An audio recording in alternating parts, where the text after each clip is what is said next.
Well, we're not on.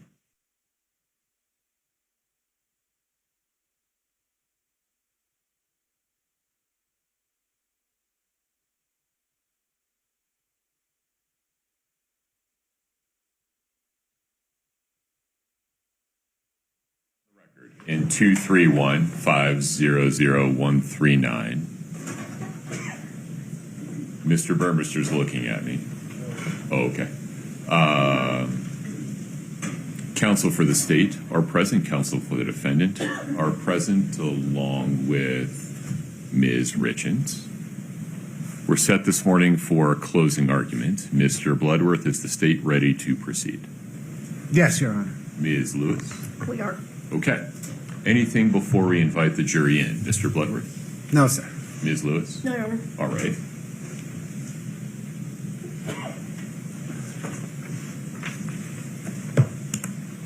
Okay. Cody, we're ready for the jury. Do we have all the jurors here?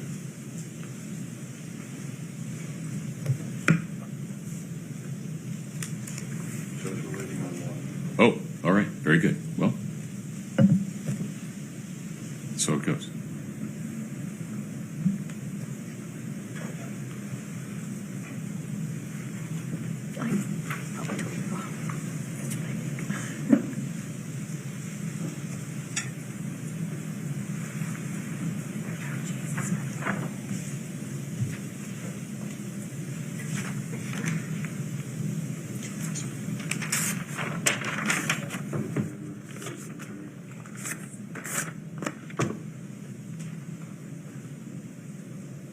While I have this moment, if one member from each of your respective teams would plan to meet with Brittany after closings are complete, just confirm that we have consensus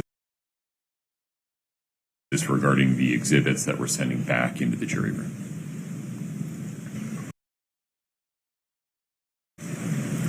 Yes, Your Honor. Can we address physical evidence as well? I don't think we're requesting to send any physical evidence back, but I'm not sure. For example, the glassine bags of the gummies, etc. Correct. Okay. I wasn't planning to send those back, Ms. Lewis. That's fine. Okay. Very good. Your Honor, is the court sending a computer back for the kind of audio video files? Got it. We have an air gap computer that will not attach to the internet or connect to the internet, that they'll be able to use to view files off a thumb drive. Right, Your Honor.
Have a seat as you come in, please.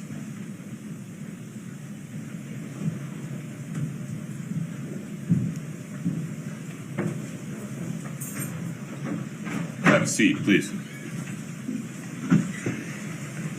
Ladies and gentlemen, welcome back. We will begin this morning with jury instructions. Then we'll take a restroom break, and then we'll proceed with closing arguments.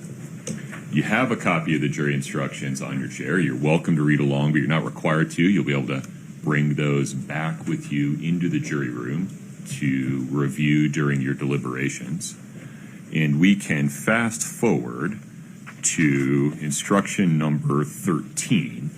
The preceding pages before instruction 13 are just a written copy of the jury instructions the court gave prior to opening statements. Closing roadmap. Members of the jury, you now have all the evidence. 3 things remain to be done. First, I'll give you additional instructions that you will follow in deciding this case. Second, the lawyers will give their closing arguments. Prosecutor will go first, then the defense. Because the prosecution has the burden of proof, the prosecutor may give a rebuttal. Finally, you will go to the jury room to discuss and decide the case. You have 2 main duties as jurors. The first is to decide from the evidence what the facts are. Deciding what the facts are is your job, not mine. You are the exclusive judges of all questions of fact. The second duty is to take the law I give you in the instructions, apply it to the facts, and decide if the prosecution has proved the defendant guilty beyond a reasonable doubt. You are bound by your oath to follow the instructions that I give you, even if you personally disagree with them. This includes the instructions I gave you before trial, any instructions I may have given you during the trial, and these instructions. All the instructions are important, and you should consider them as a whole. The order in which the instructions are given does not mean that some instructions are more important than others. Whether any particular instruction applies may depend upon what you decide are the true facts of the case.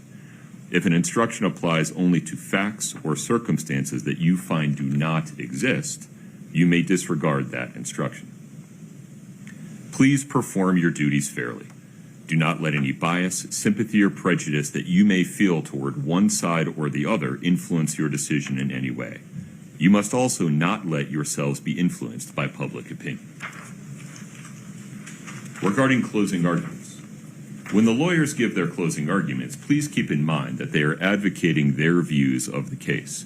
What they say during their closing arguments is not evidence. If the lawyers say anything about the evidence that conflicts with what you remember, you are to rely on your memory of the evidence. If they say anything about the law that conflicts with these instructions, you are to rely on these instructions. During the trial, I've made certain rulings. I made those rulings based on the law and not because I favor one side or the other. However, if I sustained an objection, if I did not accept evidence offered by one side or the other, or if I ordered that certain testimony be stricken, then you must not consider those things in reaching your verdict. As the judge, I am neutral. If I have said or done anything that makes you think I favor one side or the other, that was not my intention. Please do not interpret anything I've done as indicating that I have any particular view of the evidence or the decision you should reach. You must base your decision only on the evidence that you saw and heard here in court. Evidence includes what the witnesses said while they were testifying under oath and any exhibits admitted into evidence. Nothing else is evidence. The lawyer's statements and arguments are not evidence. Their objections are not evidence. My legal rulings and comments are not evidence. In reaching a verdict, consider all the evidence as I have defined it here and nothing else. You may also draw all reasonable inferences from that evidence. Regarding items not admitted into evidence, transcripts, police reports, or other written audio or visual materials may have been referenced during the trial but not admitted as exhibits. It's common during deliberations for jurors to ask to review these materials or to have transcripts of what witnesses said during trial. These materials, other than what may have been admitted as exhibits, may not be requested as part of your deliberations. Regarding witness credibility, in deciding this case, you'll need to decide how believable each witness was. Please use your judgment and common sense. Let me suggest a few things to think about as you weigh each witness's testimony. How good was the witness's opportunity to see, hear, or otherwise observe what the witness testified about? Does the witness have something to gain or lose from this case? Does the witness have any connection to the people involved in this case? Does the witness have any reason to lie or slant the testimony? Was the witness's testimony consistent over time? If not, is there a good reason for the inconsistency? If the witness was inconsistent, was it about something important or unimportant?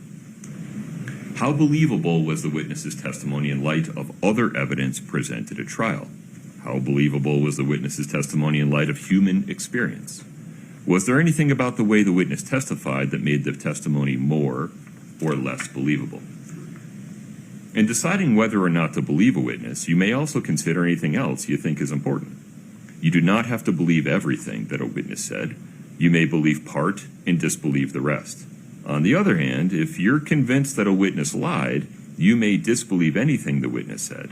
In other words, you may believe all, part, or none of a witness's testimony. You may believe many witnesses against one, or one witness against many. In deciding whether a witness testified truthfully, please remember that no one's memory is perfect. Anyone can make an honest mistake. Honest people may remember the same event differently. Evidence has been presented that a witness was previously convicted of a crime. This evidence was brought to your attention only to help you evaluate the credibility of that witness. Do not use it for any other purpose. It is not evidence of anything else. An informant is someone who provides evidence against someone else for a personal reason or advantage. The testimony of an informant alone, if believed by the jury, may be of sufficient weight to sustain a verdict of guilt, even though not corroborated or supported by other evidence. You must examine and weigh an informant's testimony with greater care than the testimony of an ordinary witness. You must determine whether the informant's testimony has been affected by self-interest, by an agreement they have with the government, by their own interest in the outcome of the case, or by prejudice against the defendant. You should not convict a defendant based on the unsupported testimony of an informant unless you believe the unsupported testimony beyond a reasonable doubt. A person may testify under a grant of immunity, that is, an agreement with the government. Their testimony alone, if believed by the jury, may be of sufficient weight to sustain a verdict of guilt, even though it's not corroborated or supported by other evidence. You should consider testimony given under a grant of immunity with greater care and caution than the testimony of an ordinary witness. You should consider whether testimony under a grant of immunity has been affected by the witness's own interest, the government's agreement, the witness's interest in the outcome of the case, or by prejudice against the defendant. On the other hand, you should also consider that an immunized witness can be prosecuted for perjury for making a false statement. After considering these things, you may give testimony given under a grant of immunity such weight as you feel it deserves. You should not convict a defendant based on the unsupported testimony of an immunized witness unless you believe the unsupported testimony beyond a reasonable doubt. Remember, the fact that the defendant is charged with a crime is not evidence of guilt. The law presumes that the defendant is not guilty of the crime charged. This presumption persists unless the prosecution's evidence convinces you, beyond a reasonable doubt, that the defendant is guilty. Proof beyond a reasonable doubt is proof that leaves you firmly convinced of the defendant's guilt. There are very few things in this world that we know with absolute certainty, and in criminal cases, the law does not require proof that overcomes every possible doubt. If the evidence leaves you firmly convinced that the defendant is guilty of the crime charged, you must find the defendant guilty. On the other hand, if there is a real possibility that she is not guilty, you must give the defendant the benefit of the doubt and return a verdict of not guilty. The defendant has entered a plea of not guilty and denies committing the alleged crimes. Every crime has component parts called elements. The prosecution must prove each element beyond a reasonable doubt. Until then, you must presume the defendant is not guilty. The defendant does not have to prove anything. She does not have to testify, call witnesses, or present evidence. Regarding direct and circumstantial evidence.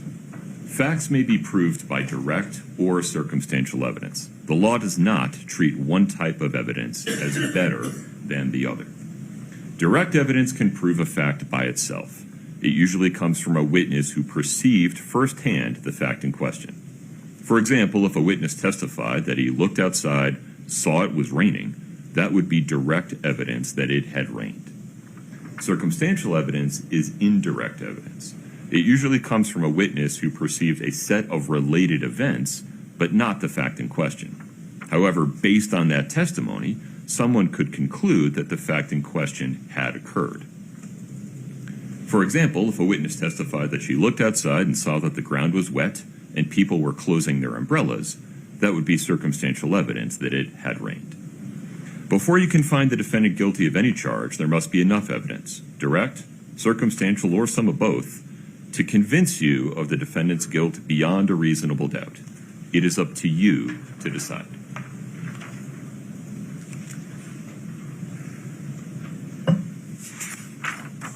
You have heard evidence that before or after the alleged acts charged in this case, the defendant may have done the following: made false statements connected to the financial affairs of her business, engaged in an extramarital affair, or made false claims about whether she was the sole author of a book.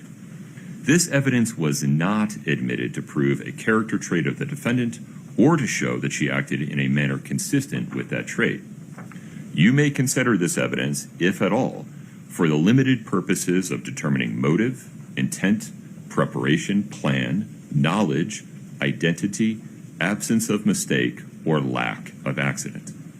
Keep in mind that the defendant is on trial for the crimes charged in this case, and for those crimes only. You may not convict the defendant simply because you believe she may have committed some other acts at another time. Regarding fact versus expert witnesses. There are two types of witnesses: fact witnesses and expert witnesses. Usually a fact witness can testify only about facts that he or she can see, hear, touch, taste, or smell. An expert witness has scientific, technical, or other special knowledge that allows the witness to give an opinion. An expert's knowledge can come from training, education, experience, or skill. Experts can testify about facts, and they can give their opinions in their area of expertise. You may have to weigh one expert's opinion against another's. In weighing the opinions of experts, you may look at their qualifications, the reasoning process the experts used, and the overall credibility of their testimony. You may also look at things like bias, consistency, and reputation. Please use your common sense in evaluating all witnesses, including expert witnesses. You do not have to accept an expert's opinion. You may accept it all, reject it all, or accept part and reject part. Give it whatever weight you think it deserves. You have heard the testimony of law enforcement officers. The fact that a witness is employed in law enforcement does not mean that his or her testimony deserves more or less consideration than that of any other witness. It is up to you to give any witness's testimony whatever weight you think it deserves.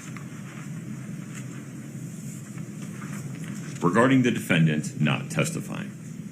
A person accused of a crime may choose whether or not to testify. In this case, the defendant chose not to testify.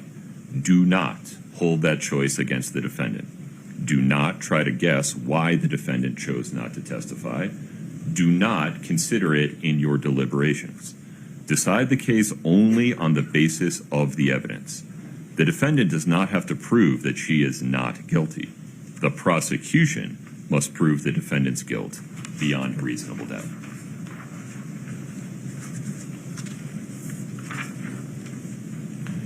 Regarding conduct and mental state.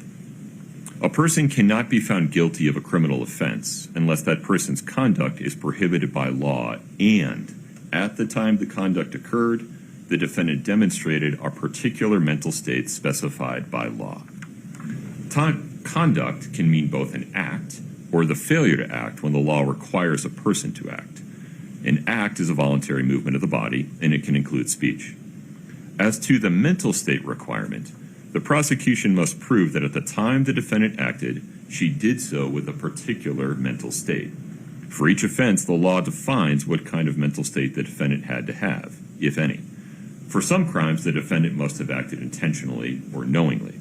For other crimes, it's enough that the defendant acted recklessly or with criminal negligence or with some other specified mental state. Later, I'll instruct you on the specific conduct and mental state that the prosecution must prove before the defendant can be found guilty of the crimes charged. The law requires that the prosecutor prove beyond a reasonable doubt that the defendant acted with a particular mental state. Ordinarily, there is no way that a defendant's mental state can be proved directly because no one can tell what another person is thinking. A defendant's mental state can be proved indirectly from the surrounding facts and circumstances. This includes things like what the defendant said, what the defendant did, and any other evidence that shows what was in the defendant's mind. Some definitions. On or about includes any day that is near the day alleged in the information. For pecuniary gain means for the acquisition of money or something of monetary value. Attempt means the actor engages in conduct that constitutes a substantial step toward the commission of the crime and intends to commit the crime, or, when causing a particular result is an element of the crime, acts with an awareness that her conduct is reasonably certain to cause the result. Conduct constitutes a substantial step toward the commission of the crime when it strongly corroborates the actor's required mental state to commit the crime. Utter means any intentional act that puts a writing into circulation and implies, by word or action, that the writing is genuine. Unless these instructions give a definition, you should give all words their usual and ordinary meanings.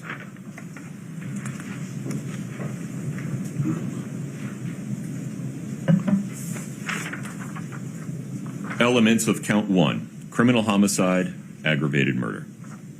Kouri Richins is charged in count 1 with committing aggravated murder between on or about March 3rd and March 4th, 2022. You cannot convict her of this offense unless, based on the evidence, you unanimously find, beyond a reasonable doubt, each of the following elements. Kouri Richins intentionally or knowingly caused the death of Eric Richins under one or more of the following circumstances: for pecuniary gain or by means of the administration of any substance administered in a lethal amount, dosage, or quantity. After you carefully consider all the evidence in this case, if you are convinced that each and every element has been proven beyond a reasonable doubt, then you must find the defendant guilty. On the other hand, if you are not convinced that each and every element has been proven beyond a reasonable doubt, then you must find the defendant not guilty.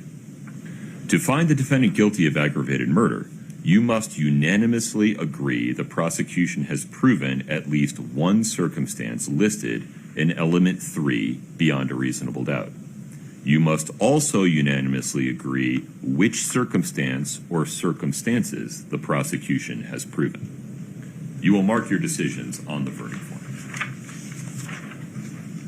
Elements of count 2, attempted criminal homicide, attempted aggravated murder. Kouri Richins is charged in count 2 with committing attempted aggravated murder on or about February 14, 2022. You cannot convict her of this offense unless, based on the evidence, you unanimously find, beyond a reasonable doubt, each of the following elements. Kouri Richins attempted to intentionally or knowingly cause the death of Eric Richins under one or more of the following circumstances: for pecuniary gain or by means of the administration of any substance administered in a lethal amount, dosage, or quantity. After you carefully consider all the evidence in this case, if you are convinced that each and every element has been proven beyond a reasonable doubt, then you must find the defendant guilty. On the other hand, if you are not convinced that each and every element has been proven beyond a reasonable doubt, then you must find the defendant not guilty. To find the defendant guilty of attempted aggravated murder, you must unanimously agree the prosecution has proven at least one circumstance listed in element 4 beyond a reasonable doubt. You must also unanimously agree which circumstance or circumstances the prosecution has proven.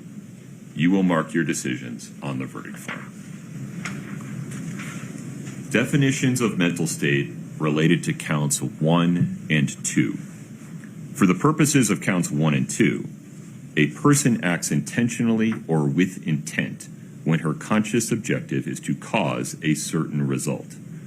A person acts knowingly or with knowledge when the person is aware that her conduct is reasonably certain to cause a particular result.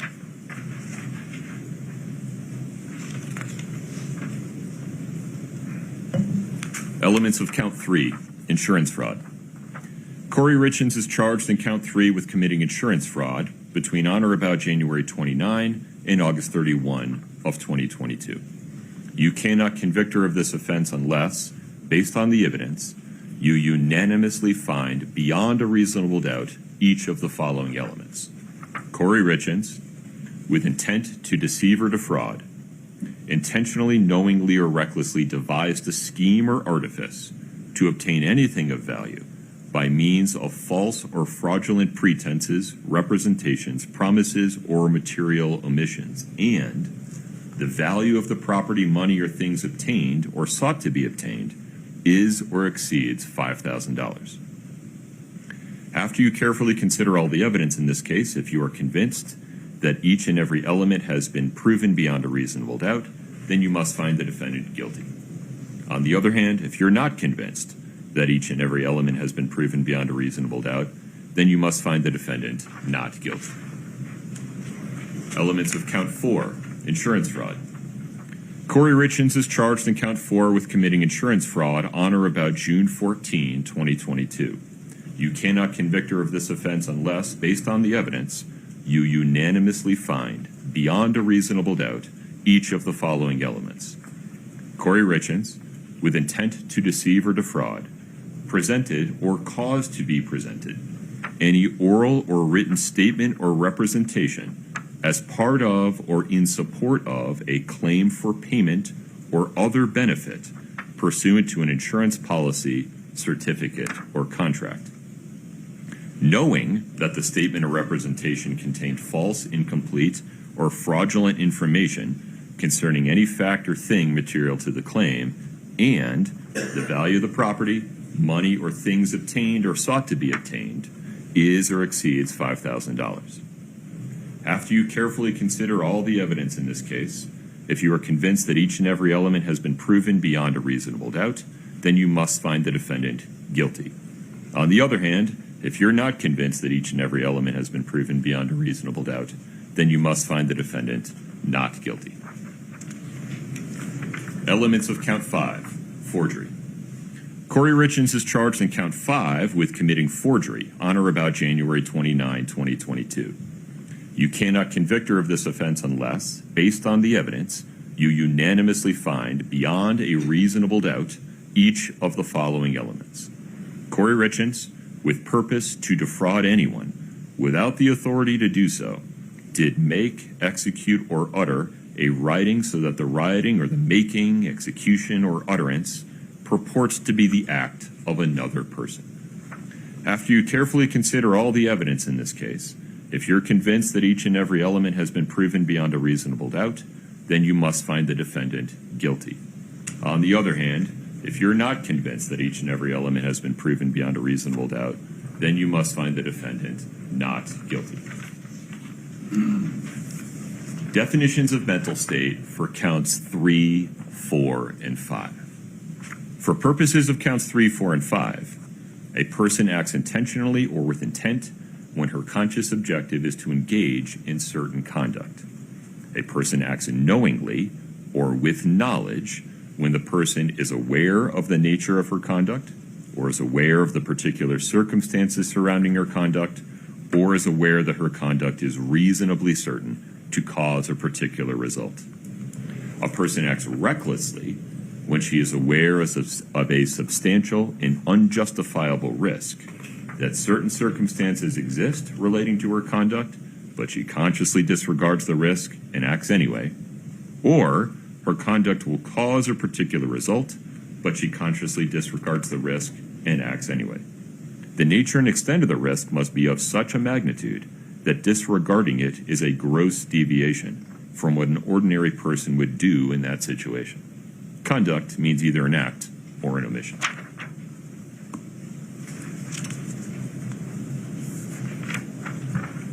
Separate consideration of multiple crimes. The defendant has been charged with more than one crime. It is your duty to consider each charge separately. For each crime charged, consider all the evidence related to that charge. Decide whether the prosecution has presented proof beyond a reasonable doubt that the defendant is guilty of that particular crime. Your verdict on one charge does not determine your verdict on any other charge.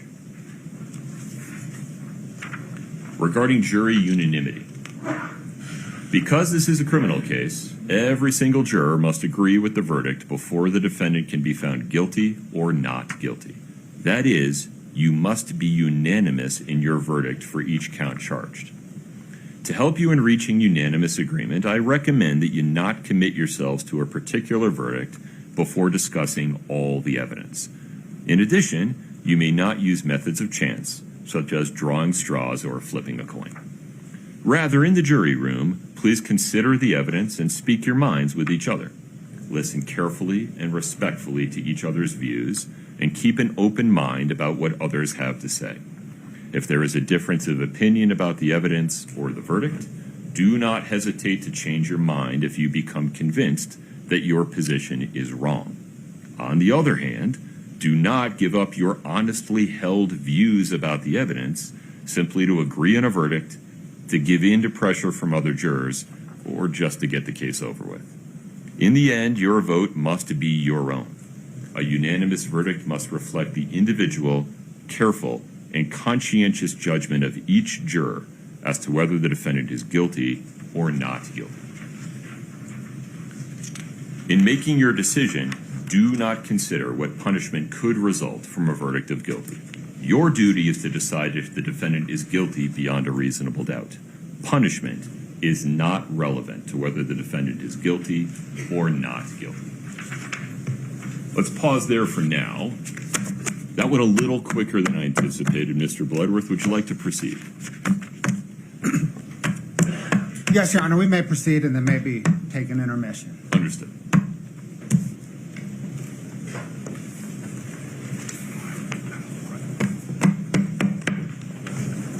We lost. No problem.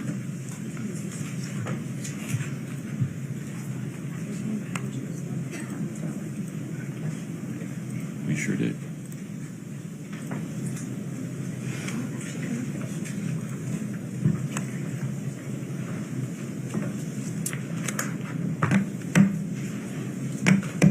Mr. Bloodworth, would you like me to publish the slide deck now?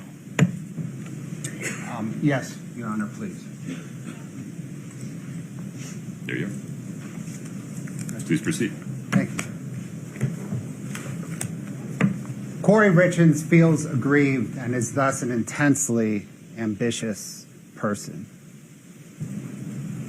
She feels aggrieved because growing up, her father was an alcoholic who traded parenting for prison, and her mother a gambler who traded parenting for a casino. Kouri Richins thus worked for her aunt, cleaning the homes of rich people in Park City.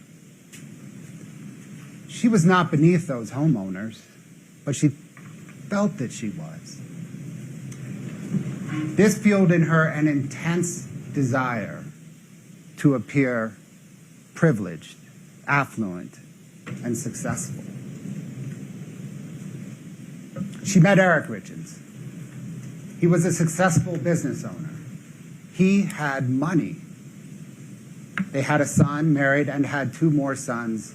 Kouri Richins was on her way. But she was unhappy. She wanted to leave Eric Richins, but did not want to leave his money. Their prenuptial agreement meant that if she left him, she would also leave most of his money. So, Kouri Richins took $250,000 in equity out of Eric Richins' home without him knowing it, so that she could start her own business and earn enough money to leave Eric Richins. Kouri Richins is intensely ambitious. First with Eric's money and then other people's money, Kouri Richins carefully curated the facade of a privileged, affluent, successful business owner. Behind the facade, however, Kouri Richins was incompetent. She took tremendous risks. She borrowed money by any means necessary at exorbitant rates. She gambled other people's money and lost. Her business was imploding. All the while, Kouri Richins was more interested in spending time with Josh Grossman than Eric. She dreamed of living in the Midway Mansion with Josh, running it as an event center, farming and raising kids, Eric's kids.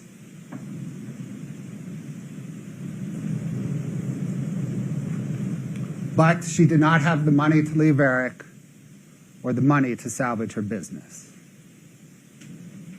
Kouri Richins is an intensely ambitious person. She is a risk taker. There was a way forward. Eric had to die.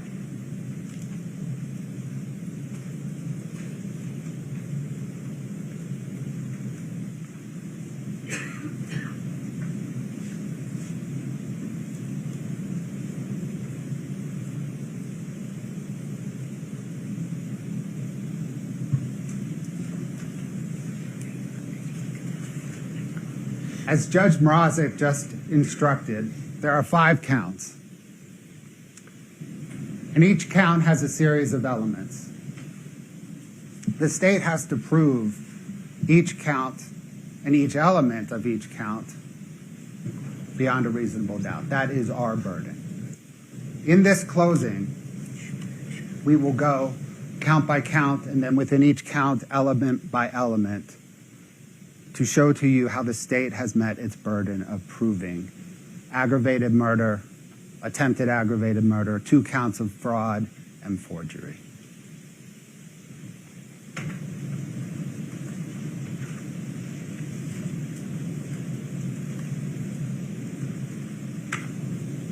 That, again, is the reasonable doubt instruction that Judge Mrazek just read, and you will have back with you in the jury room.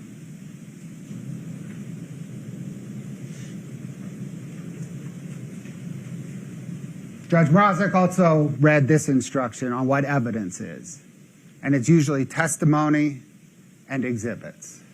To reiterate, what the attorneys say is not evidence. And as I asked you in opening, please focus on the evidence.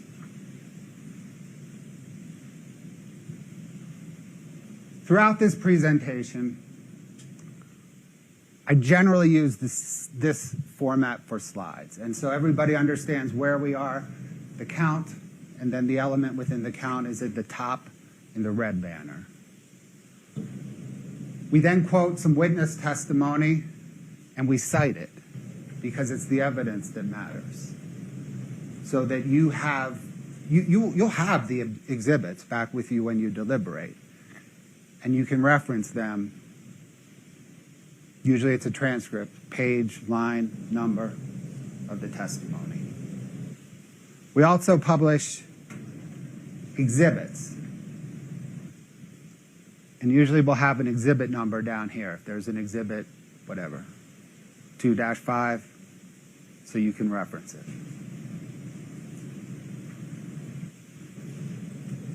Let's begin with the aggravated murder count.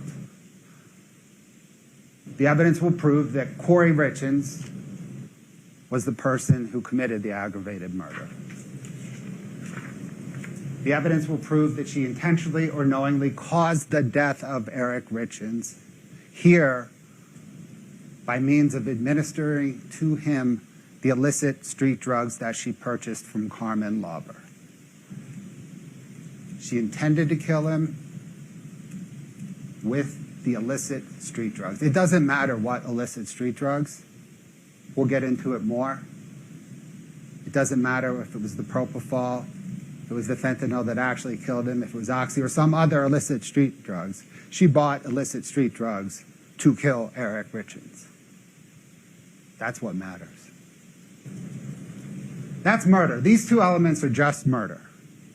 Right? If we hide this, that's a murder charge. Here we have an aggravated murder charge, and the state will prove two separate and distinct aggravators. The first is for pecuniary gain. This is a why aggravator. Why did Kouri Richins kill Eric? For money. The second aggravator is a how aggravator. How did she do it? Here, by the administration of any substance, here it happens to be fentanyl, but it could be any substance administered in a lethal amount. Either one of those aggravators are what transforms this case from a murder case to an aggravated murder case. So, first element, was it Kouri Richins? Yes.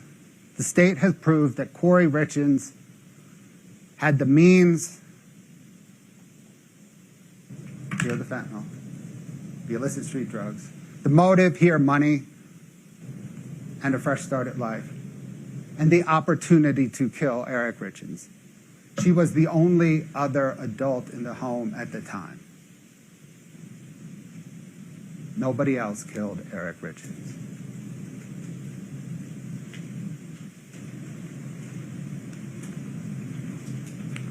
Now, intentionally or knowingly caused the death of Eric Richins by administering the illicit street drugs.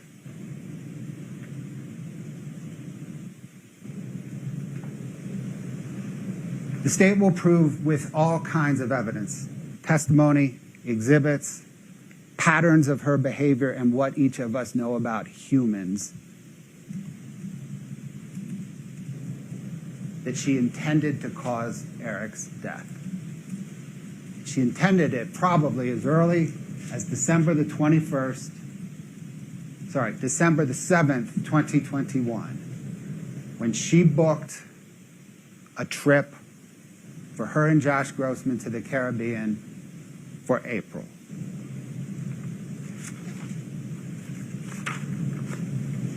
People don't book that trip. Kouri Richins did not book that trip thinking Eric Richins would be alive in April. She booked it knowing he would not.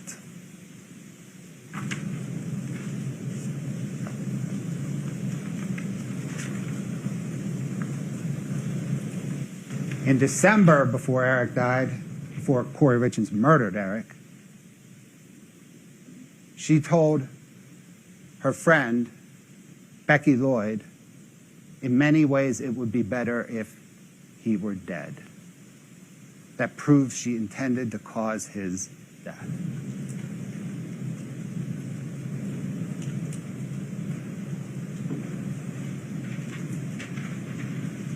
This was the New York Life policy that covered the C&E buy-sell agreement. And on January the 1st, 2022, Kouri Richins changed the life insurance beneficiary on Cody's policy from Eric to her. The evidence proves that Kouri Richins didn't understand that was Cody's policy. And when she figured it out, she went ahead and changed it back. Because she planned to murder Eric. She did not plan to murder Cody. But she planned to murder.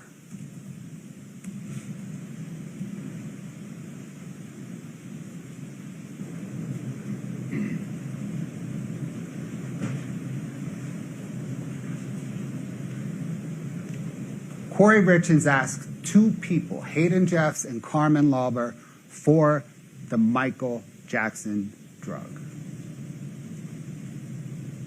Kouri Richins was a suburban mother real estate agent.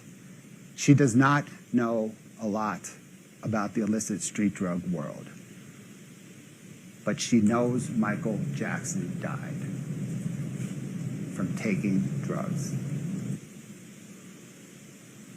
She doesn't know how to order a street drug, but she knows she wants the Michael Jackson stuff. She knows she wants it because it is lethal, it is fatal, it kills. And she wanted lethal, fatal death.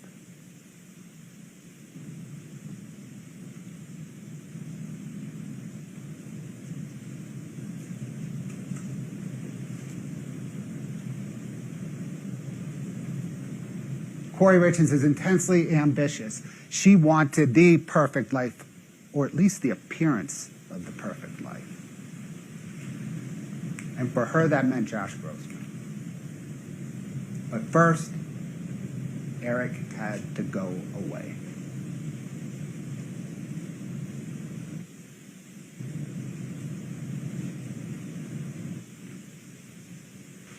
So with these transactions, when Carmen hit you up, what did she tell you? She just told me that she had a friend that wanted, Did she ask for blue specifically or fentanyl specifically, or did she ask for oxygen? What did she ask for? I think she might have asked me for blue. I can't remember. But you sold her M30s, right? Yeah, I told her what she knew what she was buying. Okay, so she it wasn't like she's asking for oxys or something like that. She got the M30s. Right, no. Okay, so she knew that there was fentanyl in those pills. Absolutely. At Kouri Richins' request, Carmen Lauber purchased illicit street drugs from Robert Crozier. It's those illicit street drugs that killed Eric Richins. It's those illicit street drugs that Kouri used to murder Eric Richins. And while there may be some question as to whether she specifically ordered fentanyl or she knew she was getting fentanyl, the evidence proves she at least knew it. She wanted fatal, lethal, illicit street drugs. And all the testimony from Carmen Lauber, Robert Crozier, Digital Forensics, we'll get into it, all confirm that Kouri Richins ordered and received illicit street drugs, and that those street drugs contained fentanyl.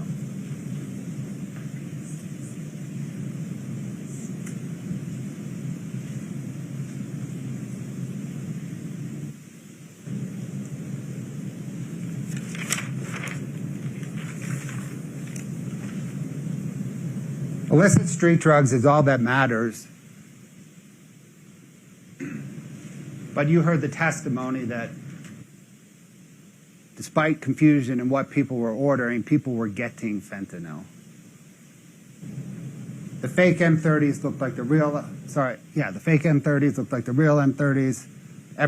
That it was this purchase that ended up killing Eric. It's the fentanyl. We can trace the fentanyl.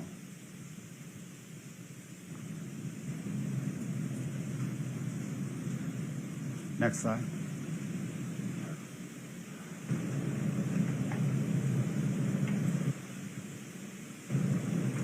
The digital forensics corroborate Carmen Lauber's testimony that 5 days before Kouri Richins murdered Eric Richins, Carmen Lauber purchased for Kouri Richins fentanyl from Robert Crozier at the Maverick in Draper.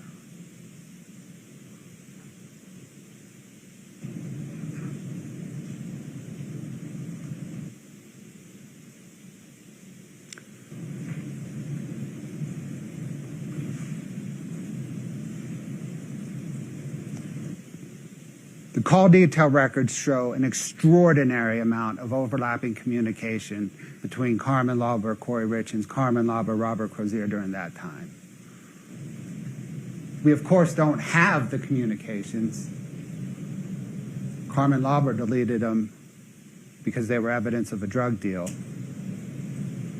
Kouri Richins deleted them because they were evidence of a drug deal and a murder. Robert Crozier said he had lost his phone.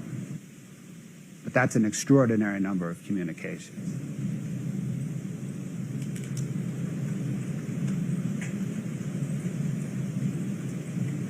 We know that Kouri Richins, the evidence proves that Kouri Richins used a Moscow Mule and a shot to administer the fentanyl to Eric. She writes it in her orange notebook where she journals what happened the night she murdered Eric. It's a self-serving journal. We'll discuss that down the road. But she wrote Moscow Mule and a lemon drop shot. And that is consistent with all the toxicology.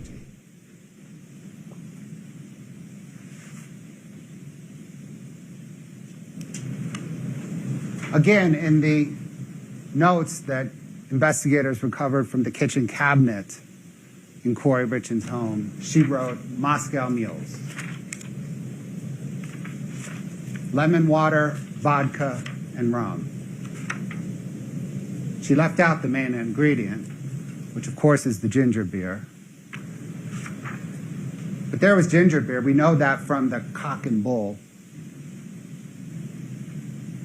that OME investigator Cam Sessions found in the trash can in the kitchen. It's interesting that Kouri Richins wrote vodka in parentheses rum.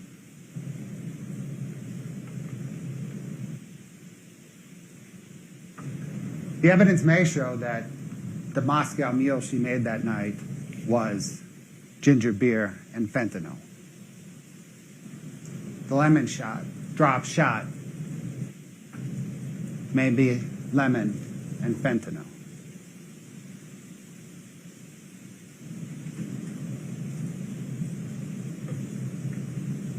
Notice that here she writes drink in bed. We'll come back to that in a minute.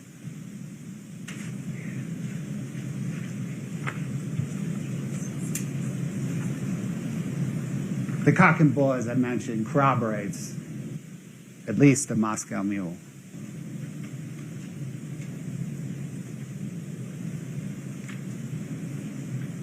And that we know the cause of death from the death certificate was fentanyl. The fentanyl and the illicit street drugs that Kouri Richins got from Carmen Lauber, who got from Robert Crozier.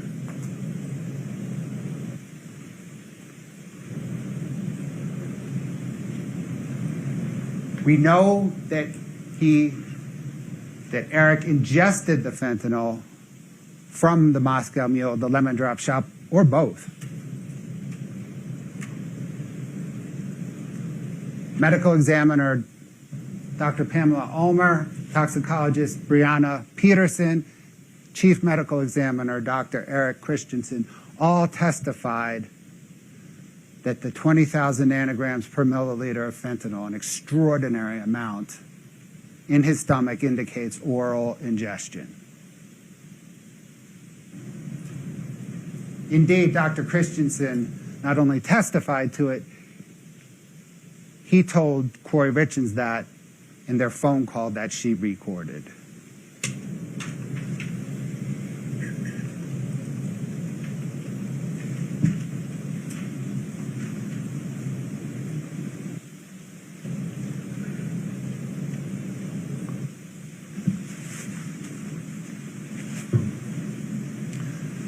Ms. Peterson's testimony, as well as Dr. Christensen, also proves that the fentanyl was illicit. Again, illicit, right? was that there was not only fentanyl in the toxicology, but there was norfentanyl, which was a marker of an illicit fentanyl. There's also acetylfentanyl as well. But it's the norfentanyl that is a marker of illicit fentanyl, which completely tracks with how Kouri Richins got the illicit street drugs.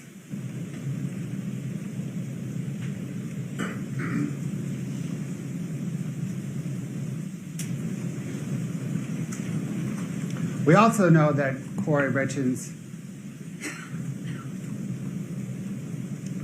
intended to kill Eric Richins because the toxicology contained quetiapine.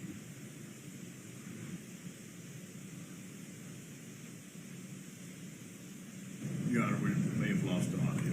Let's reset. My apologies.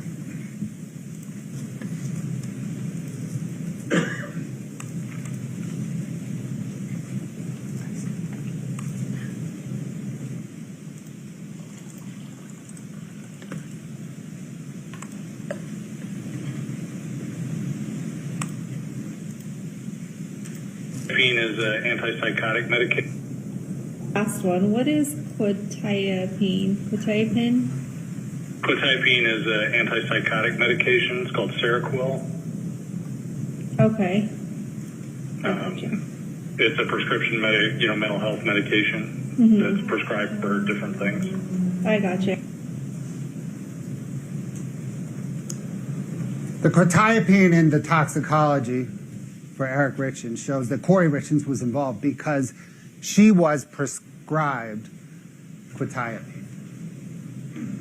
Now, this conversation that she recorded with Dr. Christensen is also very insightful.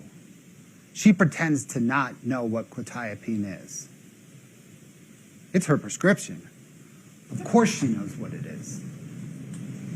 She pretends to not know what it is to cover up her involvement in putting the quetiapine inside Eric's body.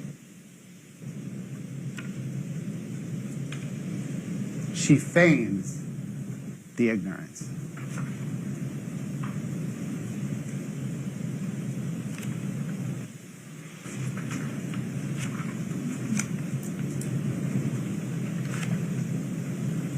She covers up her conduct in murdering Eric Richins in several ways throughout, beginning the night she murdered him, all the way through the walk the dog letter. In the orange notebook, she writes, she jumped out of bed, ran, turned on the lights, grabbed her phone, and called 911.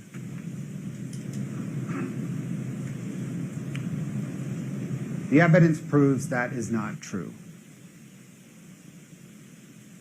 The evidence proves that when she returned to their bedroom, Kouri Richins says she was in Ashton's room. There's no evidence of that. But she returned from somewhere to their bedroom, unlocked her phone, put it on speaker. There's no call detail records showing a call at that time. But she may have called on Wi-Fi, somebody. That would not appear in the call detail records. It would appear on her phone if her phone had not been deleted. Objection, Your Honor. These are facts that are not. Overruled. Please have a seat. She then unlocked her phone again at 3:08, 3:10, 3:15, 3:19, 3:19, and then 15 minutes later, she called 911.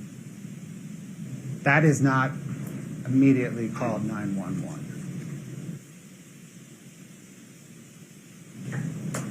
Perhaps she was staging the scene during these 15 minutes.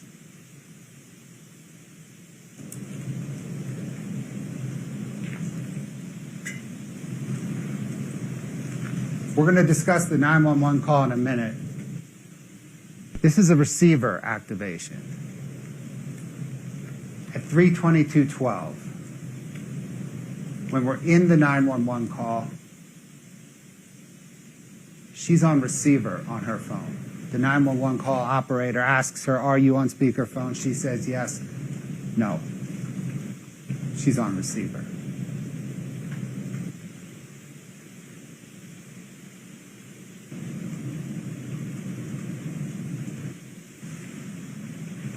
Before we play this, sorry, we're going to listen to the first part, actually most of the 911 call again. I ask that as you listen to it, you'll hear the first minute. The first minute is not the sound of a wife becoming a widow. It is the sound of a wife becoming a black widow. Listen to how Kouri Richins on the 911 call immediately presents, or very soon after the call begins, presents her alibi narrative. Listen to how she tells the 911 dispatcher where she was when Eric died. She is distancing herself. Rather than, he's not breathing, he has no pulse, I have to figure out what to do, I need help. She's saying, hey, look, I was not there, I was in my son's room. That's her alibi. She's distancing herself from the time and the place that she murdered Eric.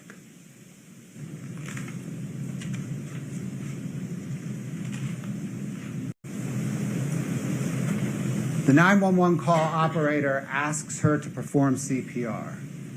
Notice how she distances herself from that. No, I don't know how. No, he's too heavy.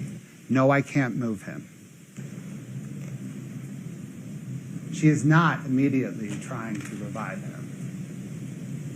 We're going to run a clock from the time that the dispatcher asks her if she can start CPR to the time she purportedly starts it. It's 6 minutes.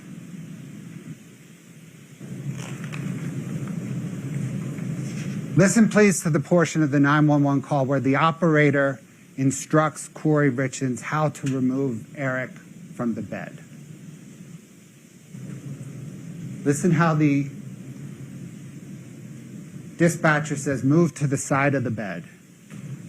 Kouri Richins says she does. Remove the pillows, pull the arm, pull the leg, lift up the sheath, pull him off. If Kouri Richins is following the instructions of the 911 dispatcher, Eric Richins' body is on the floor on the side of the bed, not the foot of the bed where it was found. Listen also to her choice of language. She has dehumanized Eric Richins. When she is talking about removing Eric from the bed and she is protesting and she is saying she cannot, she is not saying, I can't move him. She is saying, I can't move it. Eric is no longer a him to him. She murdered Eric. Eric is an it. Finally, listen to when she says she is performing CPR and the phone is on speaker. The phone's not on speaker. Determine whether she's performing CPR. Okay, Scott. My husband's not breathing. He's cold. Okay, what's the address? 282 Willow Court. 282 Willow Court? Uh-huh. Okay, what's a good phone number in case we get disconnected? 435-671-1987. Okay, is this going to be in Francis? Okay, tell me exactly what happened. I don't know what just came in. I was sleeping with my kids. Okay, I can't understand you. I need you to take a deep breath. What's going on? I don't know. I was sleeping in with my kids. I just came in our bed, and I turned over, and he's just cold. He's just cold. Who's cold? My husband. I turned the light on. And he's not breathing? No. He's not breathing? No. I need you to confirm it for me. Is he not breathing? No. Okay, can you do CPR? No. I don't know how. You don't know. I'm going to tell you how to. Are you willing to do CPR? Yeah. Okay. If there's a defibrillator available, send someone to get it now and tell me when you have it. No, there's You have one not. available? Okay. I'm sending the paramedics to help you now. Stay on the line and I'll tell you exactly what to do next, okay? Okay, are you right by your husband right now? Yes, he's so pale. His mouth is Okay. open. Okay, listen carefully. Are you able to lay him on the floor or the ground? On the floor, on the ground? I'm just thinking. I can't touch him. I can't. You can do it. You can do it.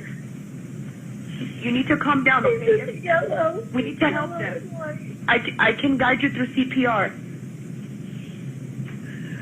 Take a deep breath for me. I'm here with you.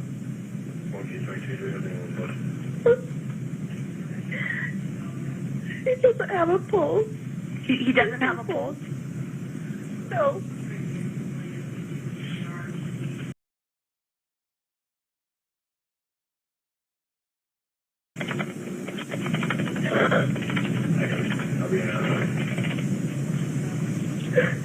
Okay, I'm here with you. I didn't hear anything. I was just gonna. I'm here with you. We need to get him help. I know. If you need to put me on speaker, put me on speaker. I'm gonna guide you through CPR, okay? Okay.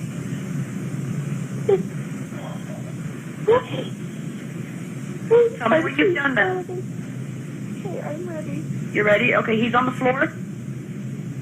He's on the bed.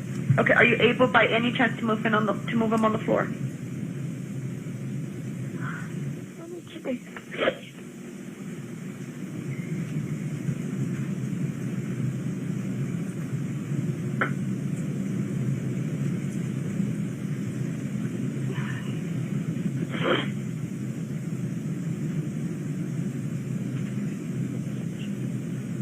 These spots on it. I don't know what's happening. Okay, I'm here with you. Are you not able to? You're not able to move him to the floor. Go out. Go out. Don't come in here. Don't come in here. Oh my God, my sister. You're not able to move him to the floor. Just listen carefully. We just need to get him on the floor. Don't worry about hurting them. No, he's just too heavy. Is he still on the bed? Yes. Okay, if there's a sheet or a blanket under them, can you loosen it from the mattress? Yes. Okay, stand at the side of the bed closest to them and remove anything under their head. Okay. Okay? I need you to pull the sheets towards you and slide them off the bed. Don't worry about him falling. We just need to help him now.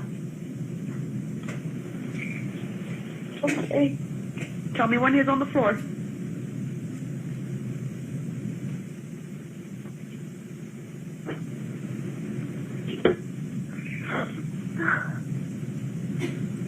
I can't move it. It's just dead weight. Like it's just... You're not. If he has sheets under, pull them to the floor. Don't worry about hurting him.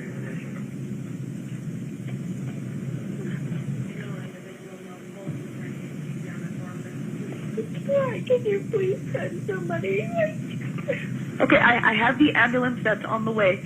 Okay, there's another way to do this, okay? Grab their feet. Grab his feet. Okay. Slide them towards you until they're just off the bed.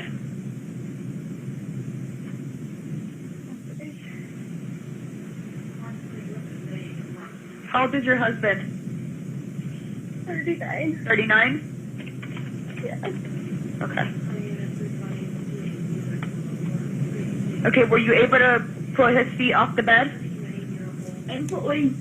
Okay, now grab the arm closest to you and pull the rest of the way off the bed. Again, don't worry about the fall. We just need to help them now.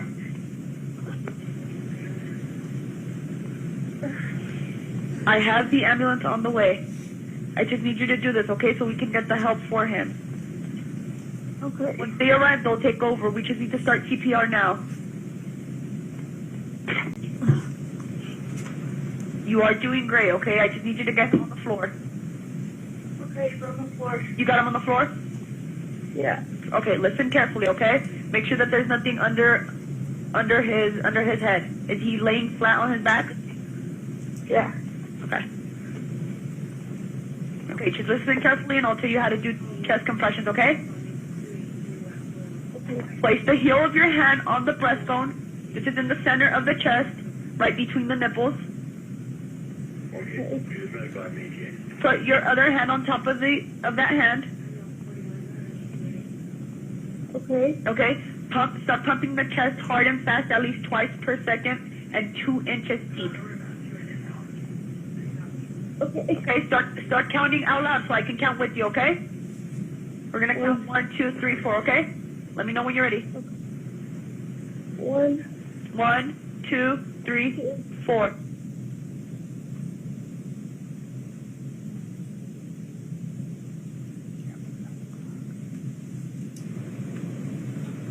1, 2, 3, 4. Count out loud so I can hear you. I'm counting with you. 1, 2, 3, 4. 1, 2, 3, 4. 1, 2, 3, 4. 1, 2, 3, 4. 1, 2, 3, 4. 1, 2, 3, 4. 1, 2, 3, 4. 1. If it's easier for you, am I on speaker? yes. Okay. 1, 2, 3, 4. Do you know if the front door is open? No, it's locked. It's not. I need you to go. Is there anybody else within the home, or is it just you? It's all my kids. Okay. Are one of them old enough to go unlock the door? Yeah, it's unlocked.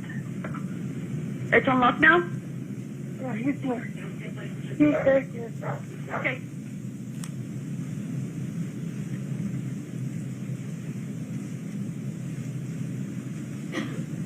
Get the,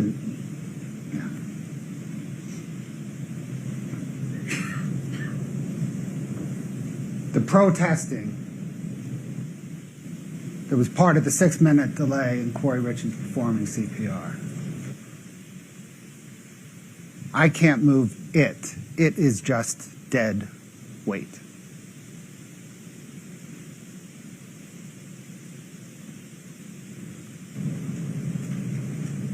Contrast that 911 call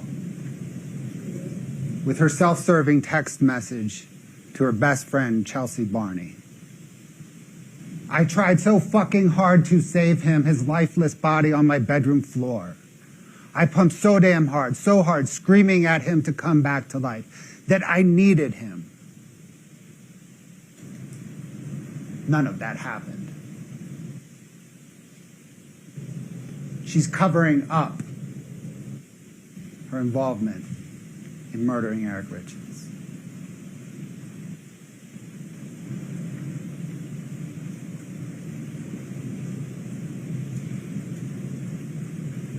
Recall the alibi narrative at the beginning of the 911 call. Her letting the 911 operator and everyone know that she was not with Eric when he died. I was somewhere else. I was distant in place and time. When she calls her father-in-law, Eric's dad, Gene Richins, what does she say right at the outset? I was sleeping with Ashley and I came into the room. Gene, I wasn't there. Wasn't me. When Eric's sister Katie arrives, he wasn't breathing. I went to bed. I was in Ashton's room. He was having nightmares. I wasn't there. It was not me. her alibi, her cover-up.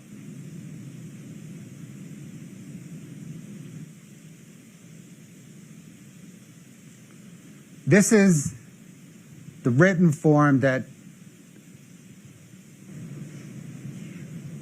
sheriff's deputies gave Kouri Richins early morning of March 4th to write out what happened. It says, describe in detail what you saw, know, or heard of the incident. Where does she start?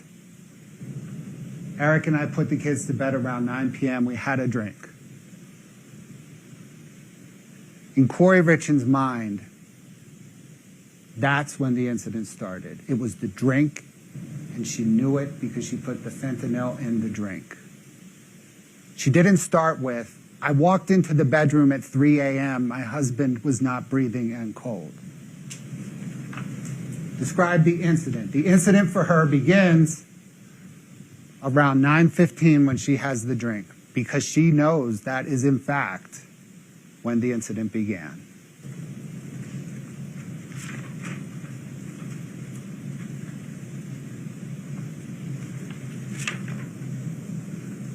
And then more of her self-serving alibi narrative. It wasn't me, I wasn't there,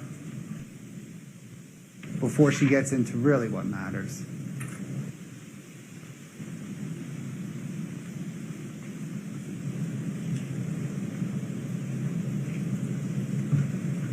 Intentionally or knowingly caused the death of Eric Richins. We know it was intentional because she planned the immediate reaction.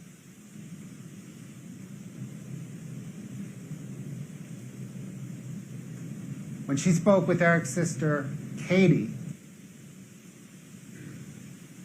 very shortly after medical examiners rolled Eric Richins' body out of his home for the last time,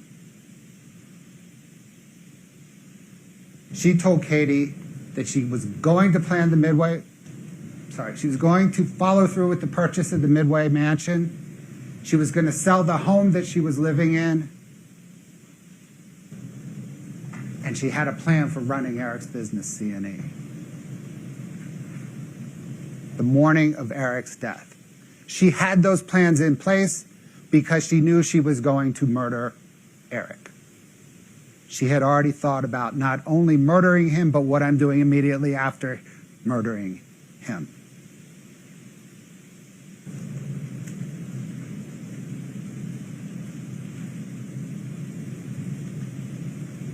Her plan with the Midway mansion is consistent with her dream of living there with Josh Grossman, running it as an event center, farming and raising Eric's kids. Her plan to sell the home she lived in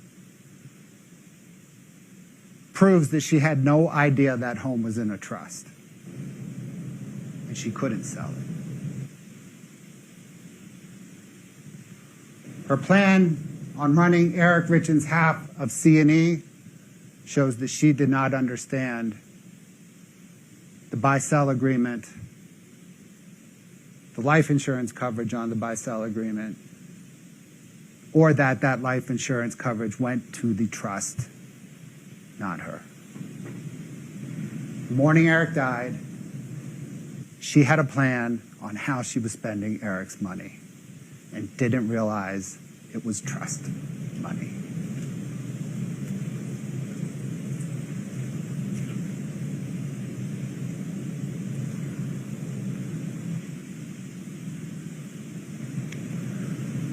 We know that Kouri Richins intended to kill Eric. The evidence proves that she intended to kill Eric, in part based on her conversation with Josh Grossman shortly after killing Eric. Kouri Richins asked Josh if he had ever killed anybody. Killed was her word. Not have you ever lost a loved one. How do you agree? Not have you ever walked in and found a dead body unexpectedly.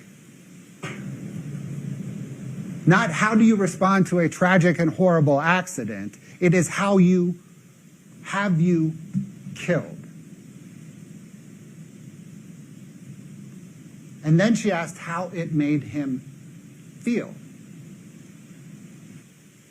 She asked that because she was working through her own feelings on killing and wanted Josh to help her work through those feelings. And never mind that that's a highly selfish question. She's worried about working through her feelings on killing. Never mind Josh Grossman's feelings on having had to have killed in service of his country. It was her feelings that mattered.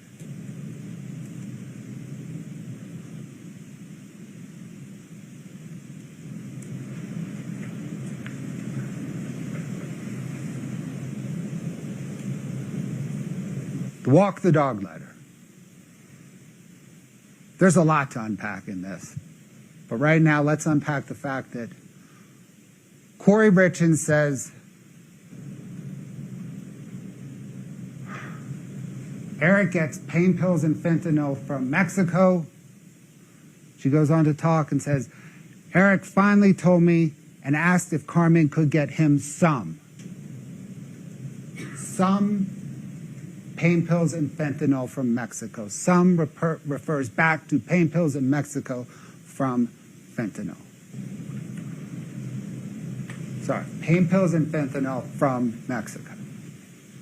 Kouri Richins knows 4 months after she's been arrested for Eric Richins' murder, a year and a half after she murdered him, she knows that she bought fentanyl, and she has to explain it.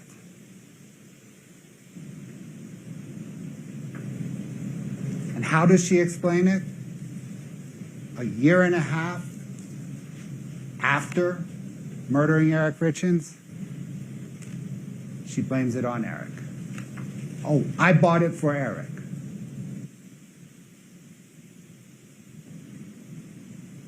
That's the sum of the evidence. Her self-serving statement asking her brother to testify falsely that she brought it from Eric. For Eric.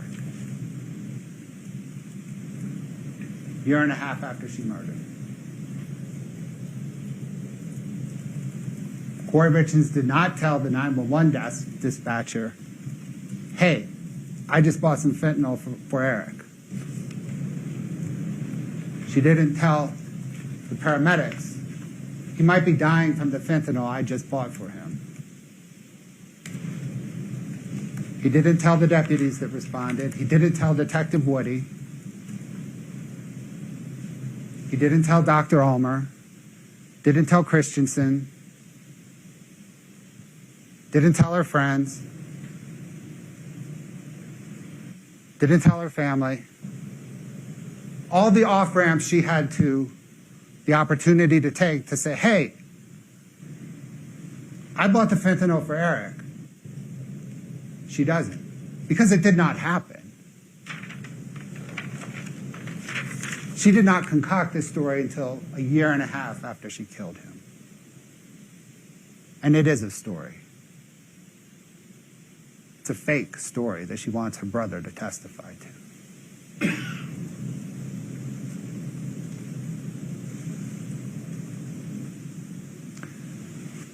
There are, of course, other inaccuracies.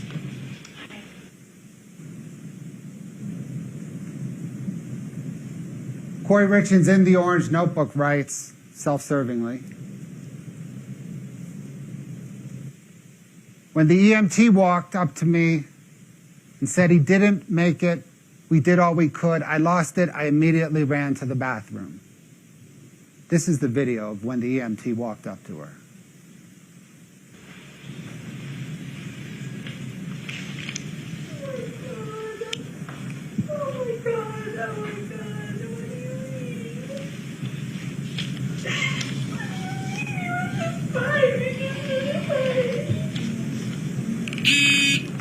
Family members are going to be coming. His dad. Her family will be coming soon. Kids are in that door over there. There's 2 kids that are awake. They're in that door. Yeah, she said to the left. Yeah,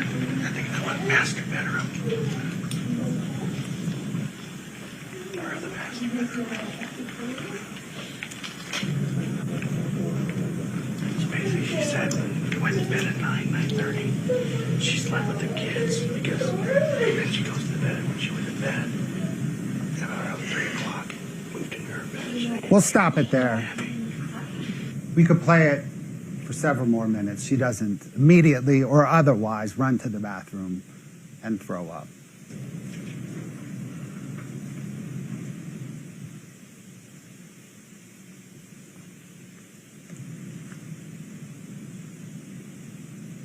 When people make up stories, they are inconsistent in the retelling.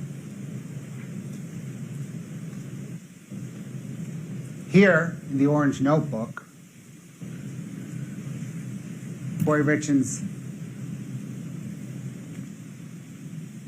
says they make the Moscow Mule and the lemon drop shot in the kitchen, and then they go to bed and brush their teeth. Here, they drink it in the bedroom, not the kitchen.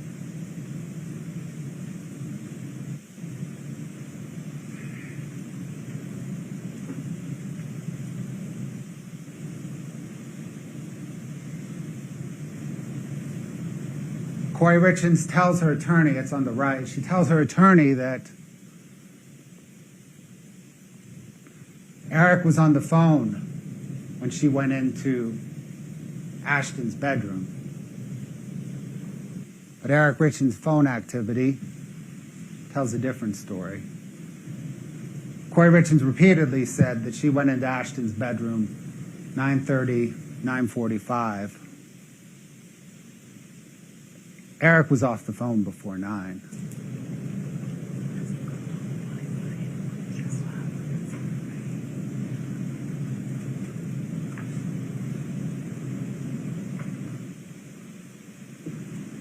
In the orange notebook, Kouri Richins says that Eric was awake when she went into Ashton's room. In that rambling phone call with Bryce Knutson that Chelsea Barney recorded, she suggests that he was asleep because she says when she returned to the bedroom about 3 a.m., Eric was in the exact same position as he was when he fell asleep. That means she was there when he fell asleep, not in Ashton's room. Her story is inconsistent in the details. That proves that much of it is fake.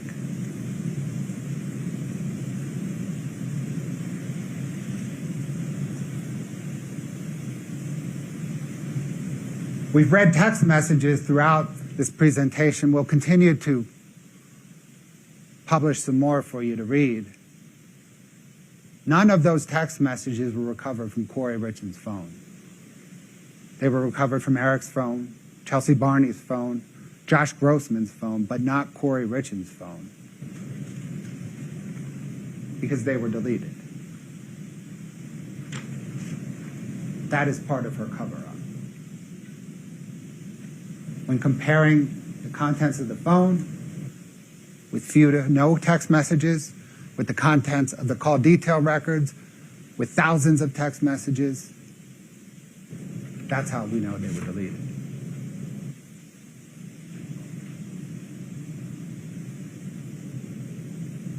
When Detective Woody executed the first of the search warrants on April the 13th, 2022, and she informed Kouri Richins that toxicology showed that Eric died of fentanyl poisoning, Detective Woody seized her phone. On her phone that she got to replace the seized phone, on the phone that Kouri Richins got to replace the seized phone, these are the searches. What was Kouri Richins worried about? She was worried about the police recovering all her deleted text messages. Why? They're inculpatory. They would further prove that Kouri Richins bought drugs from Carmen Lauber to then murder Eric Richins.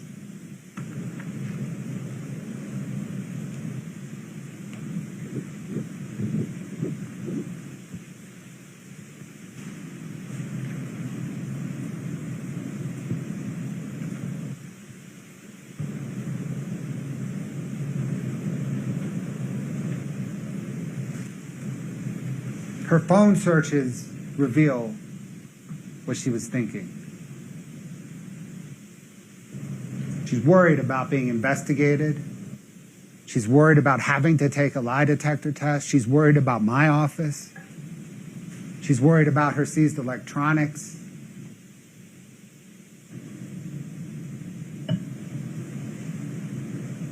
Prison is on her mind.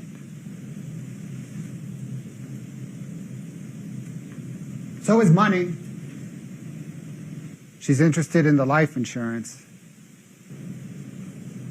We don't know precisely when these searches were conducted. It's just not in the digital data. We have the data we have. But we do know that she hasn't been paid out yet on life insurance. And she started getting paid out in June of 2022. And this phone she got in April of 2022. So the inference is that these searches occurred between April and June of 2022. This one's the most insightful. If someone is poisoned, what does it go down on the death certificate as? She didn't search if someone accidentally ODs. She doesn't search if somebody is dead for unknown reasons. She searches if somebody is poisoned, because that is what happened.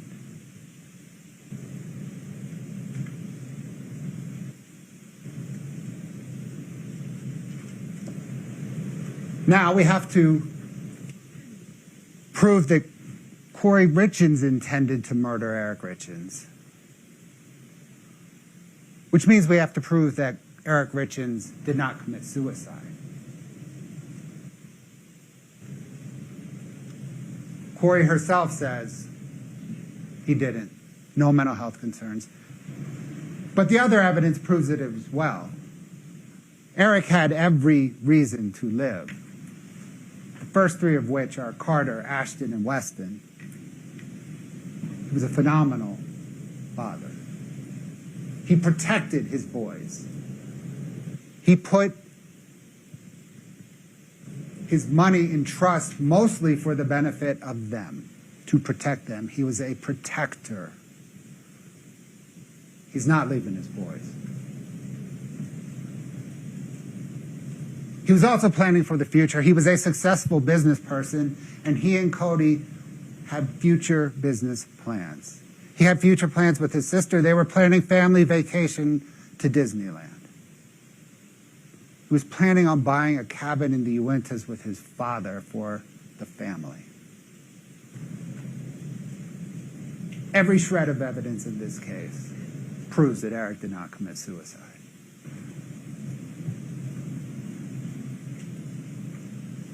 This wasn't an accidental overdose. Eric Richins did not use drugs. He did not use illicit drugs. Set aside THC gummies. Kouri Richins said no, never to Deputy Wynn and Paramedic Offred. These are people that it would have made sense to tell he used illicit drugs to in the moment as Paramedic Offred's trying to save Eric's life. But no, she was honest. Nope, never. Same thing with Dr. Ulmer as they're reviewing the toxicology and trying to explain the fentanyl, right? Dr. Ulmer's like, well, there's this fentanyl, really can't explain it. Did he do illicit drugs? No, never. Grossman, she's honest with anybody. She's honest with Grossman. No, Eric did not use drugs. Her best friend, another person she's honest with. Nope. Life insurance company? No. Chief medical examiner? No.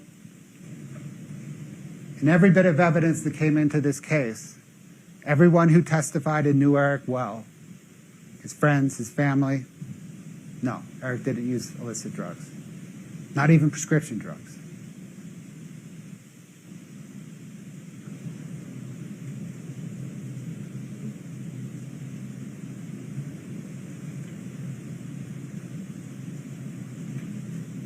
Your Honor, this might be a good place to take a break. Let's do it. Folks, one moment, just a friendly reminder. Don't talk about the case. Don't allow anybody to talk to you about it. Do not do anything with your devices during this break related to this case at all. We'll return at 10:20. Please rise for the jury.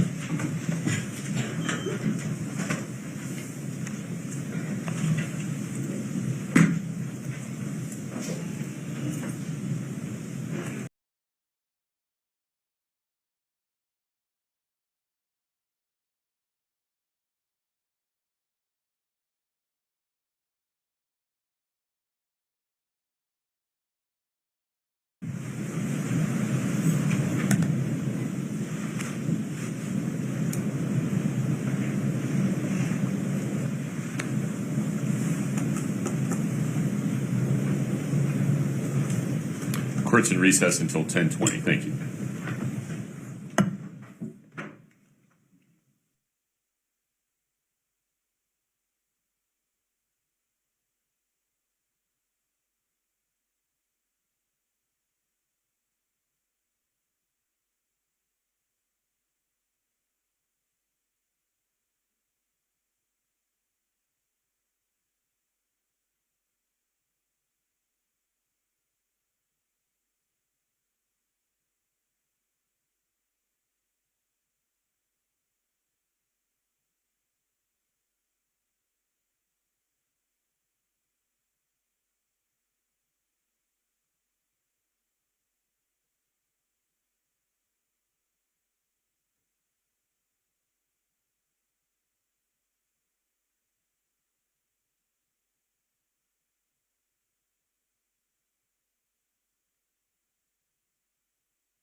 231-500-139. Mr. Bloodworth, are we ready for the jury? Yes, Your Honor. Ms. Lewis? Yes, Your Honor. Let's do it.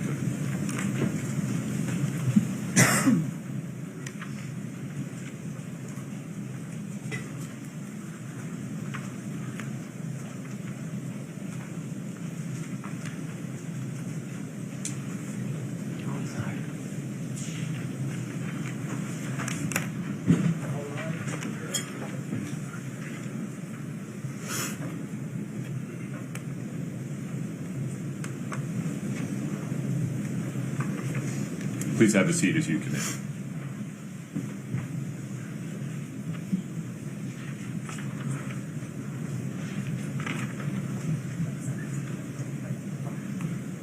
Please have a seat. Mr. Bloodworth, you can make sure that mic is still on, and please proceed. Very good.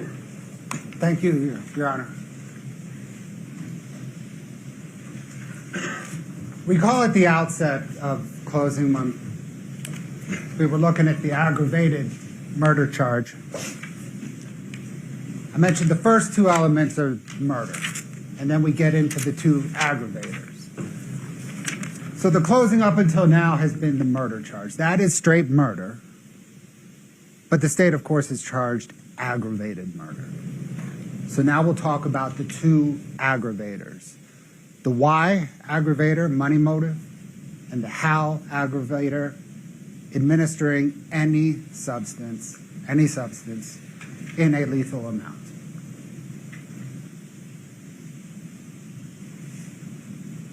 You'll recall Brooke Carrington's testimony.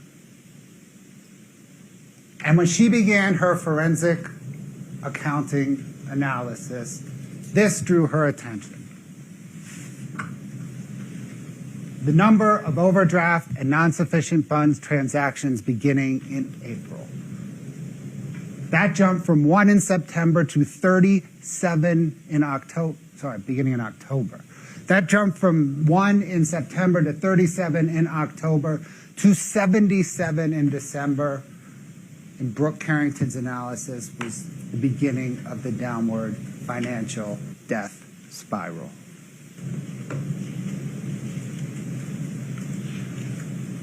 Then Ms. Carrington analyzed the overall debt, and it showed a growing debt picture nearing $8 million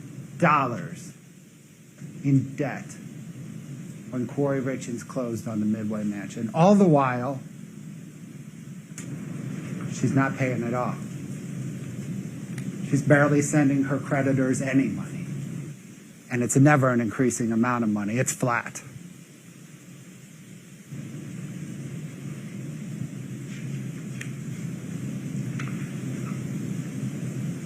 The payday loans particularly showed distress to Ms. Carrington. This isn't a traditional mortgage. This isn't even hard money lending. This is, give me money today, I'll give you money when you get paid at an extraordinary, exorbitant interest rate. And when Brooke Carrington saw this,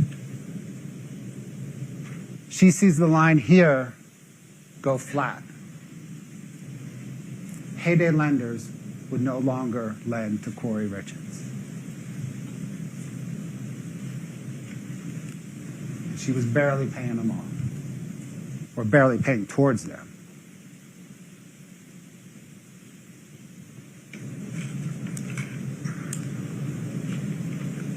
Kouri Richins lost money flipping homes. You heard Brooke Carrington testify about the extraordinary growth and unsustainable level of growth for even sophisticated business people. Kouri Richins is not a sophisticated business person. She didn't even understand fundamental accounting, fundamental tax reporting.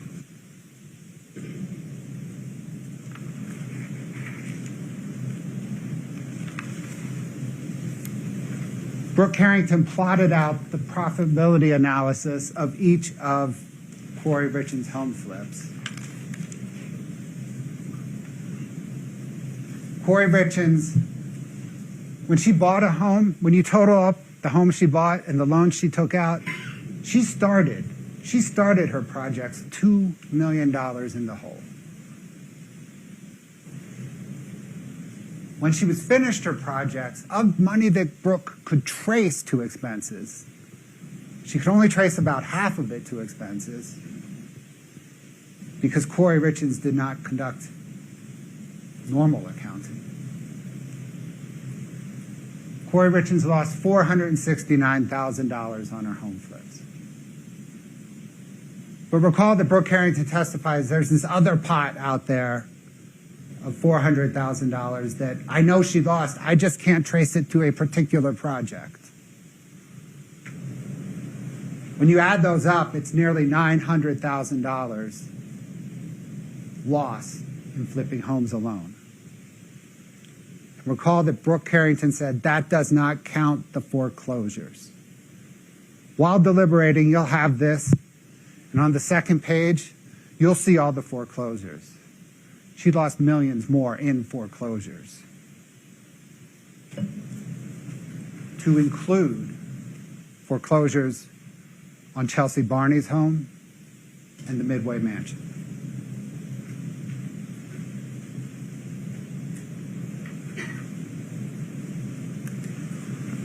Kouri Richins would borrow money by any means necessary. 6 times she submitted inaccurate bank statements to lenders to get money. Those bank statements reflected her business account and balances in C&E's business account.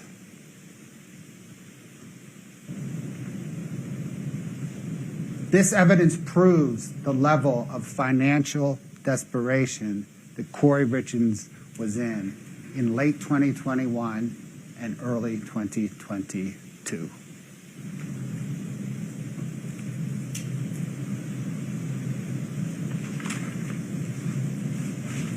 The next level of financial desperation is taking $45,000 of your best friend's hard-earned cash tips from waitressing, telling her that you are going to apply that as a down payment to a mortgage on her house where she lives with her partner and her children.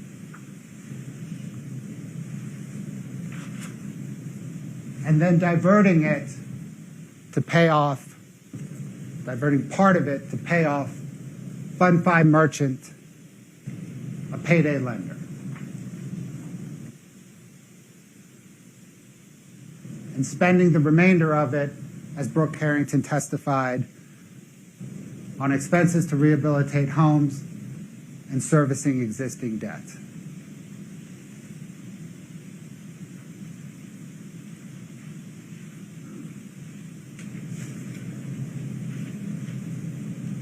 Then, telling your friend, your best friend, since middle school, that you applied the money to the loan, here's the deed, sign the deed, and then not filing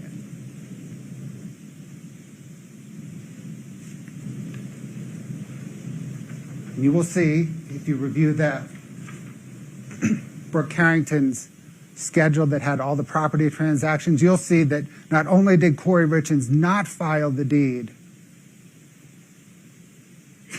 she took out another loan on the house. That's the loan that was foreclosed on, that resulted in Chelsea Barney, her partner, and their children getting evicted and losing their life savings. That is the next level of financial desperation that Kouri Richins was in January 2022.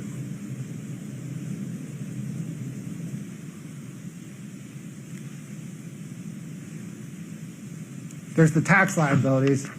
In the grand scheme of the amount of debt, 150 grand in tax liabilities is de minimis, but they were on her mind.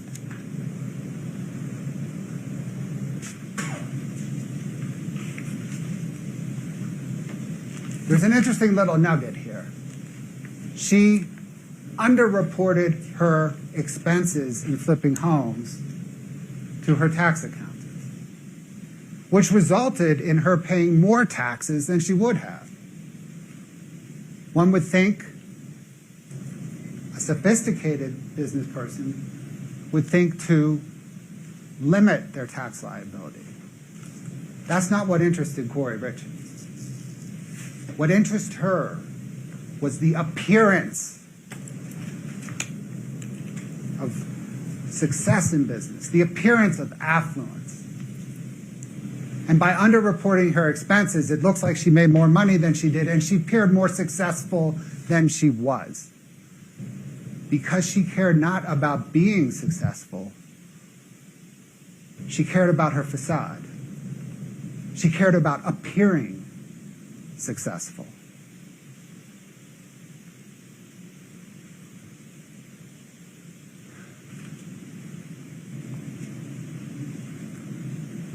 You'll recall that C&E distributed $36,000 to pay some of this $150,000 tax liability, which Kouri Richins then diverted to close on a home.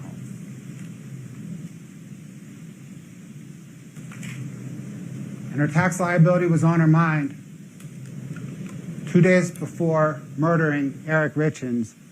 She spent over an hour and a half on the phone with the IRS. It was on her mind because if the IRS moved on her tax liabilities, Eric would find out.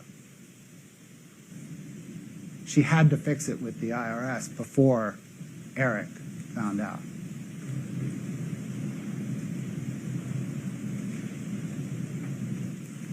You're familiar.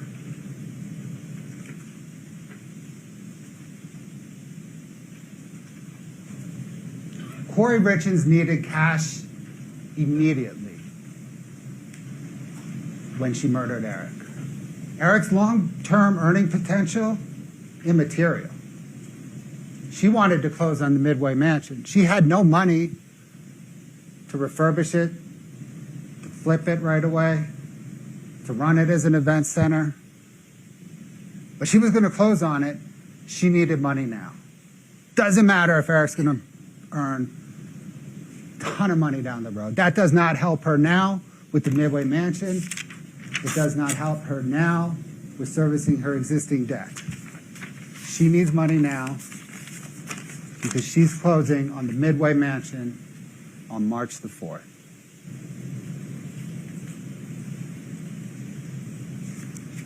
And when she closes on the Midway Mansion, it's worth $2.9 million. She's borrowing $3.2 million. None of it's her money. She's reaching into other people's pockets to get that money. Not only does she want money to purchase the Midway Mansion, she wants $87,000 for herself.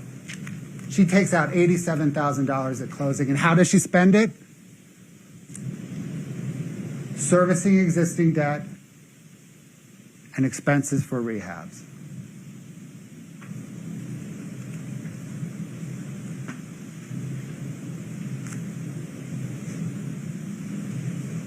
She ultimately closed on the Midway Mansion the day after she murdered Eric. There's an interesting thought here. Did she close on the Midway Mansion in spite of murdering Eric?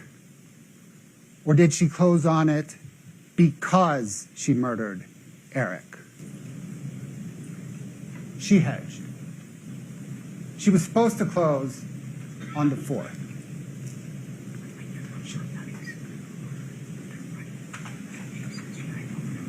She didn't want to close until she knew Eric Richins was dead.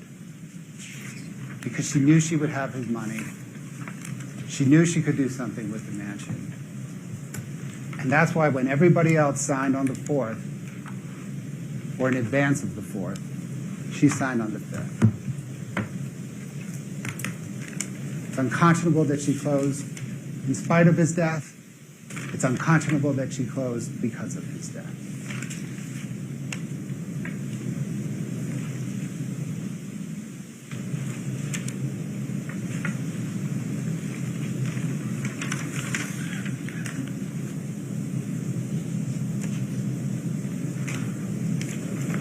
This is probably Kouri Richins' true plan for the Midway Mansion.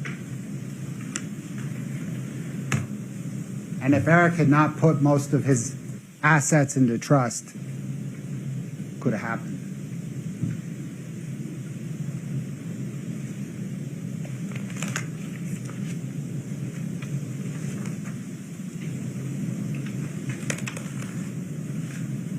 Recall Brooke Harrington's testimony that after closing on the Midway Mansion, Kouri Richins' liabilities were right about $8 million, and she was in the hole $1.6 million. Her net worth was negative $1.6 million when she murdered Eric.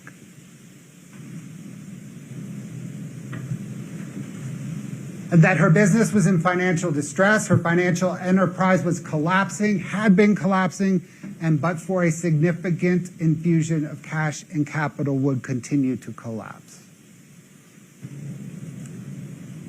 That significant infusion of cash and capital was supposed to be Eric Richins' money.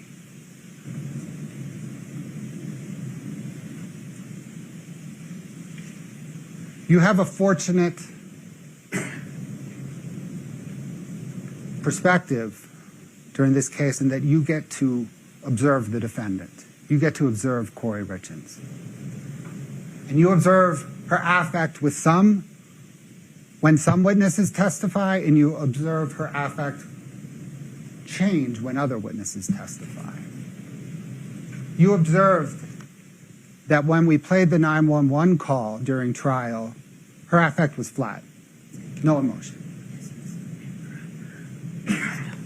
You also observed that when Brooke Harrington testified about the financial distress of her business, she was exercised, because that testimony pierced her facade.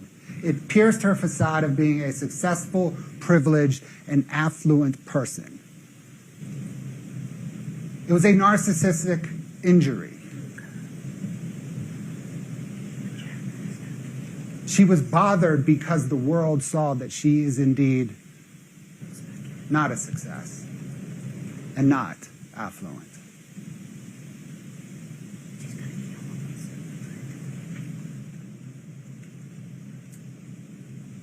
The bulk of Eric Richins' estate was in insurance coverage. Some of it got paid out to the trust, some of it got paid out to Kouri Richins. Kouri Richins knew this, knew that much of his estate was insurance coverage. And different than taking money from Eric's home equity, different than taking money from Eric's bank account, to take Eric's insurance money, Eric has to die.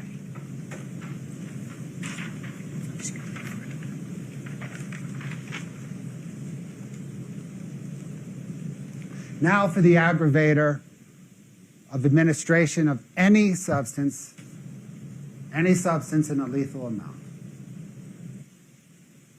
The substance here happened to have been fentanyl, could have been any part of the illicit street drug that she bought, happened to be fentanyl that she administered in a Moscow Mule and a shot or a shot. But we know that's how she administered it because it was in his belly. We know it was a lethal amount. The death certificate, fentanyl killed him. That's the substance, lethal amount. Can be as small as 3 nanograms per milliliter. And in this case, he had 15. 5 times what can be a lethal amount. That, by the way, is not an accident. That amount of fentanyl shows that Kouri Richins wanted Eric not only dead, but good and dead.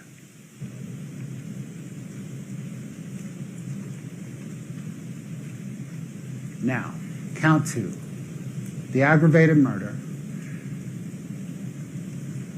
The elements are the same as count 1. The only difference is attempt.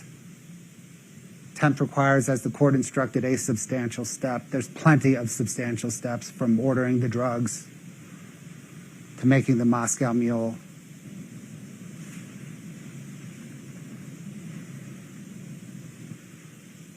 Here, the aggravated murder count proves the attempted aggravated murder count, and vice versa.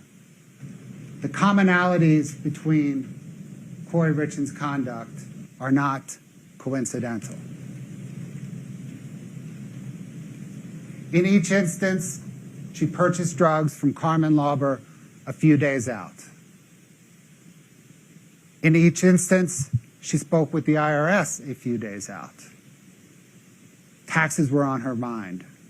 Eric would find out if the IRS was after them.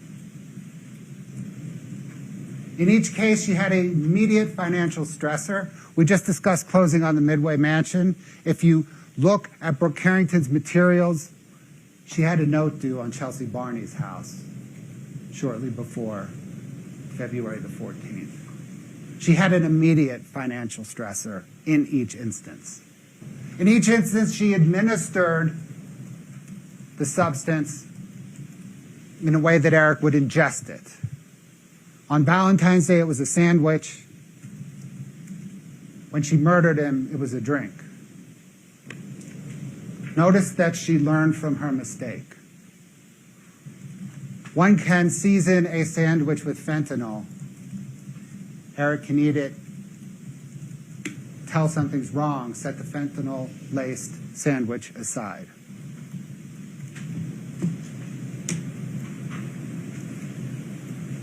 You throw a lemon drop shot back. By the time Eric would notice, the shot was in. It was in his body. Moscow Mule, just to be good and sure.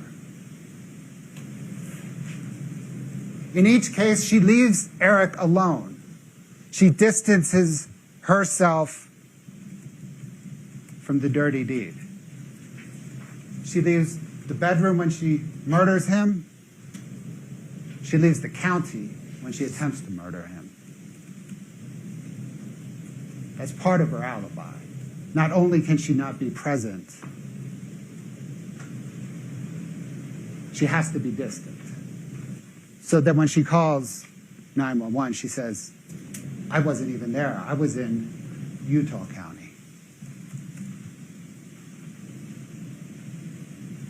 And in each case, she has a delayed response, right? It's the delayed response in calling 911 when she murders him, and it's her delayed response in returning home when she failed to murder him.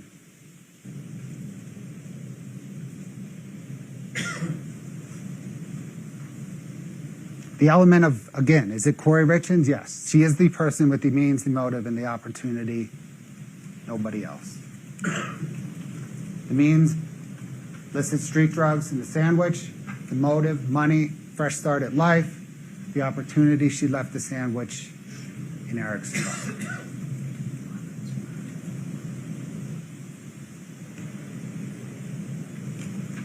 Intentionally or knowingly caused the death of Eric Richins, right? It's attempt, so attempted to cause the death of Eric Richins.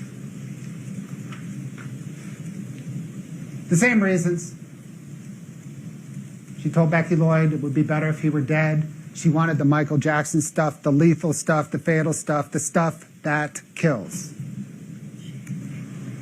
She wanted Eric Richins' life insurance. You only get life insurance when Eric's dead.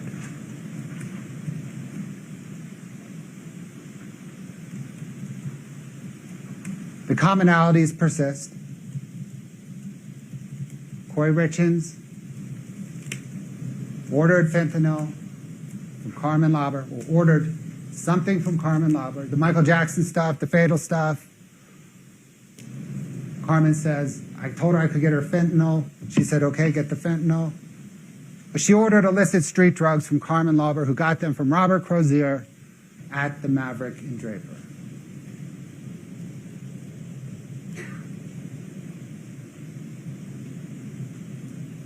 Again, the volume of calls during the drug purchase between both Kouri Richins and Carmen Lauber and Robert Crozier and Carmen Lauber. And recall, we don't have the content of the texts because they were deleted from Kouri Richins' phone, deleted from Carmen Lauber's phone, and Crozier lost his phone.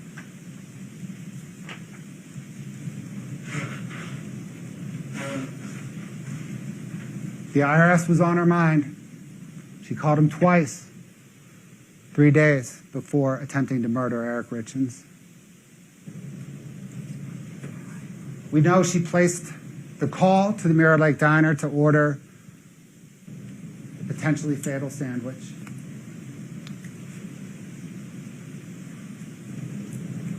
We know that Kouri ordered it. Kouri picked it up in person. It was swiped. Don't know if you can tell that's Kouri Richins' signature, but notice it's one stroke. There's no pen lift. We'll talk more about that in a minute.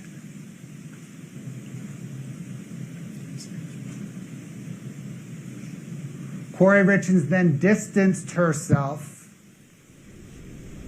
She left the sandwich for Eric, and she drove an hour away to meet up with Josh Grossman on Valentine's Day.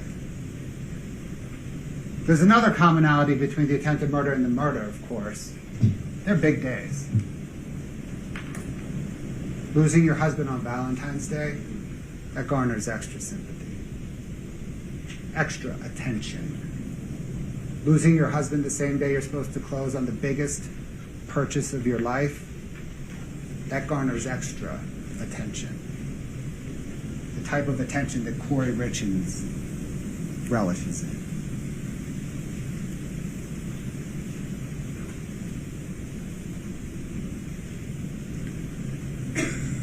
You heard Kouri Richins testify how Eric was a cowboy when it came to injury or illness. He worked through it all. He cowboyed up. Cowboys don't go to the hospital unless they're near death. They don't even think about going to the hospital unless they're near death. And at 11:33, Eric's thinking about going to the hospital. And then all the activity, the physical activity on his phone ceases for 87 minutes in the middle of a busy workday.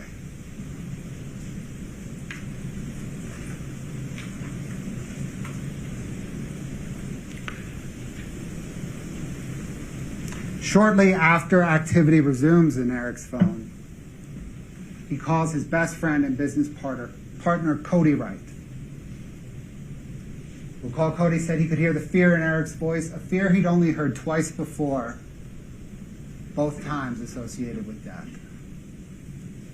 A fear he heard when Eric told him his mother had passed away, and a fear he heard when someone who struck Eric's truck in an automobile accident, and Eric thought that person might have passed away.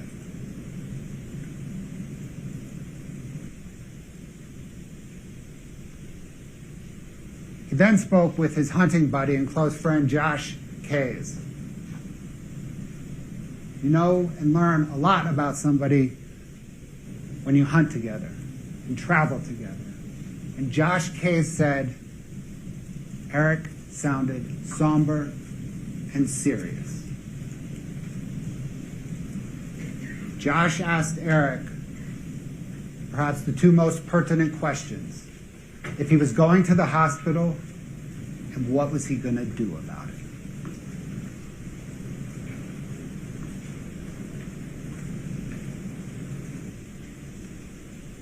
Let's turn to alley staking, singular, not plural.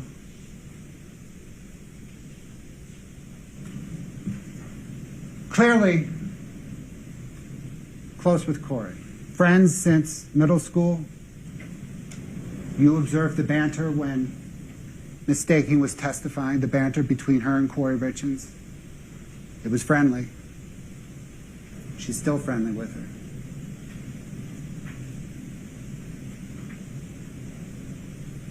And Allie Staking testified about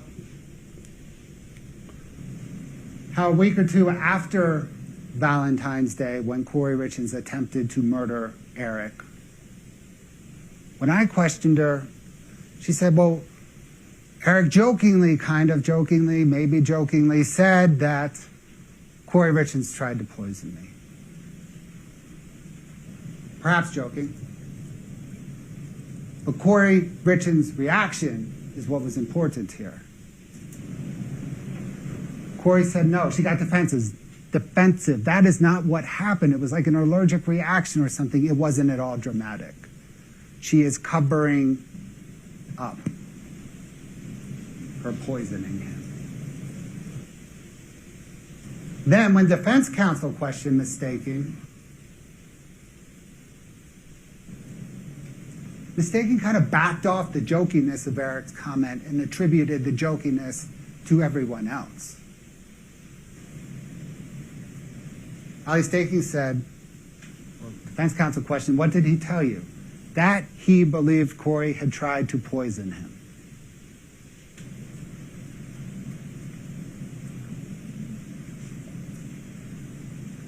Maybe it was one of those joking things like, I'm sending a message to Kouri Richins. I know what you tried to do. I'm joking about it, but I'm going to let you know.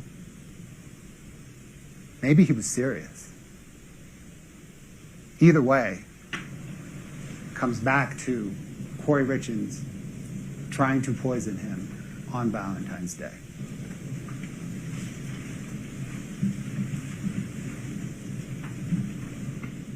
Kouri Richins repeatedly tries to cover up that she tried to murder Eric on Valentine's Day. She says she was home with him. She tells her best friend, Chelsea Barney, I was home with him. She was not. She was with Josh Grossman. She did not come home until after 6:30 p.m. She was saying he never broke out in hives or used an EpiPen. That means he broke out in hives and used an EpiPen.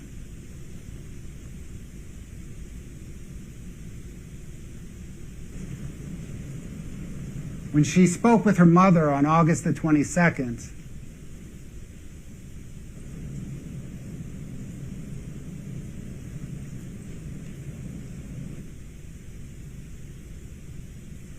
when she says she didn't put a love note and the sandwich in the front seat of his truck, she put a love note and the sandwich in the front seat of his truck. She is trying to distance herself. She is trying to cover up. She is trying to deflect.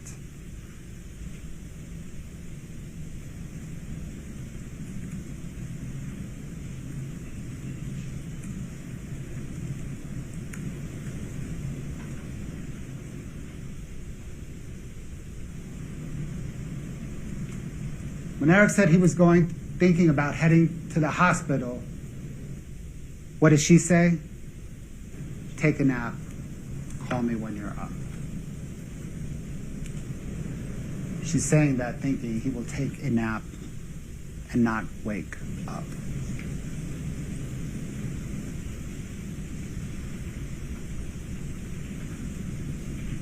When he does, Eric texts Kouri. He's asking if she's home because he had just said, I'm going to hospital. Then he had stopped communicating, or he said, I'm thinking about going to the hospital, and then stopped communicating for nearly 2 hours. He's figuring she was coming home to assist him, but she wasn't. She's in Provo waiting for her cabinet installer guy. Maybe.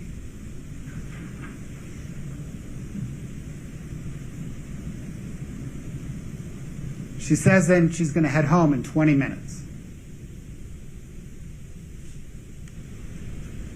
Nearly 2 hours later, question mark, where are you? You were heading home 20 minutes ago. She responds, what? Thanks for answering. Did you call? You didn't call. She thinks he's heading home. She's not. She's trying to figure out what to do. She's trying to figure out what to do because Eric survived. She had not planned on that. She is delaying to make her plan. And then at 6:34, Eric texts, we're headed in there. Food is on the front seat of his truck. The same place she left the poisoned sandwich with the love note. Eric Richins is telling her, I know what you did.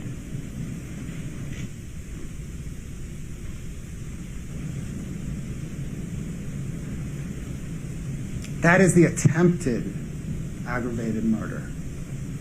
But that's the attempted murder. Now, of course, we have the two aggravators. They're the same. Same as with the aggravated murder. The money motive, same. Similar financial distress, same. There's also the first start at life motive, right? That hasn't changed a bit.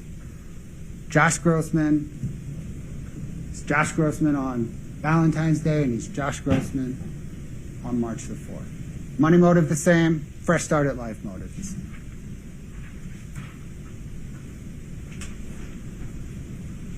Now the second aggravator, administration of any substance in a lethal amount.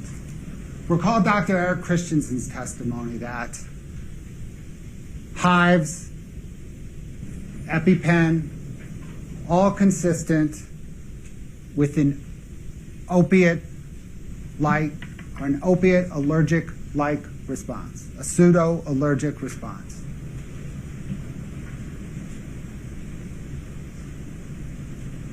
Hives, EpiPen, along with zero activity,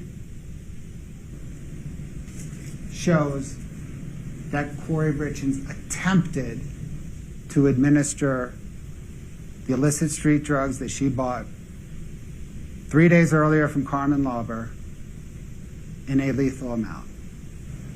She just failed.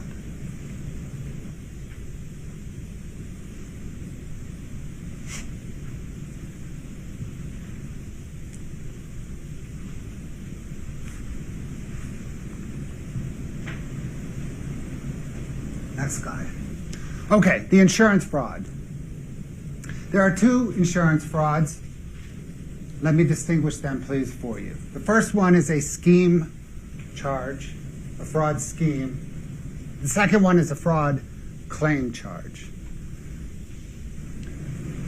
Count 3, the scheme charge relates to the $100,000 True Stage policy. We're going to put it up in a minute.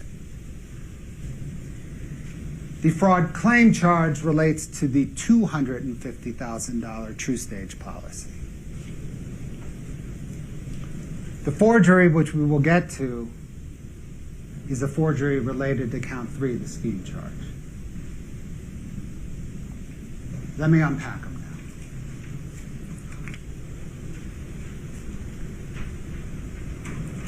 now. Okay. Different than the aggravated murder and attempted aggravated murder, I'll address all elements of the insurance fraud scheme kind of at once because they all jump out of this single page. And the scheme is quite simple.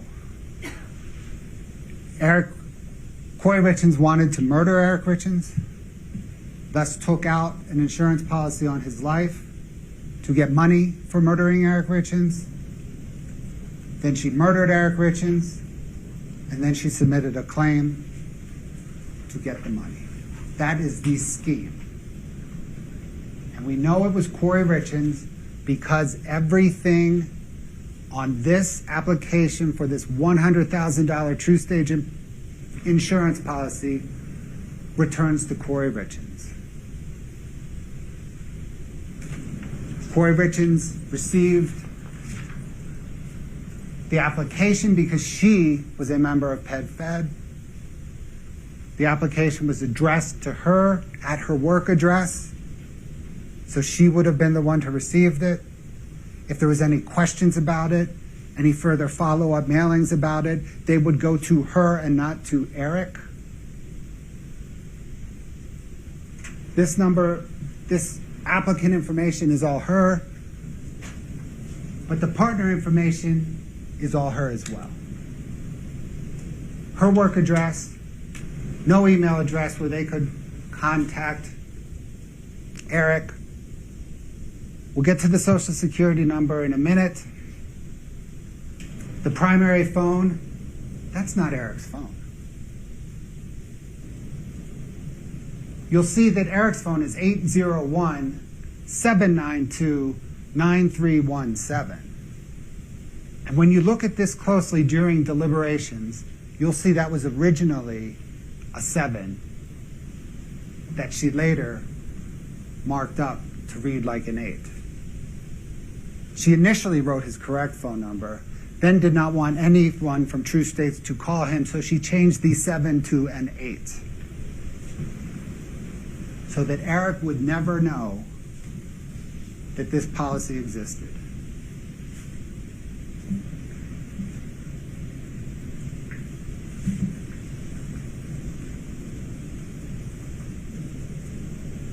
After Kouri Richins took $250,000 out of Eric's home equity, he put all of his insurance that he knew about into the trust.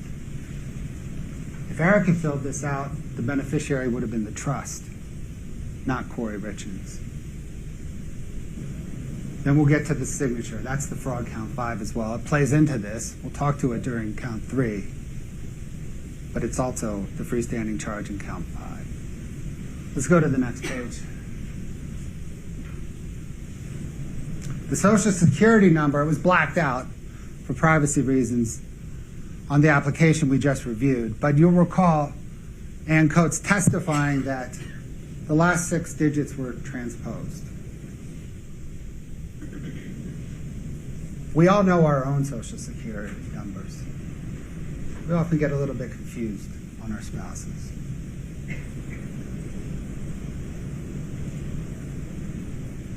Eric did not sign the application.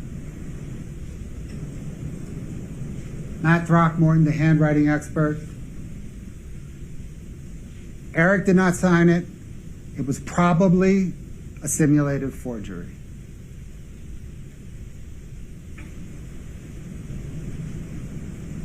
Recall his testimony that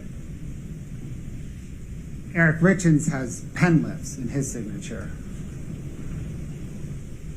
The forged one didn't have any pen lifts. You'll see Kouri Richins' signature throughout this case. No pen lifts.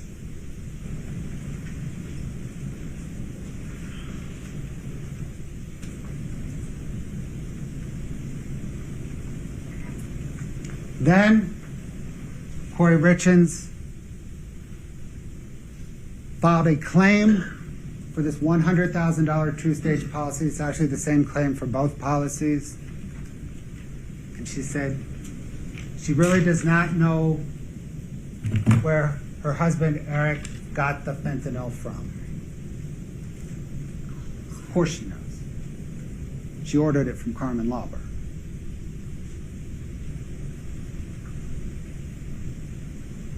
That is the fraud scheme.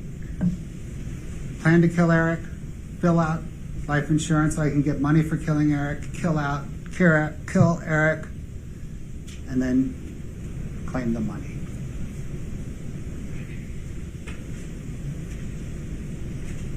Now for the insurance fraud claim count 4. This is the True Stage $250,000 policy. This is the claimant's statement filled out. Kouri Richins beneficiary, Kouri Richins email, Kouri Richins' address. Everything about this claim says Kouri Richins is submitting this claim. And then,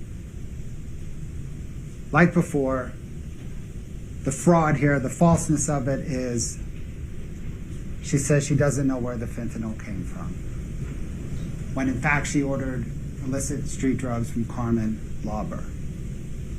And indeed, later in the Walk the Dog letter, admits to asking Carmen for fentanyl.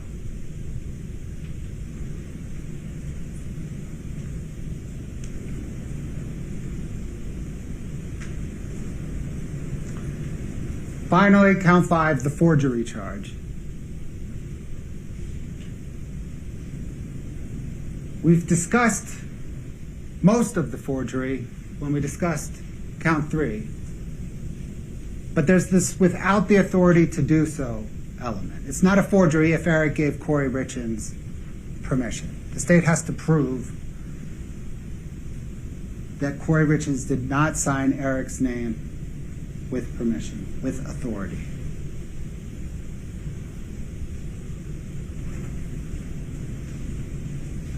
All of the evidence in this case proves that Kouri Richins does not ask for permission, she takes.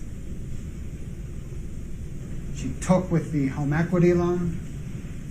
She took other people's money. She's a taker, not an asker. Finally, like I mentioned earlier, Eric Richins, the evidence proves, would have put the trust as the beneficiary, not Kouri Richins. If he had given permission, it would have been permission to make the trust the beneficiary. That's the forgery charge.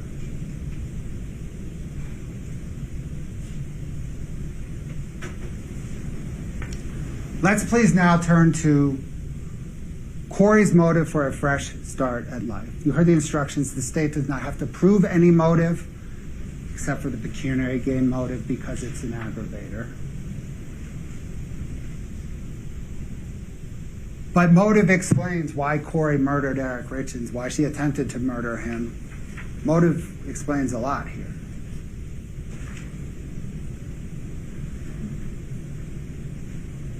These texts at this point are familiar.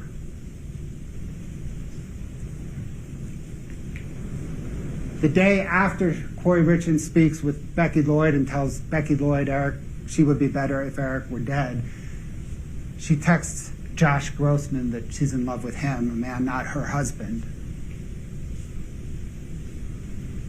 I was divorced right now and asked you to marry me, would you?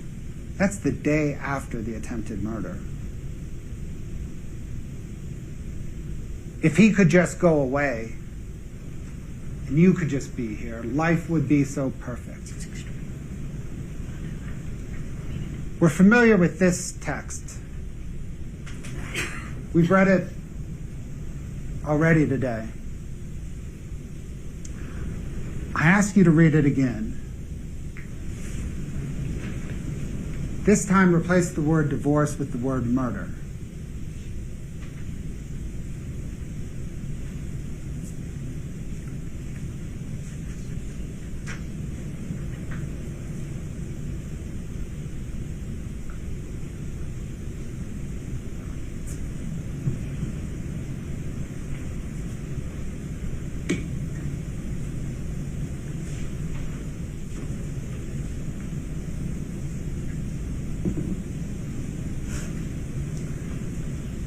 This graphic shows a juxtaposition between Josh and Eric that is insightful to what Kouri thinks about each of them. In each instance, she is texting, well, she is kind of simultaneously texting. These are laid out chronologically. She is simultaneously texting with both Josh and Eric about closing on the Midway mansion. And she's so excited she is so excited texting with Josh. I can't believe it. I want to celebrate with you. Love you, love you, love you. Thank you for always being my support, shoulder, and rock. I need you all the time. Some things I could never do without your encouragement. You have no idea how much I appreciate you. Eric tries to reach out. You want a shot? Can't. Sorry, busy.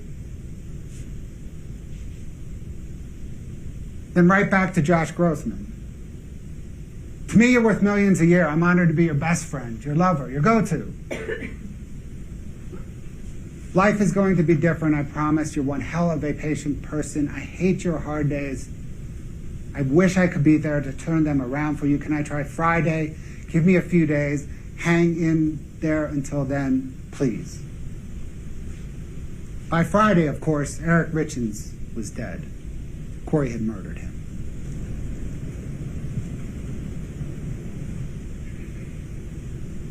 She's right. Life's going to be different. She promised him. It was.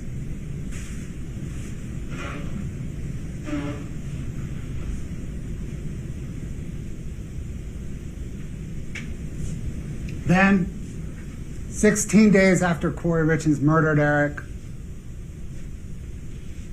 are we there yet?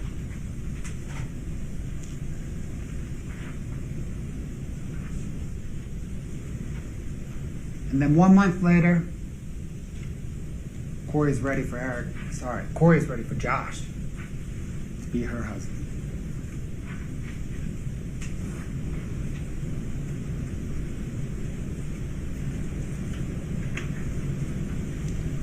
Josh Grossman loved Kouri Richins.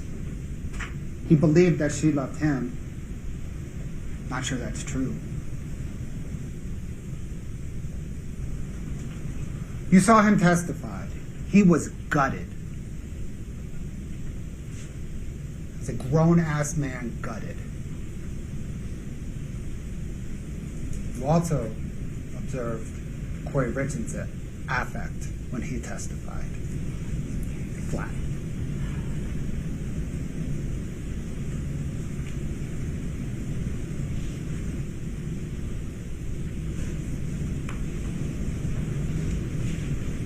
The evidence proves that Kouri Richins murdered, attempted to murder Kouri Richins, and that she committed 2 counts of insurance fraud and forgery. The evidence does not support any other rational explanation.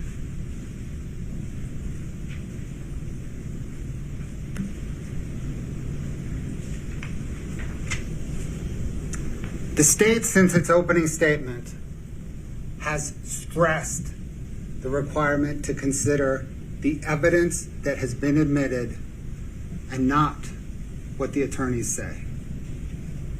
What the attorneys say, insinuate, speculate, is not evidence. Please let me show you why the state has stressed this. In the defense's opening statement, counsel said that the evidence will show that Kouri Richins had a 1/2 interest in the Willow Court home.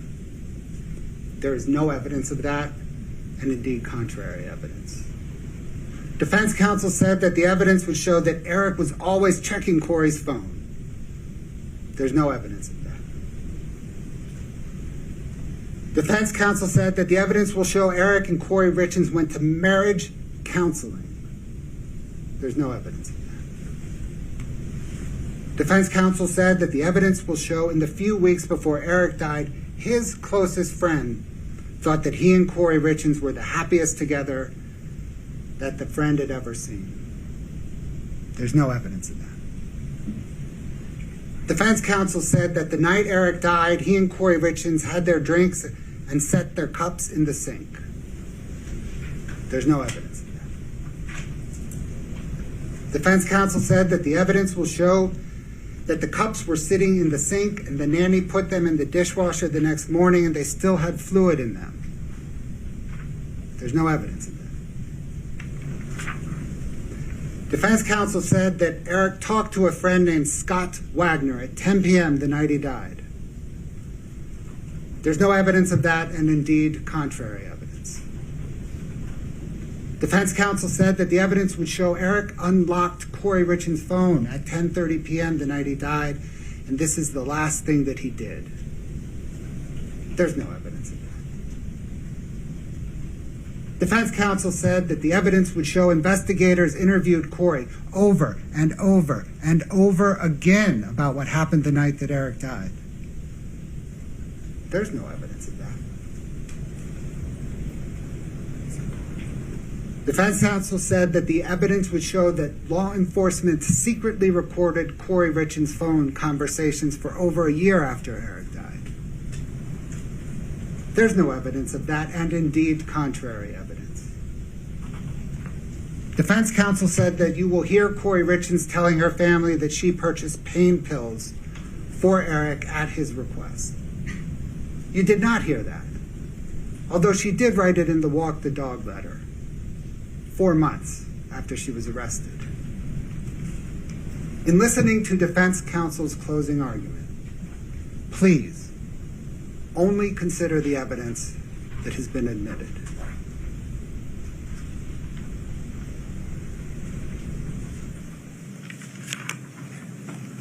Ms. Lewis.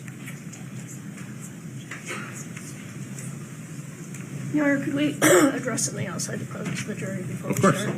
Folks, let's give you an opportunity to stretch your legs, use the restroom. Please rise for the jury.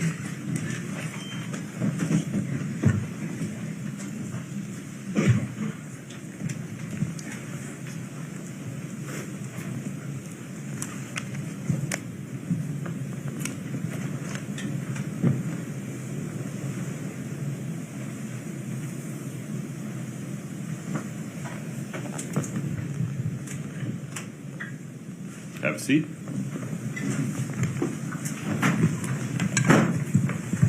Your Honor, at this point, we'd like to make a motion for mistrial and make a proffer on it.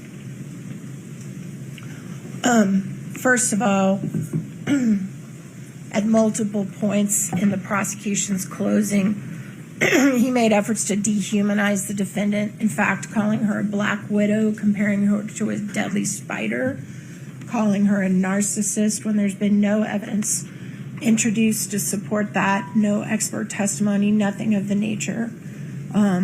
Furthermore, it's completely improper for the prosecution to comment on her demeanor while she sat at counsel table. That's a comment on her failure to testify.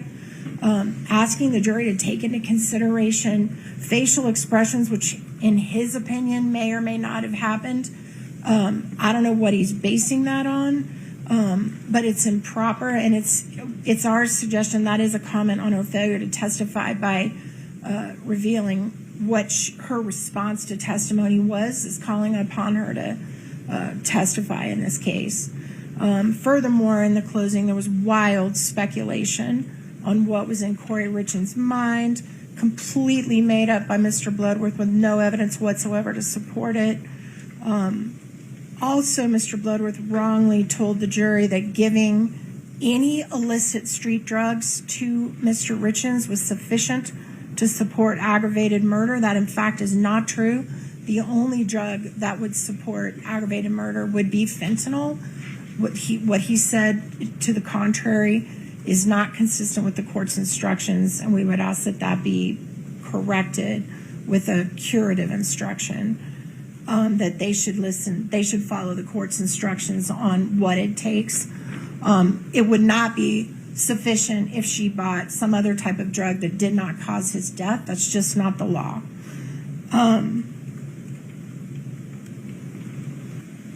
Let's see, just a moment. I think that's it, Your Honor. Mr. Bloodworth.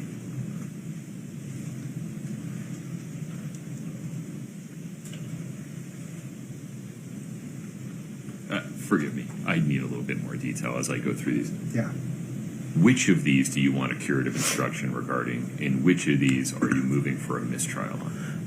Moving for mistrial on all of it, Your Honor. The curative instruction, I think, is required by the wrongful information that giving him any illicit street drug is sufficient to support aggravated murder. That's just not true. And that's super important, because if they do believe that, there is evidence to make a finding that there was oxycodone. And there was no oxycodone found in his body. So that can't support a conviction. So that's what I think requires the curative instruction. The rest of it, I don't know any way you can cure it, Your Honor. The Utah Court of Appeals disagrees with you regarding the prosecutor's comments. A long line of cases talk about the potential prejudicial effect of an improper comment by a prosecutor only being able to be measured after the defense gives its closing and the state gives its rebuttal and we consider any curative instructions. What's your alternative position there? I could, for example, instruct the jury that Mr. Bloodworth's observations of Ms. Richins' demeanor are not evidence, and they are to rely on their observations of Ms. Richins, if any, only. I just don't even think that her demeanor is proper to rely upon because she didn't testify. Can be. I mean, she burst out in laughter during the showing of the decedent's body. I don't think it would be appropriate for me to tell the jury you can't possibly consider that. I'm sorry, but I have no idea what you're talking about. I totally trust you, but I have no recollection of any laughter when his body was shown. No, it was a hypothetical, Ms. Nestor. Oh, thank goodness. The bounds of your categorical statement that the jury can never consider the defendant's demeanor. I'm sorry. I thought you were saying she did that, and I was just horrified. Please stay focused. But I am focused. I just misheard you.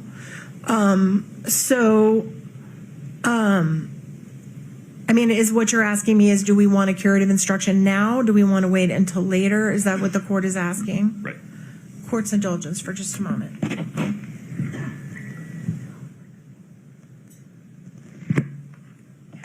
Okay, I think we do want it now, if we can get one now. Let's hash that out for a second. What I proposed was an instruction that the jury may rely on their own observations, if any, of Ms. Richins' demeanor in trial, but they cannot rely on counsel's statements regarding what Ms. Richins' demeanor was.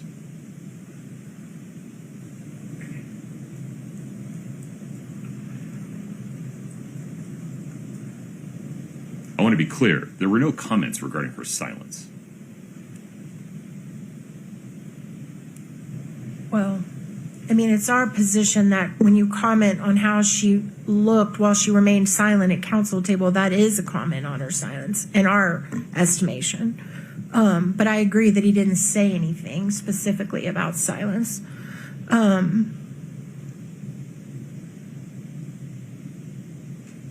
That instruction would be preferable to no instruction,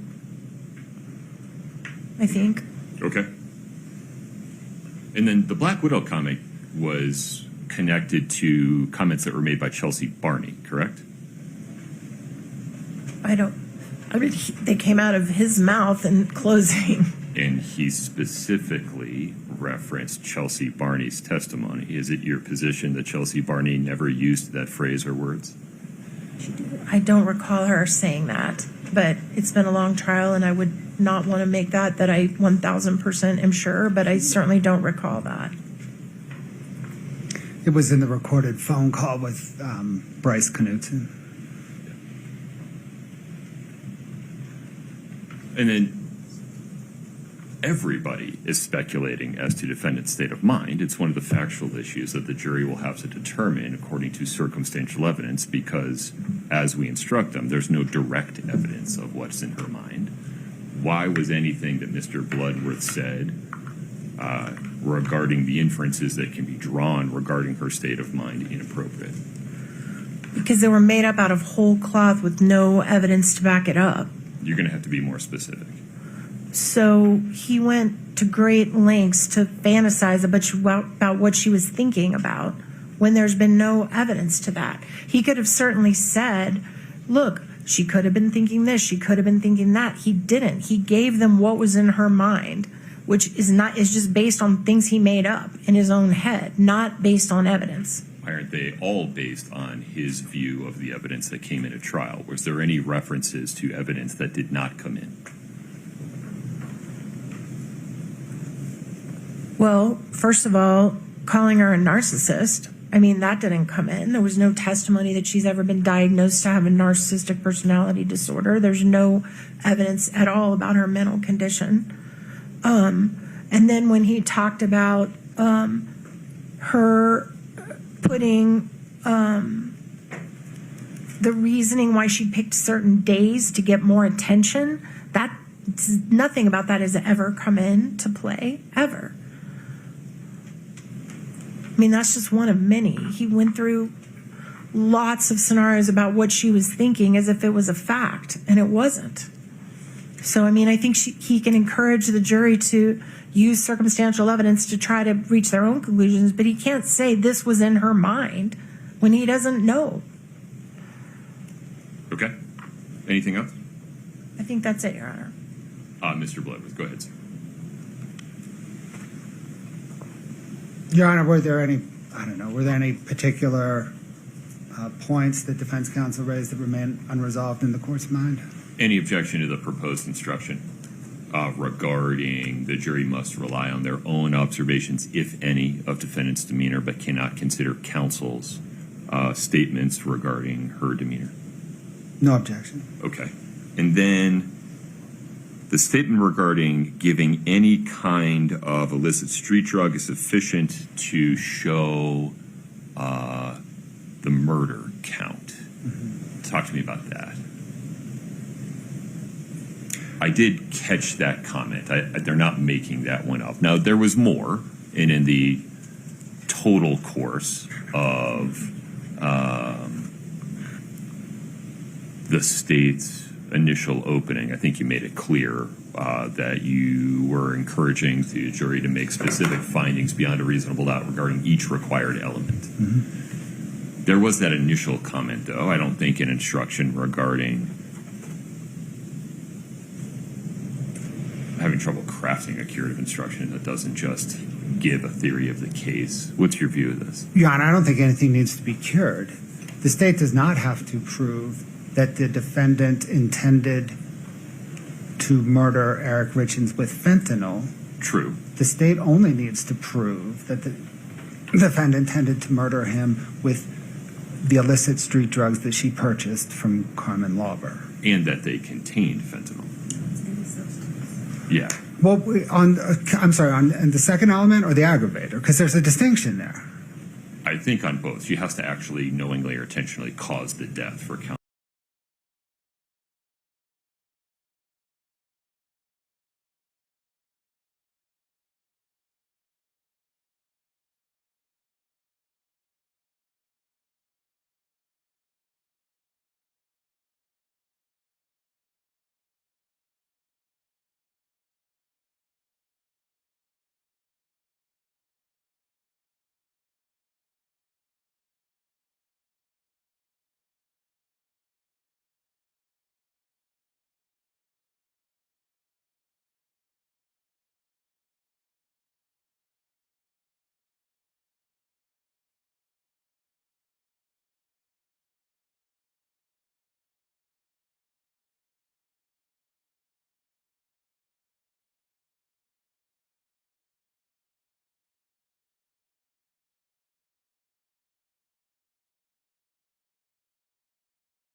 So if she buys something that she thinks is OxyContin Correct. and intends the giving of the OxyContin to kill him, and it turns out that what she got was blue M30s that had fentanyl and Right. it killed him,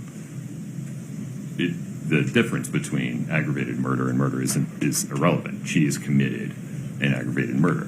What the distinction I think that I acknowledge is that she doesn't have to intend to kill him with fentanyl. She has to intend to kill him with poison. Even if she thought she was getting one and got the other. Correct. As long as it worked, Correct. she committed the crime. Correct. And I think that's what I said throughout. I think that is the weight of the argument overall that you made. If there's a particular sentence I said that is different than that, then I agree we should cure it. But I don't think I said anything different than that. On this one, Ms. Nestor, I think the better course, rather than for the court to insert itself at this point, is to allow the rest of closing to play out, and we can readdress this issue at the end. Okay. I expect that this issue will get teased out in detail through Ms. Lewis's closing and the state's rebuttal. Give me a moment to collect my thoughts regarding the others. All right, thank you. Court will be in recess until... Oh, I'm sorry, go ahead. I'm sorry, Your Honor, can I just maybe say one thing? Yes, please. The state did not refer to the defendant as a narcissist. The state said that that was a narcissistic injury. Right, I got it.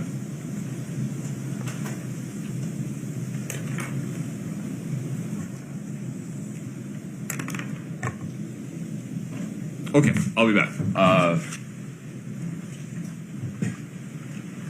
11:40, please. We'll be in recess. All right.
Back on the record in 231-500-139. Counsel for state and the defendant are present. The defendant is present as well. Counsel, this is what I propose. Let me give you a ruling regarding defendant's motion for mistrial. Then I'd propose I give the jury the curative instruction related to evidence of defendant's demeanor. Then I'd propose we take a lunch break, Ms. Lewis, so we're not interrupting your closing. I agree with that. Okay. Any objection, Mr. Bloodworth? No objection. If the All right, we're back on the record in 231-500-139. Counsel for state and the defendant are present. The defendant is present as well. Counsel, this is what I propose. Let me give you a ruling regarding defendant's motion for mistrial. Then I'd propose I give the jury the curative instruction related to evidence of defendant's demeanor. Then I'd propose we take a lunch break, Ms. Lewis, so we're not interrupting your closing. I agree with that. Okay. Any objection, Mr. Bloodworth? No objection, Your Honor. All right. The issue before the court is a motion for mistrial and request for curative instruction in the alternative made by defendant on the record this morning. The motion for mistrial is based upon several comments made by Mr. Bloodworth in the state's initial opening that in defendant's view are so improper as to require a mistrial. The court will address defendant's arguments one at a time.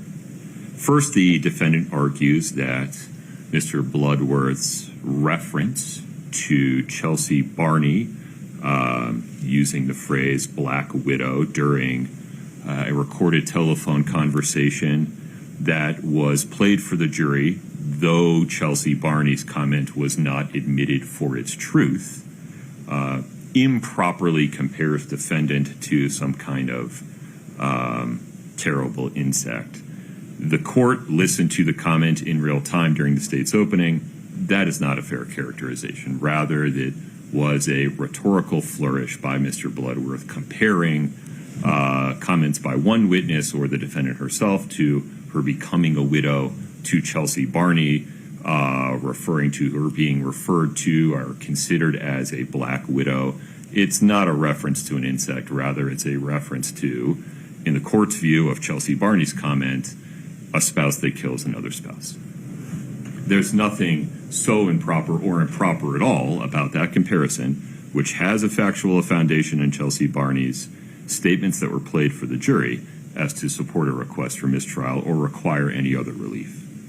Moreover, the defendant requests a mistrial based upon, in defendant's view, Mr. Bloodworth characterizing Ms. Richins as a narcissist. Defendant argues that that is unsupported and improper expert testimony from counsel that has no basis in the evidence.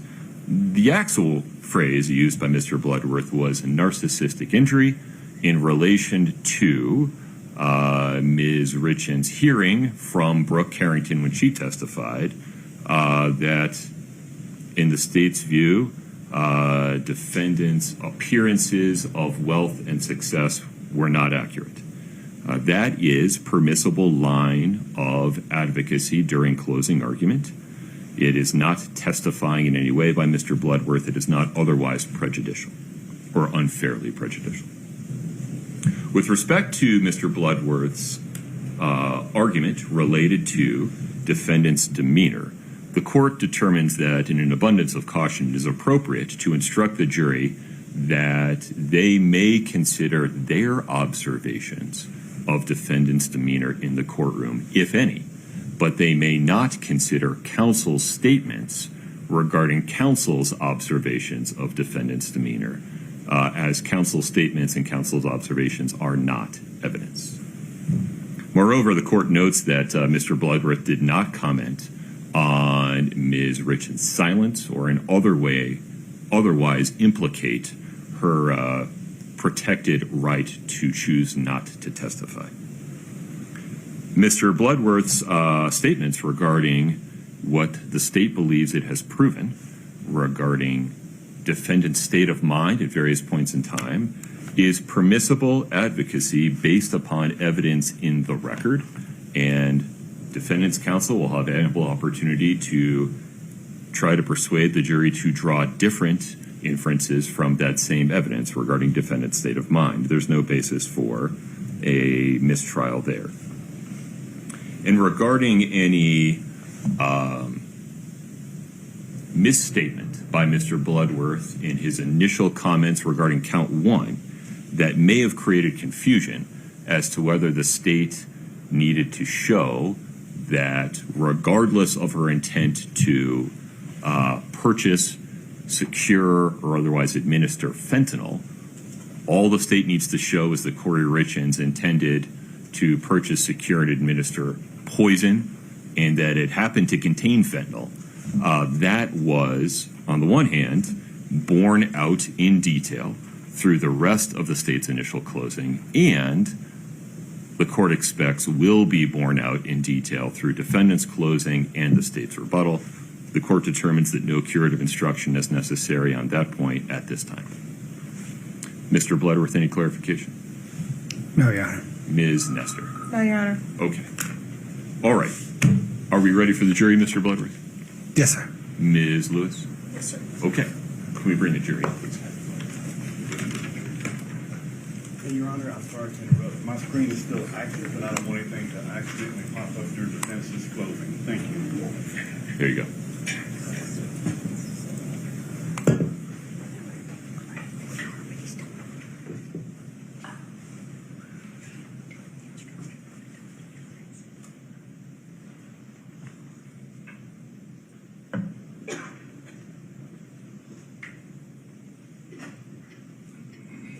Bless you.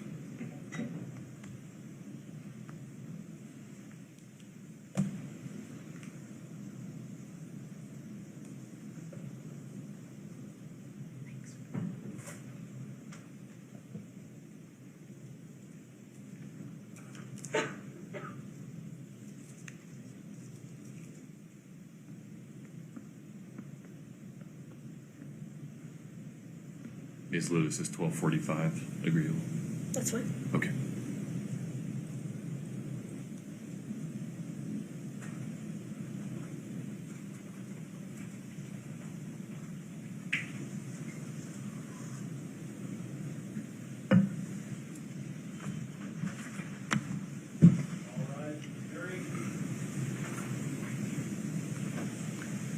Folks, this time just stay standing. This will be a quick turnaround.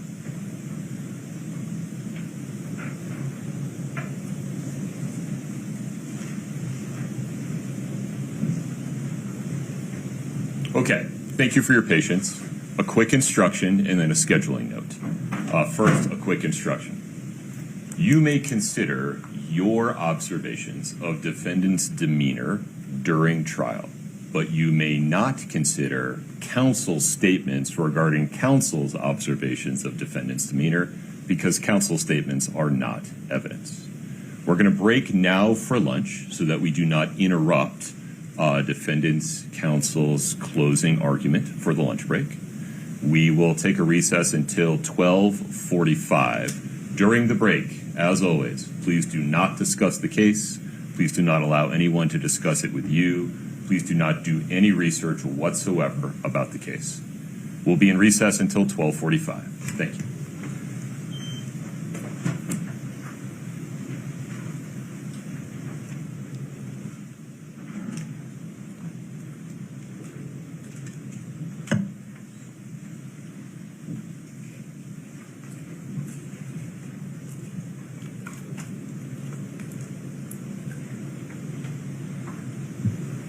Anything further, Mr. Bloodworth? No, Your Honor. Ms. Lewis?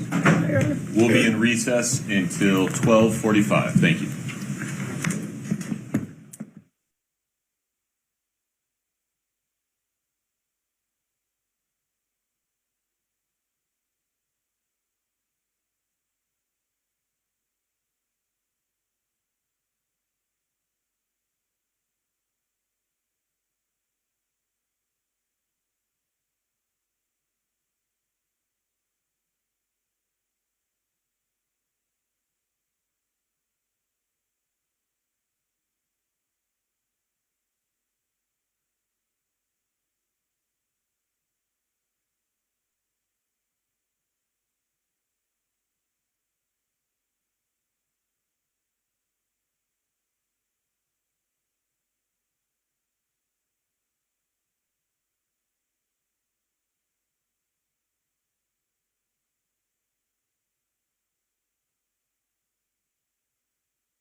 231-500-139.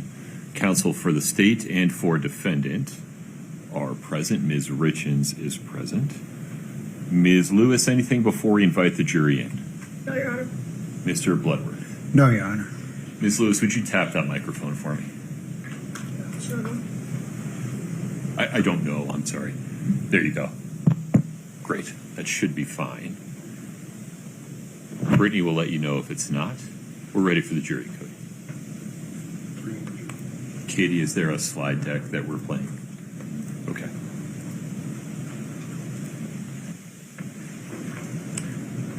I have a picture of a house at the moment, right?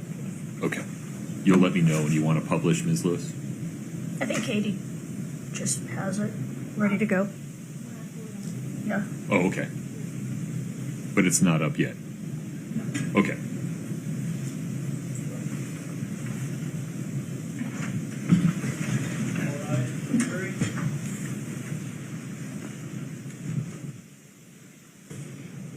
Please have a seat as you come in.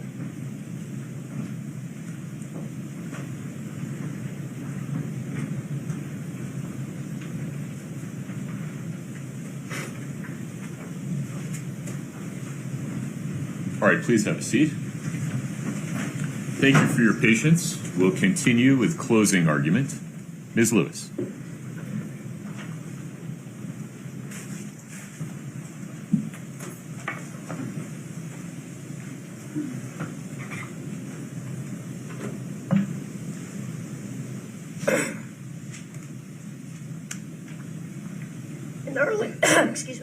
In the early morning hours of March 4th, 2022, the house was quiet.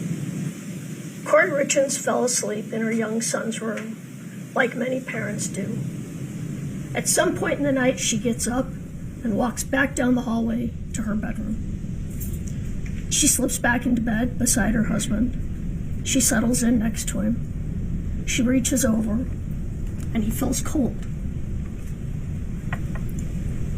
Eric Richins, the father of her children, the man that she has built a life with. Something feels wrong. She pulls the blanket up around him, but something still isn't right. He feels heavy. She turns on the light. And when she looks at her husband, really looks at him, she realizes something is terribly wrong. And in that instant, in that bedroom, in the quiet early of the morning, Kouri Richins' world collapsed. Reasonable doubt. It's not just a slogan. It's not just a suggestion. It's a constitutional shield that protects the innocent and prevents the state from punishing without truth. And it is the state that has that high burden, the highest burden under the law, to prove each and every single element of each and every charged offense beyond a reasonable doubt. The state stood up on day one and they told you they were going to prove that Kouri Richins had the means, the motive, and the opportunity to kill Eric Richins. And we're going to talk about each of these, but first, I want to talk a little more about reasonable doubt. I've told juries for a long time that one way to understand reasonable doubt is, are there other reasonable explanations as to what happened? As you look at the evidence, if there are other reasonable explanations, this is reasonable doubt. And you have to find Kouri not guilty. I put to you that every fact that the state has put forth to say that Ms. Richins is guilty has another reasonable explanation. Let's go back to March 3rd, 2022. From everything we've heard during this trial, Kouri and Eric were happy that night. They were celebrating. Kouri was just about to close on the Midway Mansion. Rightly or wrongly, she believed that this was going to be the deal that put her over the top. The deal that had made everything she'd done with her business, the good, the bad, and the ugly, all worth it. The night of March 3rd, they have a celebratory drink, they go to bed, and then Kouri hears one of her sons cry out. And like parents all over the world do, she goes in to lie down on the floor of her son's room. An alibi or the truth?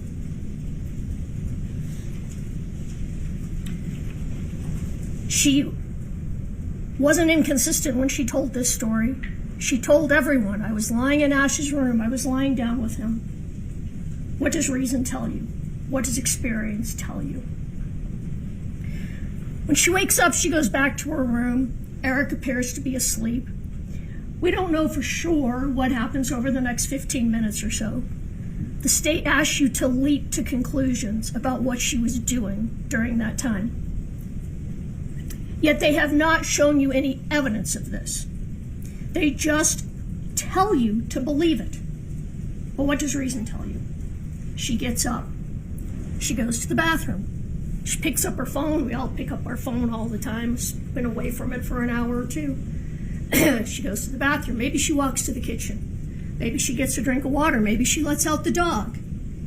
And then she goes back to her bedroom, phone probably in hand, gets into the bed next to her husband, again, realizes he's cold, pulls up the blanket, realizes something's wrong and turns on the light. It probably takes a moment or two for her brain to register what she's seen.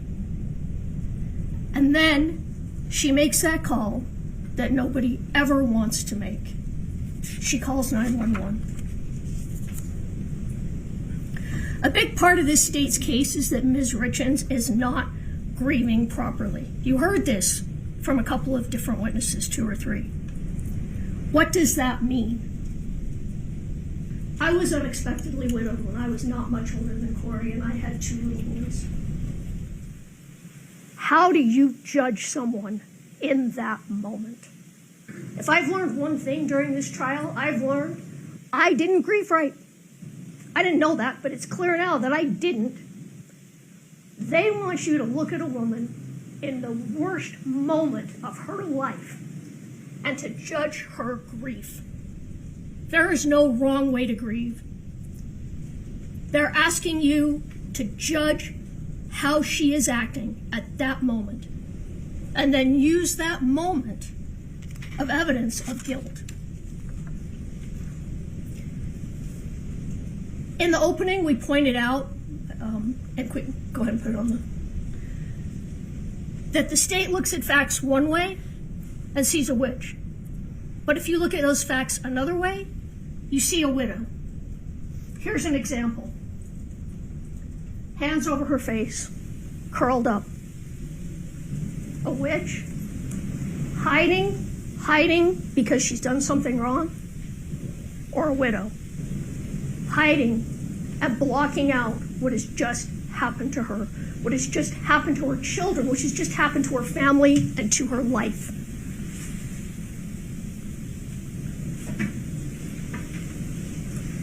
Look familiar? Portrayals of women grieving in art. Portrayals of women in grief. The state tells you during evidence that, oh, she didn't immediately talk to Kouri Richins when he came to the house because she felt so guilty she couldn't talk to him. Or was it because she didn't want to tell a father his son had died? Oh, she didn't tell the boys when she should have. It was weird. She didn't go talk to them. They were in the playroom. Again, because she felt guilty or because she was dreading the most difficult conversation, the conversation nobody, no mother ever wants to have with her young sons. Their father is dead. The father that everyone agrees was a wonderful father is gone, and she has to tell those little boys, you're never going to see him again. Believe me, that conversation may be the worst moment in a mother's life. How can a woman be judged on how she handles that moment? You heard her friend Allie staking. When Allie arrived at the home that day, she said Kouri was clearly upset. She said she was distraught. This is someone who's known her since junior high. not an officer who met her 5 minutes ago. She said Kouri was acting as you would expect. That night, friends came over to talk about Eric, to drink to Eric. A wake is what the Irish call it. The state wants you to leap to the conclusion that that night, Kouri was celebrating Eric's death. You heard Allie's stalking. They were celebrating Eric's life. They kept it light for the boys. They were dancing, they were smiling. All of them were, even Eric's sister. Can we not smile in our grief?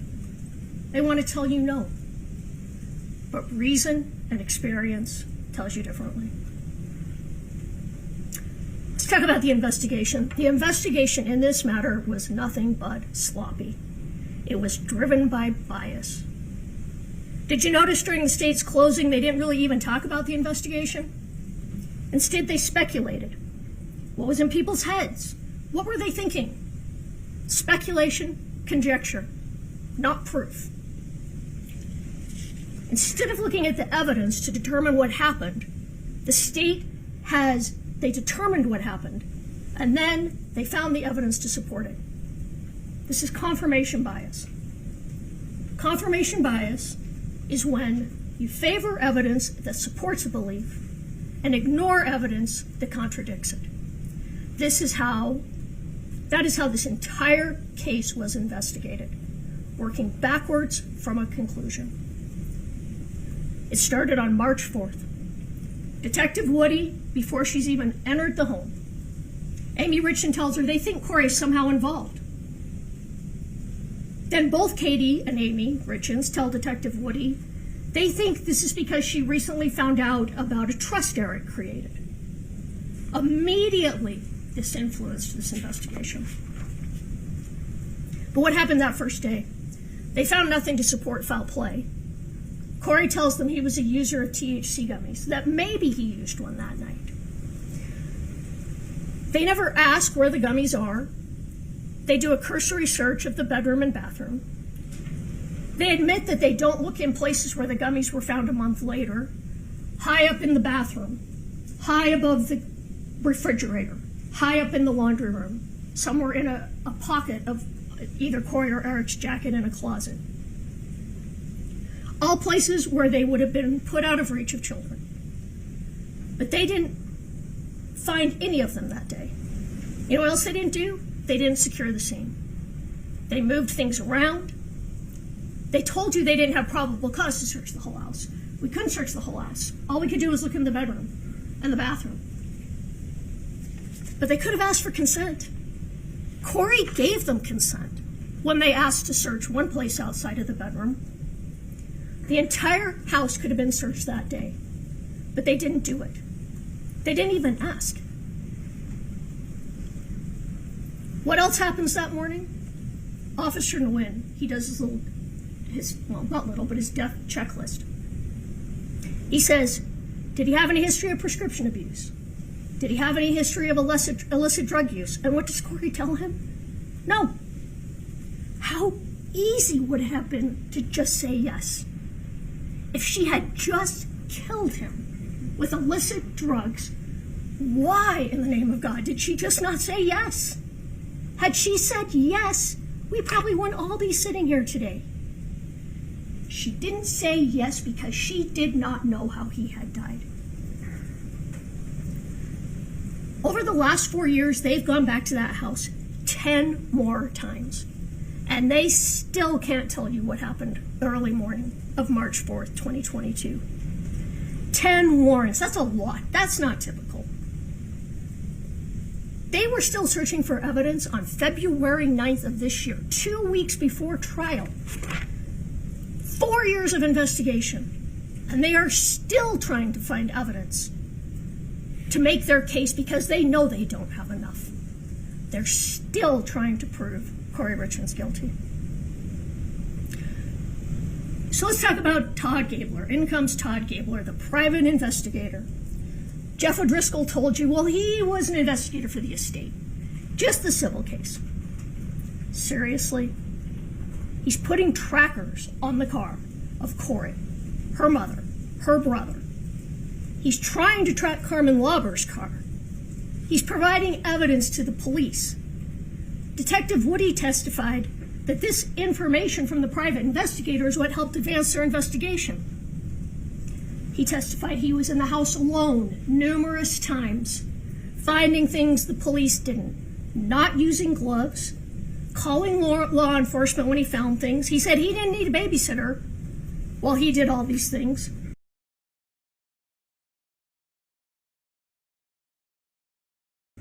Which is different than what Clint Benson told you. He said nobody was ever in that house without me being there. That wasn't true. What he told you wasn't true. Todd Gabler was in and out of that house numerous times by himself. He also told you that he was completely fair and unbiased, testing two hypotheses. His hypotheses: suicide and homicide.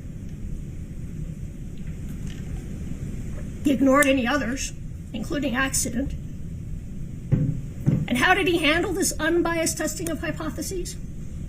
You heard Josh Grossman. He said the first time he talked to Todd Gabler said right out of the gate, Kouri killed Eric. Josh told you that tainted what he thought of next. How does it not taint an interview when your opening line is, oh, Kouri killed Eric, so now let's tell me what you have, what you know. Josh told you he started looking back at things differently than he had before because of that. Like I said, he tracked Kouri's car, he tracked her family's car, he tracked Carmen's Lauber car. He didn't track Cody Wright's car. He had more to gain from Eric's death than anyone. He didn't track anyone involved in the civil case regarding the trust. He only tracked people that he thought might lead to information for law enforcement. Did he follow up on Eric's trip to Mexico shortly before the death? No. Did he go to Mexico? Did he try and figure out where Eric had been in Sonora, Mexico? No. Nothing about that investigation was unbiased. Nothing. He passed it all on to law enforcement. And then what he did is he said to law enforcement, you should talk to Carmen Lauber. She's on the ropes in drug court.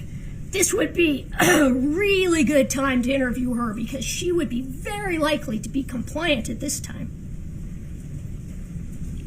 Everything about this investigation was led by the Richins family. They started on day one and they continued until trial. They are the ones who initially hired and paid for experts. Their private investigator gave information to the police. You know, and by the way, Gabler testified that he followed all the rules of being a private investigator. And that may very well be true.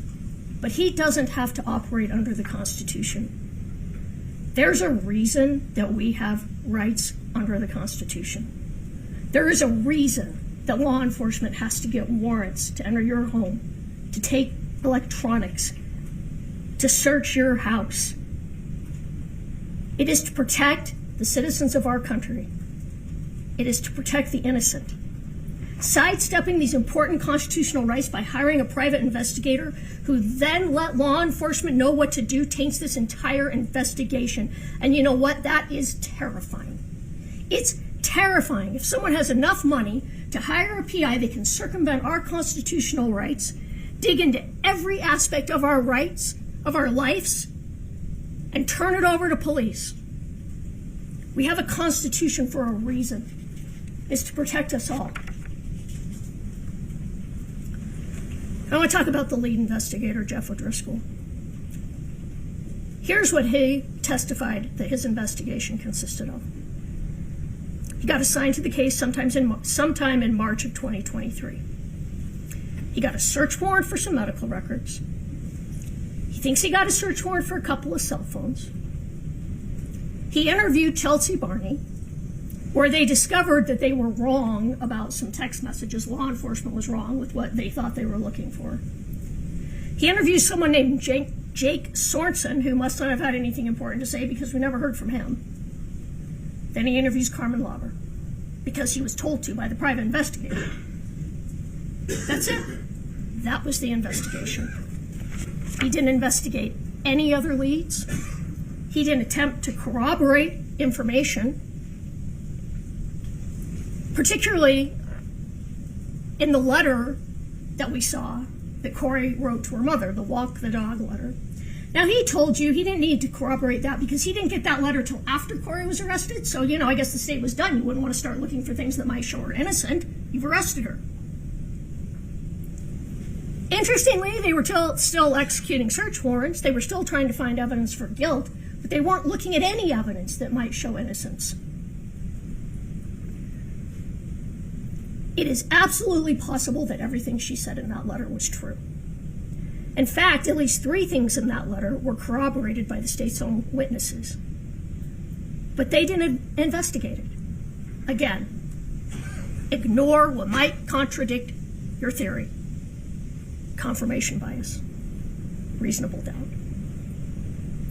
Also remember that letter never went to anyone. So it was nothing more than thoughts on paper. That's all that letter was.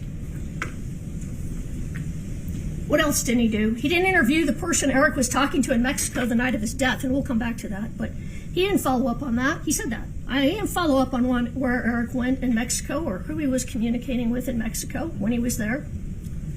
He didn't investigate what Eric did or where he went on February 14th, 2022. He didn't follow up to see did Eric go to the hospital that day. In fact, he did nothing regarding that day. Nothing. What else? He didn't find fentanyl anywhere. Allegedly, there were 90 to 120 pills of something. At least oxycodone. Where were they? I guess somebody took them, but they didn't have them. So whatever pills Carmen may or may not have provided to Kouri were gone. They no longer existed. They couldn't find or test those pills. And we do know that she bought oxycodone. But you know what? There was no oxycodone in Eric's stomach that night. So instead, Detective O'Driscoll says, well, we wanted to corroborate Carmen's story. I mean, we were going to corroborate it. We weren't just going to go by it. The story that they fed her, they want to corroborate the truth. They wanted to corroborate a story. Again, let's find what confirms our theory. Let's ignore what doesn't. Confirmation bias. Reasonable doubt. Sitting here in this courtroom after 4 years of investigation, there was an awful lot that O'Driscoll just could not tell you. Things he couldn't remember. He couldn't remember what people had told him in interviews. For example, he was asked, did you interview Eric's allergy doctor? Well, yes, but I can't remember what he said. Well, that might have been important because he testified the EpiPens in the house belonged to the children. Well, maybe because Eric had recently used his a couple of weeks earlier when he had an allergic reaction. He said, well, if I could have a few minutes, I could find out what was said. I could give you more information. We were in trial. He was on the stand 4 years after Eric had died. 3 years after he'd been appointed as lead investigator. And either he wasn't prepared to testify or he just didn't know. He is the lead investigator. Now the state elicited testimony from him that how could he possibly know the entire case? Is just too much. I couldn't know all of that information.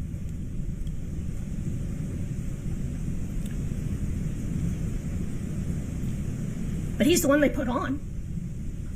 He's the one they relied on to testify about this investigation. You didn't hear from anyone else about the last 3 years of that investigation. They chose him. You know what else he couldn't testify to? He couldn't testify how the fentanyl got into Eric's system. He said, well, he ingested it.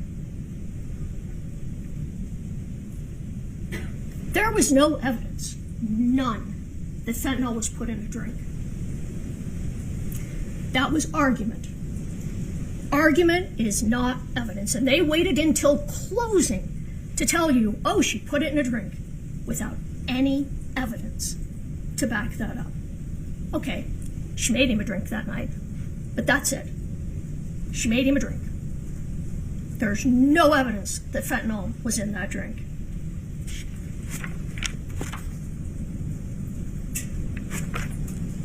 And the lead detective who couldn't tell you anything, he sat through this entire trial. He heard every witness testify.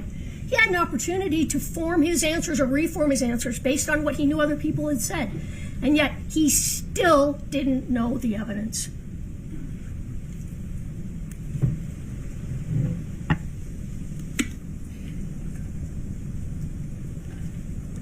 I want to talk a minute about deleted texts and the phone searches just quickly. Deleted texts. They said there were deleted texts off Kouri's phone, and that it looks like that probably was true. Why would you delete texts off your phone? Maybe because you were having an affair over the last 2 years? You might want to delete that off your phone before your whole husband's family finds out about it. Maybe because she was buying oxycodone. I mean, she asked Carmen for pain pills. Doesn't mean she killed her husband, but you probably want that off of your phone. The phone searches. So the evidence showed that Kouri found out on April 13th that Eric died of a fentanyl overdose. And that's the day they took her phone and she gets a new phone. These searches are all done on that new phone. Searches of how much fentanyl does it take to kill someone, or how much fentanyl is a lethal overdose? I don't remember exactly. Yeah, because she just found out her husband died of a lethal overdose of fentanyl. You might want to know what that means. And she texted other things. They said, oh, she texted about women's prisons. Of course she's worried. An innocent person would be worried. Anyone would be worried if they just found out that they are a suspect in a homicide investigation. She would have been scared to death. She was looking for information based on what she found out after Eric died. All right, what do we know about those last few hours before Eric's death? It's not a lot, but we do know some things from the autopsy and the toxicology reports. We know that he had fentanyl in both his blood and his stomach. We know he had quetiapine and alcohol only in his stomach and not his blood.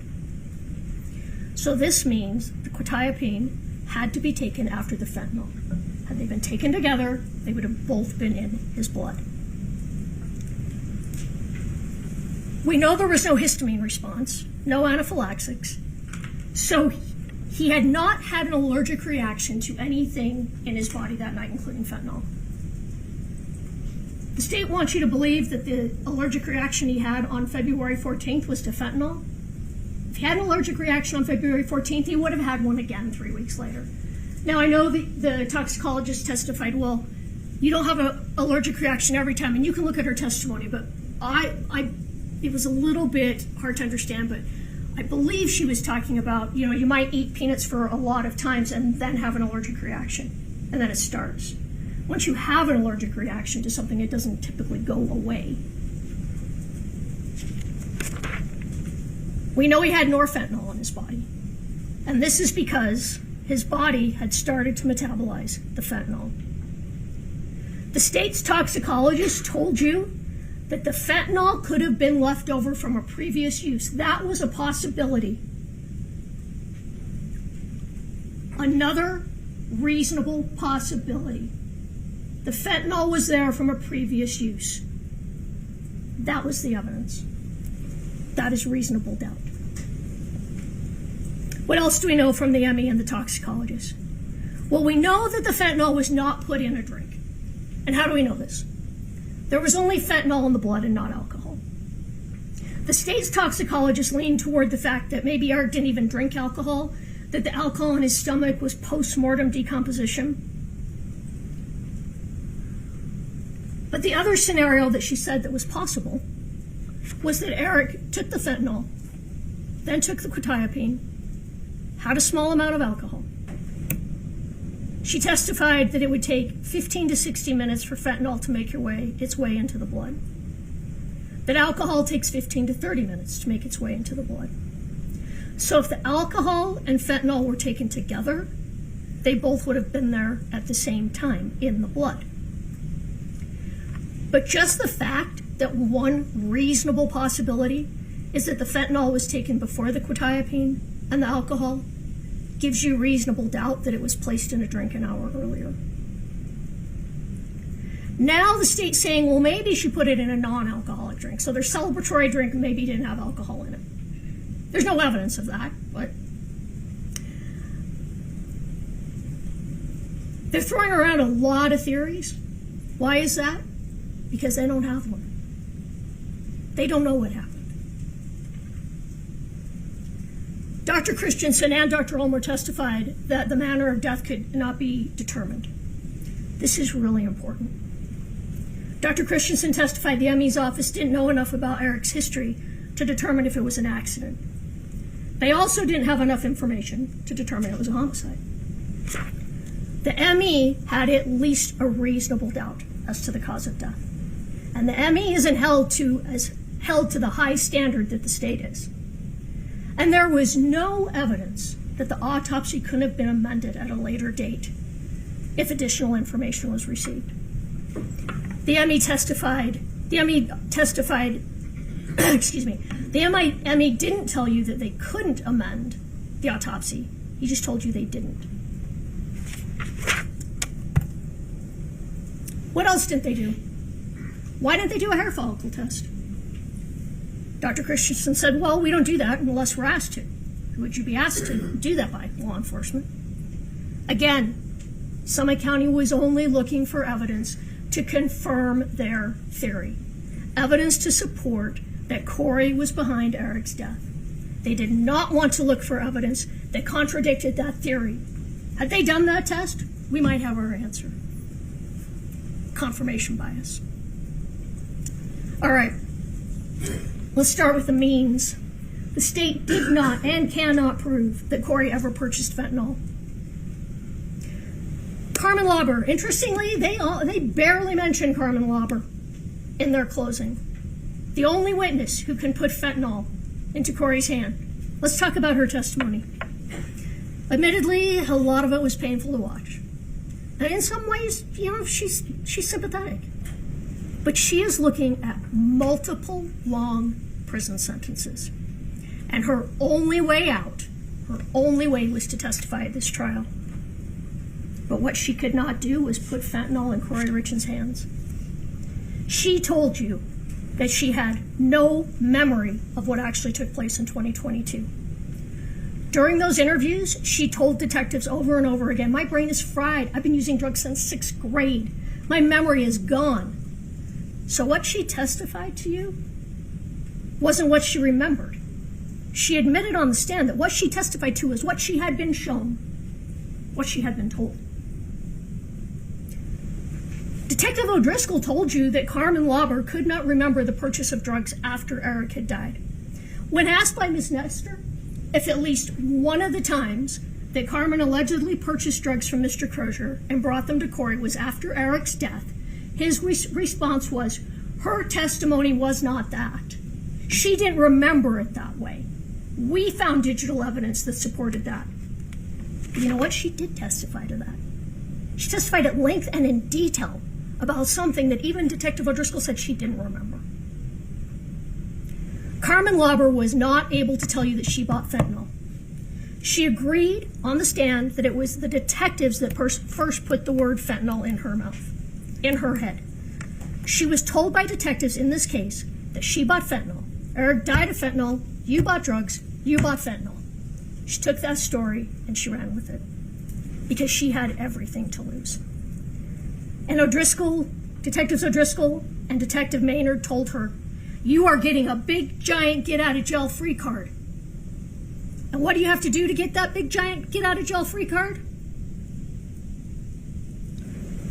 Give them the details that will ensure Kouri gets convicted of murder. You heard that from O'Driscoll's own mouth. He tried to explain it away. But he went in and he told this woman, get out of jail free card, give us the details to ensure Kouri gets convicted of murder. She had to tell them that. She had to tell you that. She had to say she purchased fentanyl. The detectives walked into those interviews not to find out what happened, but to get Ms. Lauber to confirm what they already had decided happened. Again, confirmation bias. She told them at that first interview, I literally never dealt with fentanyl. And she had reason not to deal with fentanyl. She told you that. She had a daughter who had overdosed from fentanyl. She was afraid of fentanyl. She told them that Kouri asked for something for an investor's bad bag. Maybe it was for Eric. But she told them that Kouri asked for an investor's bad bag. And that later she asked for something stronger. She asked for the Michael Jackson drug. She told them Kouri never asked for fentanyl. She admitted that she got the word fentanyl from Detectives O'Driscoll and Maynard. She told them she couldn't remember. She asked them to lay it out for her, to put the pieces of the puzzle together, to write it down and I'll sign it. They argued that was because, well, she didn't want to write it in her cell. That's why they wanted us to write it. Well, she could have written it right there at the table, I suppose. But you know what else? Remember? She also told the Assistant United States Attorney basically the same thing. Put it together for me. And the U.S. Attorney or the Assistant U.S. Attorney said, oh, we don't do it that way. You have to tell us what you remember. They literally offered a big, giant get-out-of-jail-free card. In the state's last question to Detective O'Driscoll, they brought up the TV show The House of Cards, but who held all of the cards in this case? Jeff O'Driscoll told you. Carmen Lauber held all of the cards. Their entire house of cards is being held up by her. And now at trial 3 years later, she comes in here and says she bought oxycodone once and fentanyl 3 times. Oh, she had her story down. She told it very nicely on direct. But when pressed, she couldn't remember anything. Not from 2022, not from 2023. She couldn't remember on Friday what she testified to on Thursday. And you know, I didn't ask her about her mental health or her learning disability to be mean. I asked her because it explains why she was so easily convinced by law enforcement as to what she needed to do and what she needed to say. She described her learning disability as low education. Well, you can decide what that means for yourself, but one possibility is she has an intellectual disability. And if that is the case, she is more vulnerable to suggestibility than most people. Easy to manipulate. And they took advantage of this. We all saw it. They did too, but they had to find someone who would confirm their theory. But you know what? Through all of this, there were a handful of things that Carmen Lauber was consistent about. There were a few. Kouri asked for some pain medication. Kouri said that in the Walk the Dog letter. Then she told you, I brought oxycodone from Susan Kohler on February 11th. Prescription oxycodone. Now that's important because if Kouri had any pain pills before February 14th, these were likely what she had. She said Kouri never asked for fentanyl. She said that in all of her interviews. Carmen never asked Robert Crozier for fentanyl. She said that. She was consistent with that. That she bought pills from Robert Crozier. That the pills she got from him were light green. 15 to 20 milligram oxycodone pills. When she bought from him again, she asked for more of the same. Those are the things she said throughout. Everything she said, every other thing she said has changed multiple times. It changed again while she was on the stand. Now she says the number of purchases were more. That changed. The date changed. For the first time, she says that Crozier was the first one to say the word fentanyl. It's the first time we've heard that. Wasn't in the interviews.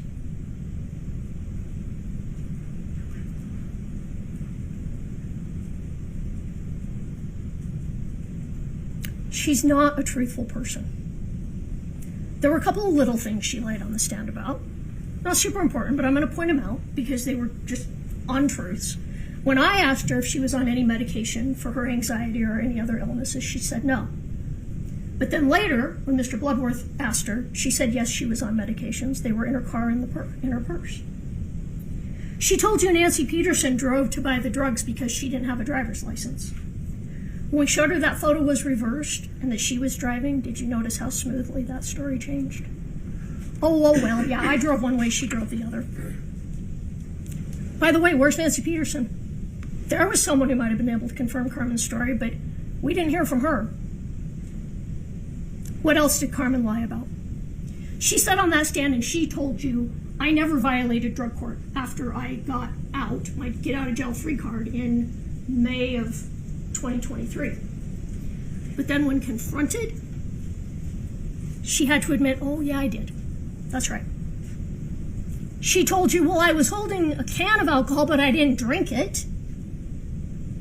When confronted, though, she had to admit that wasn't true. She sat on the stand and she told you that. Oh, I just held it. Oh, but you told your probation officer you drank it. Oh, yeah, I guess I drank it. But what's the most important thing she admitted to lying to? She lied to a judge. She lied to a judge by writing a letter saying that she had been 100% compliant with drug court. And why did she lie to that judge? She wanted to go to Vegas. And she told you on the stand, she admitted it. Yeah, I was untruthful with the judge to get something that I wanted. She was untruthful because she wanted to go to Vegas.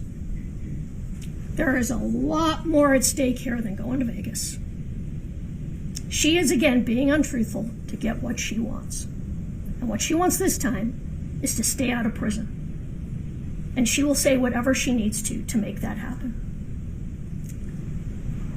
You know what else she got by telling that story? In addition to her get out of jail free card, she also got an advance straight to go and pass drug court on the way card. No more showing up at drug court. And she told you drug court's tough, but she didn't have to go anymore. No regular check-ins. She just had to text hi or lobber to Detective Maynard. And most importantly, no more drug tests. She's still on probation, still waiting to go to court to see if her charges will be dismissed. And she's not being drug tested. Is she telling you the truth about being clean? We have absolutely no way to know. She got everything she wanted by testifying to things that she admitted she had no memory of. Can you feel for Carmen Lauber? You can. Can you believe her beyond a reasonable doubt? You cannot. And if you can't believe her beyond a reasonable doubt, you have to find Kouri Richins not guilty.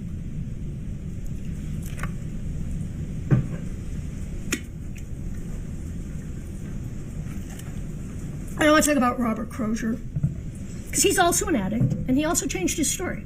But what makes him different? First, his original story was given in a 13-minute interview while he was coming down from drugs, not in 10 hours of interviews over multiple days. Detectives came in, and they told him he sold fentanyl. They said, we already know. We know you sold fentanyl. You just need to confirm it. We won't jam you up. Just tell us you sold fentanyl. And he agreed with them. And they asked, did Carmen Lauber know she got fentanyl? And he said, absolutely. But what did he explain to you on the stand? Now that he's been through rehab, now that we know he's sober, he gave people what they asked for when he was selling drugs. He always gave them what they asked for. So when detectives came in and said, well, you sold Carmen fentanyl, Carmen asked for fentanyl, he said yes. He said, what I meant is, if that's what she asked for, that's what I gave her.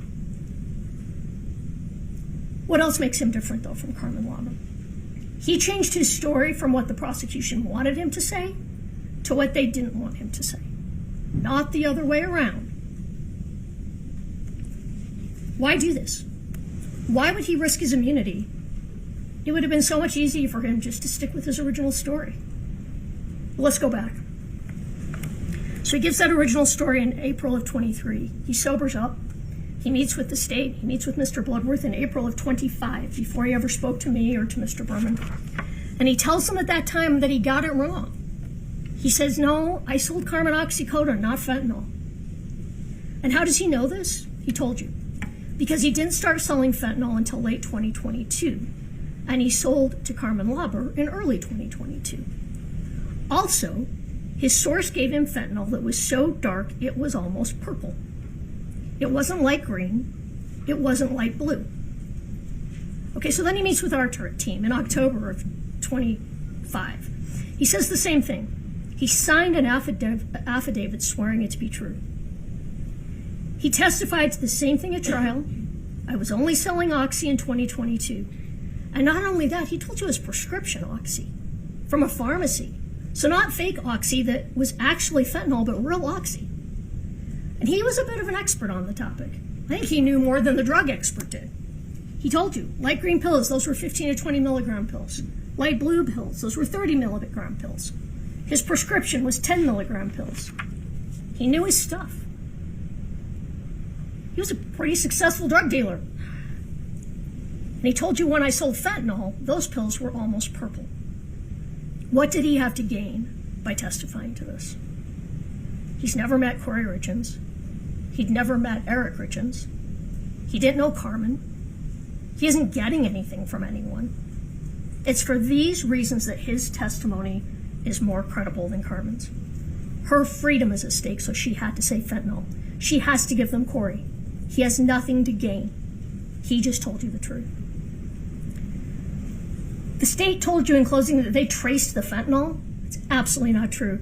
Carmen never even looked at those pills. She didn't test those pills. She didn't take any of them, according to her. And we don't know where any of them are. Where are these some odd 90 to 120 pills? They didn't trace that fentanyl. We have no idea where that is. They didn't trace any fentanyl. So how did Eric end up ingesting fentanyl? What other reasonable explanation might there be? You know, I'm not going to stand here and say to you that Eric Richins was a drug addict. He wasn't a Carmen Lauber. He wasn't a Robert Crozier. I don't think the evidence shows that. But that doesn't mean he didn't use. That doesn't mean he didn't ask Kouri to get him pain pills. He probably did. So what do we know? We know Eric was in pain. He had Lyme disease, which can be very painful. He had back pain. He had knee pain. We know he'd been in Mexico not long before his death. Look at what he was doing right before his death. So right before his death, he's texting Pedro Sonora, back and forth, back and forth. Did they interview him? Like we said, no. He texts his friend Scott Wagner, more, Pedro Sonora, from 8:30, between 8:30 and 8:36, he texts him 1, 2, 3, well, these are back and forth. But between them, there's 1, 2, 3, 4, 5, 6, 7, 8, 9, 10, 11, 12, 13, 14 texts. He gets a call from Scott Wagner. What's his last Google search? How far is it from Scottsdale to Nogales? And then he gets a text from Raul. We also don't know anything about Raul.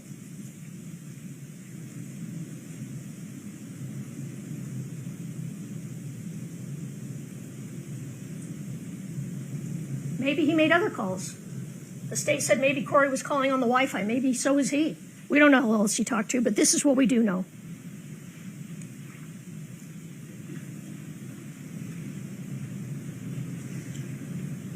Oh, which this is a good place to bring up, I think, that the state did stand up here and they told you that we said things in opening that didn't come in during trial, and that's true. Strategies change during trial. But remember, we are not the ones under an obligation to put on any evidence. It's not us. We're not under an obligation to prove anything. It's them. Okay, so what else do we find on that first day that Eric died? What else do they find? The hydrocodone bottle. Whatever happened to that bottle? Why wasn't it tested? What was kept in that bottle? The bottle sitting right by the bed on Eric's nightstand, right next to his phone and watch that were placed neatly in his charger. An expired prescription bottle with nothing in it but residue. And you can see the residue there. Why would that be sitting out? A 6-year-old prescription bottle. What might be the best way to bring illegal pills back from Mexico? Put them in a prescription bottle? Put them in your suitcase? What might be the best way to store your illicit oxycodone? Stick them in a prescription bottle? Put them by your bed? And now that bottle's gone, and nobody knows where it is, and nobody tested it. And you saw that white powder, and you can look back when you go back, but you saw that white powdery residue on the nightstand next to Eric. Nobody tested that either. So what's another explanation? What could have happened? Eric was about to take his last pain pill out of that bottle that he kept by the side of his bed. He's on the phone with people in Mexico. He's checking how long it takes to drive from Scottsdale to Nogales. Maybe he knew he was getting fentanyl in Mexico. Maybe he thought it was something else, and he accidentally got fentanyl. Maybe had they tested that bottle, we would know. But they didn't. You know what else we know, though? We know he had a prescription for naltrexone. And it appears he wasn't taking it. A drug used to help people control craving for drugs and alcohol. It's not a drug used to treat Lyme disease. There's a reasonable alternative. Reasonable doubt. All right, I'm going to move to motive. The state absolutely did not prove that Kouri's relationship with Josh Grossman was a motive to kill her husband. Josh and Kouri had been seeing each other on and off for about 2 years. You heard from Josh. He testified that their future together was a fantasy. That at no time did Kouri ever lead him to believe that she was going to leave Eric for him. It was clear that Josh loved Kouri more than she loved him. You could see it in his face. You could see it in his demeanor. You can look at the text shortly before Eric died where Kouri was trying to break up with him. The state wants you to find that the conversation Kouri had with Josh about his time in Iraq is somehow evidence or proof of murder.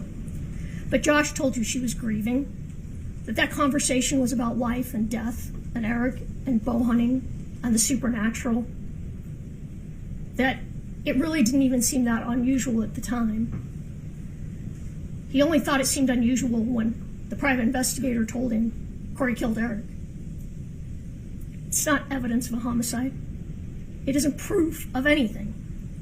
Yes, they were having an affair. Eric was also having an affair, possibly more than one. You heard there was a text about an open relationship, and they can laugh about that, but that's what the text said. And you know what? We do not bring this up to make Eric out to be a bad person. It doesn't matter what he was doing in his personal life. That's not the point. The point is that there were parts of Eric's life that he didn't share with people. Just like he didn't share with Cody that he used marijuana, or even that he took prescriptions. The point is we all have secrets, and Eric had secrets. But back to Josh. The best evidence that Josh was not a motive for Kouri to kill her husband is that after Eric died, she never did get together with Josh. She didn't show up at the brunch that they'd planned to celebrate the closing on the Midway Mansion. She didn't go on a vacation with him in April. She never even finished paying for that vacation. Josh told you that Kouri changed after Eric's death, that she was grieving, that he saw less and less of her, and ultimately she broke things off. And by the way, if Kouri was as motivated by money as they would have you think, would she really have killed her wealthy husband to run off with the handyman who lived for free in one of her houses? That doesn't fit with the state's theory.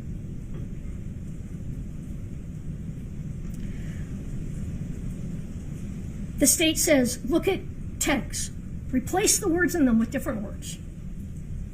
They stood here and made up what was inside people's heads, what they were thinking. The state has to rely on evidence. They have to prove their case, and they can't do that. The state did not prove that Kouri killed Eric in order to be with Josh. All right, money.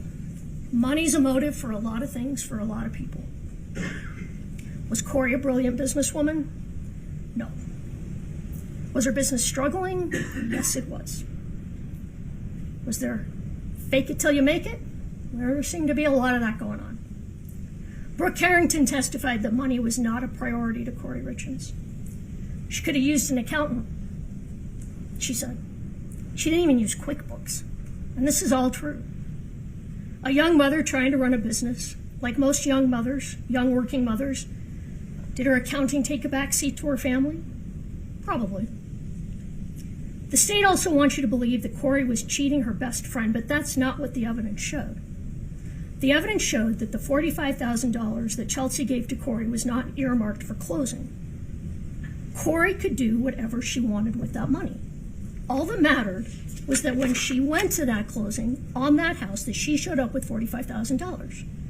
It didn't have to be that $45,000. It could have been $45,000 she expected to come in from another flip. But then Kouri was arrested and never got the opportunity to do that. That's why that house foreclosed. But you know what the evidence has shown? That Kouri, rightly or wrongly, truly believed that that Midway mansion was going to turn everything around. They were celebrating that night.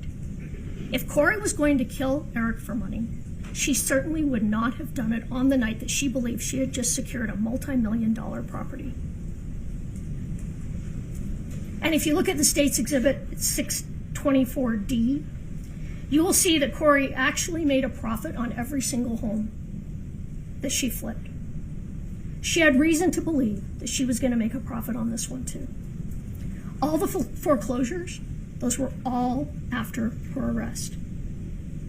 And something else, they say it would have cost way more money than she had to rehab the mansion to live in it with Josh, which again, Josh said was fantasy, that wasn't going to happen. But if you don't believe him, look at text. Look at State's Exhibit 2-17D on page 33.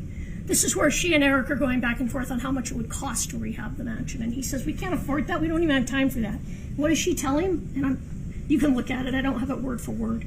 She tells him, no, we're not doing that. I just need money. I just need to give the numbers, to the investors. She didn't intend to rehab that. She intended to flip it after a little cleanup. All right, I want to talk about the gifts that the state talked about in their opening and throughout trial. They made such a fuss about these. They were accessed on Kouri's phone on March 4th, the morning of March 4th. They were tied to the celebration. That's what those were about. If you look at that exhibit, I think it's 3-40, you can see that the orphan gifts were accessed at the same time, down to the second, as a picture of the Midway mansion. So what do we know about these gifts? We know that some photos were stored in a cache on the phone, not connected to any particular text. We know that they were accessed the morning of the 4th. We know that at least one of the pictures, the one of the mansion, was sent by Eric the evening before, which likely means all of these photos were sent prior to the morning of the 4th. These were not about Eric's death. She wasn't celebrating death. These gifts were sent earlier, and she was celebrating closing on that mansion. It just doesn't follow she would kill him for money. She received less from life insurance than she thought she was going to make on that mansion. Josh Grossman told you that she was surprised when she found out about the $1 million life insurance policy from auto insurance. It appears she didn't even know that. And if you take Brooke Carrington's testimony as true, and by the way, she was a good witness. She is a professional, expert witness. First hired by the family, and then paid $200,000 by the state. A prosecution witness, sitting right here today behind the prosecution. Very different than the MEs, who are just here to tell you their findings. But anyway, if you accept her testimony, the life insurance wasn't going to fix the problem anyway. Kouri spent that life insurance within a matter of weeks and was still in debt. And you know what you heard on that phone call between Bryce and Chelsea and Kouri? All I want's the home. It's all I want. They can have everything else. They can have the money. I don't care. I just want my house where I've raised my boys.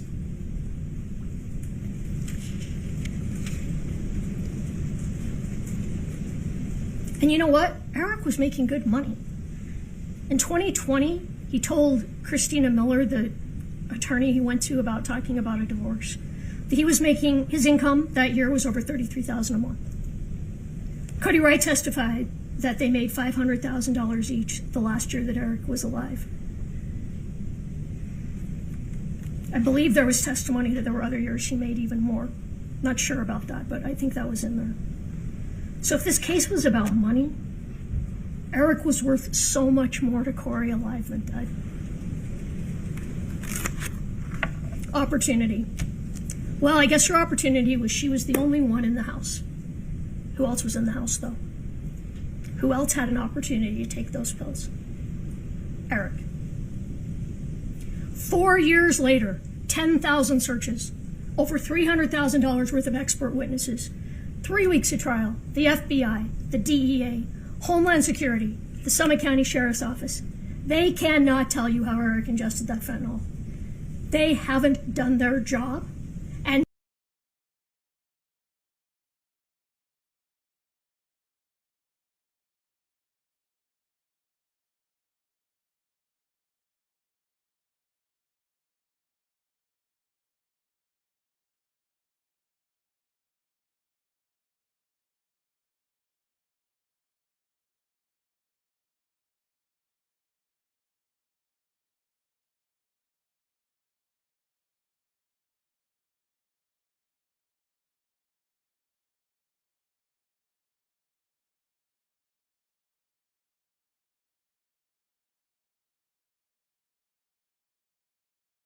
And now they want you to make inferences based on paper-thin evidence. They speculated on a number of things during closing, and they want to tell you, they want you to do their job for them. Tell them no. Tell them if they're going to charge a person in your community with the most serious crime there is, they better have the facts. They better have the proof. They better have more than speculation and conjecture, because that's their job. It's not your job.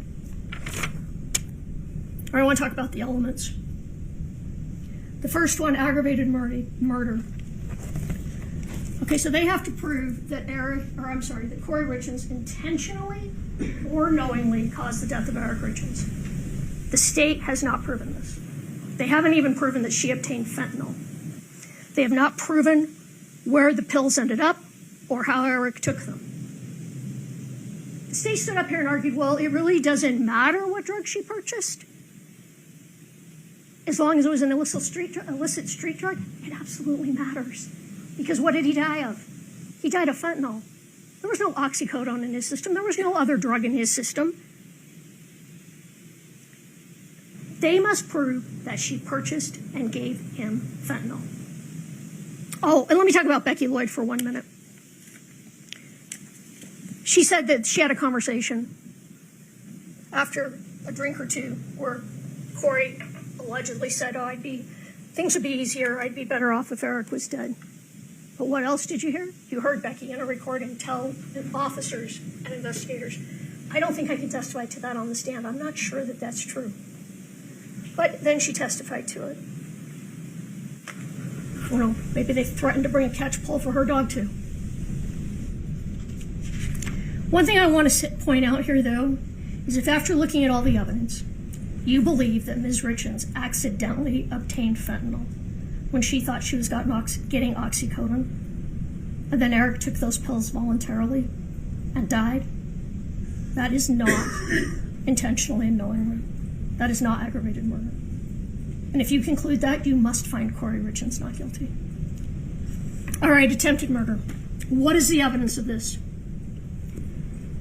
And again, it has to be intentionally or knowingly, and it has the rest of the elements there. She had to take a substantial step. So here's the evidence. Kouri bought an omelet and an egg sandwich at 9 o'clock the morning of February 14th. There was no evidence that she left that sandwich in the truck. To the contrary, there was a conversation with her mother saying, they think I left some sandwich in a truck. That didn't happen. Eric said he wasn't feeling well. He took a nap between 11:30 and 2. He called a couple of friends and sounded upset. He joked a few days later with Kouri and friends that his wife had tried to poison him, that he'd had an allergic reaction and used an EpiPen. Alex Staking told you that, Ollie Staking.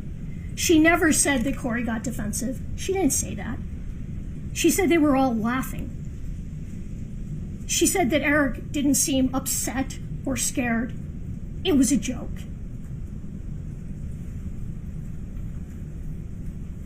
Wouldn't be the first time a spouse ate something and said, "Oh my God, my wife tried to poison me." But that's it. That's their entire case. He didn't go to the hospital. He didn't do anything that day but take a nap. Eating an egg sandwich, having an allergic reaction to something, and taking a nap. There is no world in which that is attempted murder beyond a reasonable doubt. Oh, they point out that months later in text to Chelsea, her friend, that she gets some details wrong about that day. Maybe because she didn't try to kill him, and in her memory that day really wasn't all that important. She said, "I bought him lunch." Well, it was breakfast. Again, they stood here and said, Eric was thinking this, Kouri was thinking this. She was, off with Josh thinking all these things. None of this was evidence, not any of it. None of it is proof. They talked about some IRS calls that she made on those days. No evidence as to what was in those calls. No witnesses from the IRS. Speculation, conjecture, not proof, reasonable doubt. Okay, I'm going to jump quickly. The other 3 counts I'm going to go through quickly, but I'm going to go to count 5, which is the forgery count. Now, remember what we're talking about here. This is one of those life insurance policies that any of us who belong to a credit union get, where you don't have to do anything. You sign here for $100,000 free life insurance. And this was filled out for both Kouri and Eric. Matthew Throckmorton, the handwriting expert, all he could tell you is that Eric probably did not sign the True Stage insurance policy. Probably is reasonable doubt. And he could not tell you that Kouri did sign it. They have not proven that Kouri forged Eric's signature. And there was no evidence either way if Kouri had permission to sign Eric's name on that True Stage life insurance. I mean, let's be serious. It's the rare married couple who doesn't occasionally say, "Hey, honey, I'm going to sign this for you. Is that okay?" But there was no evidence either way. She's not guilty of forgery. All right, jumping to the insurance fraud counts, count 3. Count 3 is directly connected to count 5, because this count alleges that Kouri fraudulently obtained that insurance policy, and the fraud was forging Eric's signature. They said there was a reversed social security number on there, but the fraud's the signature. So if the state hasn't proven to you count 5, it automatically follows they haven't proven count 3, and you must find her guilty, not guilty on count 3. Count 4 says that alleges that Kouri fraudulently collected the True Stage insurance policy. All that means is if she did kill her husband and then represented something different to collect that insurance, that would be fraud. But if you find Kouri Richins not guilty on count 1, you have to find her not guilty on count 4. The state has not proven their case. They don't have the evidence that Kouri Richins killed her husband. So instead, they have tried to show you as much evidence as they possibly can to convince you that she's the sort of person who would. Getting close to the end. I'm sure you would like me to stop talking, but I have to tell you, I'm afraid to stop talking. Because as I stand here right now, Kouri Richins is still cloaked in a presumption of innocence. I don't ever want to walk back to that table. As a defense attorney, that is one of the longest walks a lawyer can make. This entire case is going to flash before my eyes. And all I will be able to think about once I sit down is, what did I miss? What did we miss? What didn't we tell you that you wanted to hear? Did I focus on what you wanted to know? Did we do enough? You're about to go through those doors and into the jury room and start deliberations. Everyone in this courtroom, everyone watching around the world, we all wish we could follow you and listen in. But that room, that jury room is yours. It's sacrosanct. In that room, you get to decide. And when you get in that room and you look at the evidence, if you think that Kouri Richins might have killed her husband, that she likely killed her husband, that she probably killed her husband, you must find her not guilty. Because maybe, probably, likely, very likely, none of these reach that extraordinary burden of proof beyond a reasonable doubt. I'm going to ask you to do a couple of things when you go into that room. First, you might be tempted to go around the room and take a vote for guilty or not guilty to see where you all stand. We ask that you refrain from this. Instead, we ask, talk to each other about where you see reasonable doubt. Also, if Kathy or Alex or myself did something to offend you during this trial, please hold that against us and not against Kouri. Now, the state's going to get up and talk to you again because they get the last word. And the reason they have that last word is because of that heavy burden. But when you filled out that jury questionnaire, we asked you if you would be comfortable making your voice heard in that jury room. Would you stand by your convictions, by what you believe? And each and every one of you said yes. So here's my final ask of you. When you're deliberating and something comes up that we didn't respond to, will you be courageous? Courageous enough to raise your hand and talk about what our response would be. Raise your hand for Kouri, because you are the last line between an innocent woman and the state. Be courageous. Courage is what this moment demands. The courage to stand between a member of your community and the state and demand that they comply with the Constitution, that they comply with their burden. Do not let them fool you. Do not fall for red herrings. Kouri Richins did not kill Eric Richins. The state did not prove this case beyond a reasonable doubt, and you have the courage to tell them this and find Kouri Richins not guilty.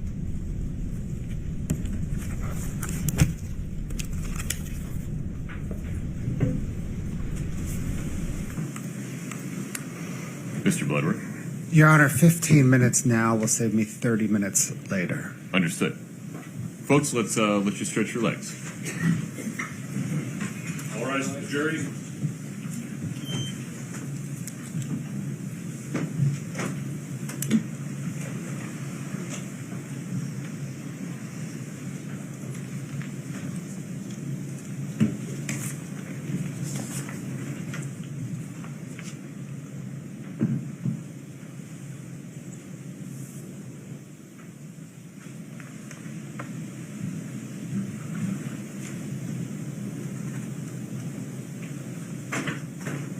Genuinely couldn't tell if you wanted to do something on the record or just needed a break.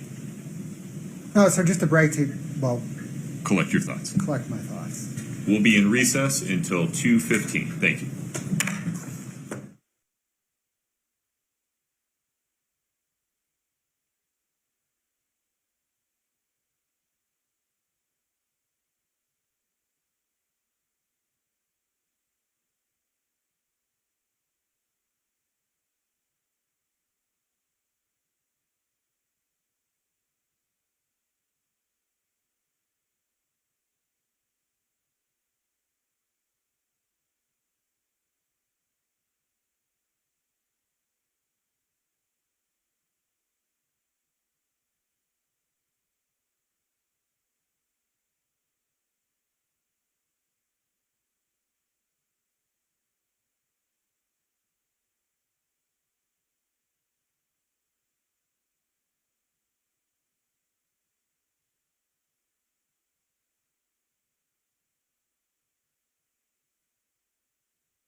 Please have a seat as you come in.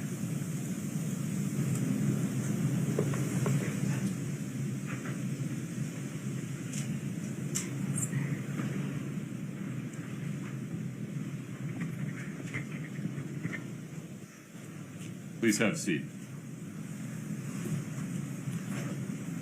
Mr. Bloodworth, please proceed. Thank you, Your Honor.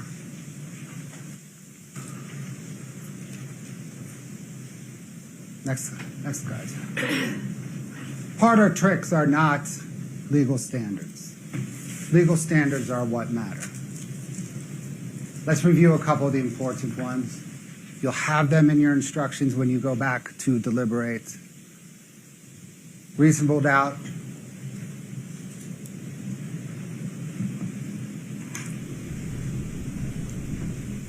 I come back to this one again and again. Evidence usually consists of testimony and exhibits presented at trial. What the lawyers say is not evidence. I've come back to this slide in rebuttal precisely because of defense's closing.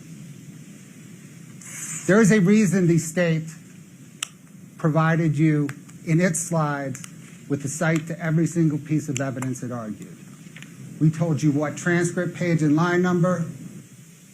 We told you what exhibit number. Because what the attorneys say doesn't matter. The evidence is what matters. And there's a reason defense counsel didn't cite you to the evidence. Next slide, Scott. A lot of the evidence is circumstantial. It is.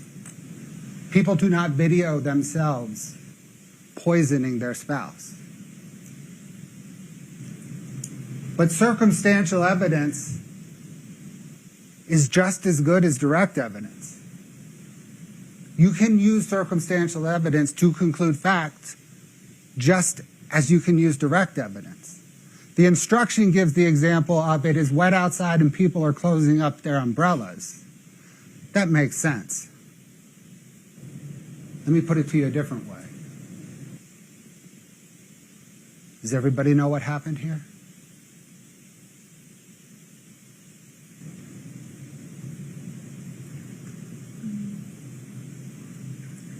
Kouri Richins chose Carmen Lauber. The state didn't. Hold on, let me check something.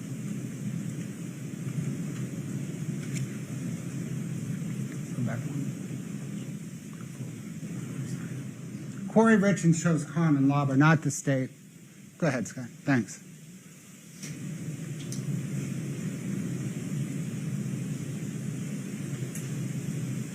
Kouri Richins chose Carmen Lauber because she was the drug dealer she knew. The state granted Carmen Lauber immunity because it cares more about a murder case than a drug deal. That should surprise nobody.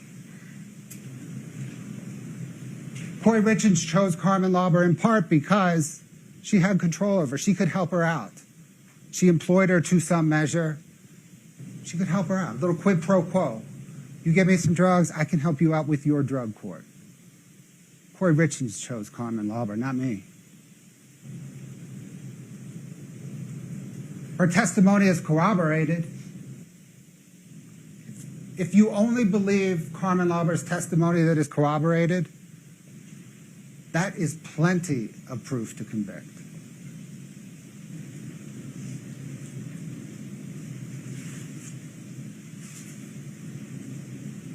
She was only at that Maverick in Draper 3 times. That's what the digital evidence shows. Each of the 3 times she was there, so was Robert Crozier. Those were the only 3 times he was there. Their testimony corroborates each other in the relevant matter. It corroborates that they met, that he sold her drugs, illicit street drugs, that it had fentanyl. Blues had fentanyl.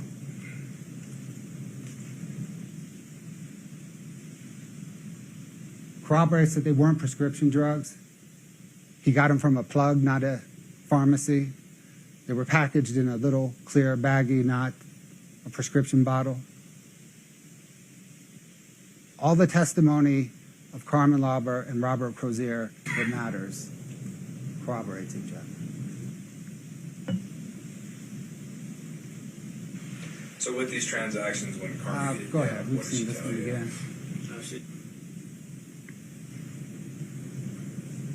Crozier was at the gas station 3 times.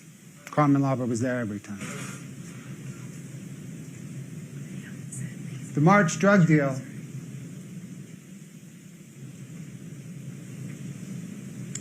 Timing of this is very interesting. Shortly after Eric's death, Carmen Lauber spoke with Kouri Richins and asked, "Please tell me these pills were not for him." Of course she denied it. No. But then, a few days later, she asked for more pills. It's curious as to why. Perhaps to cover up that the pills were indeed for Eric. If I ask for more, she'll know they weren't for Eric. It's also interesting that she said she needed something to get her mind. What? I don't know. Maybe she wanted the pills for herself. This suggests she wanted the pills for herself to calm her mind, which tells you she knows that a pill that she buys from Carmen Lauber is not bad. It's a whole bunch of pills that kill.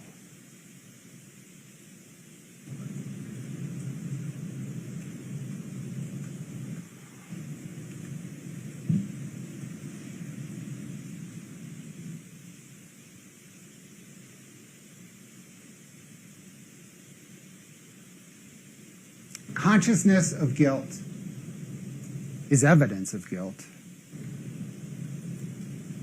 Kouri had a guilty conscience. She couldn't talk to her father that night, not because she was overcome by grief, but because she could not face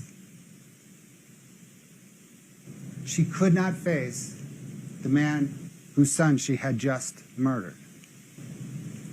We're going to play these clips right here now. This is when Kouri Richins is asked whether she's going to tell her children, whether she's going to talk to her children. Notice Kouri Richins' reaction in the moment. To this will be Katie Richins' reaction in the moment. Go ahead, Scott. Where are your children now? Asleep in that room. 2 are awake with their ear to the door. I go, let me go out. Please don't make me come out.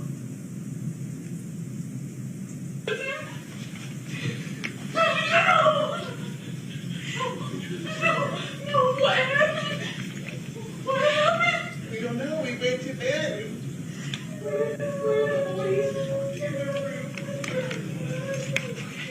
Hey, Clint's here. He's gonna help. Where are my boys? The kids are in there. This is the sister. Where's my brother? He's in this room. No. Do I see my brother? Baby. Kouri, is there a way we could relocate your boys upstairs? Yeah. Because there's going to be a lot of traffic. Yeah, I'll tell her now. What? Wait, okay. Come on. Kouri Richins walks away. Mom, they don't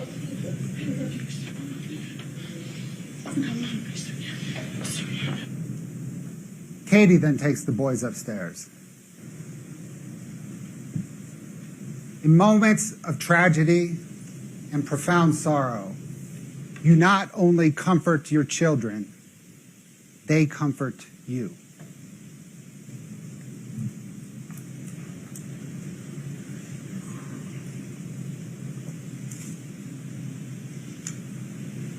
Kouri Richins hides her face because she doesn't know how to react because she is not grieving.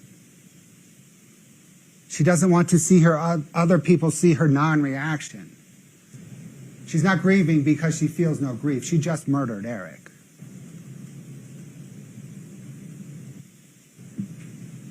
You heard Deputy Wynn testify. She wasn't crying.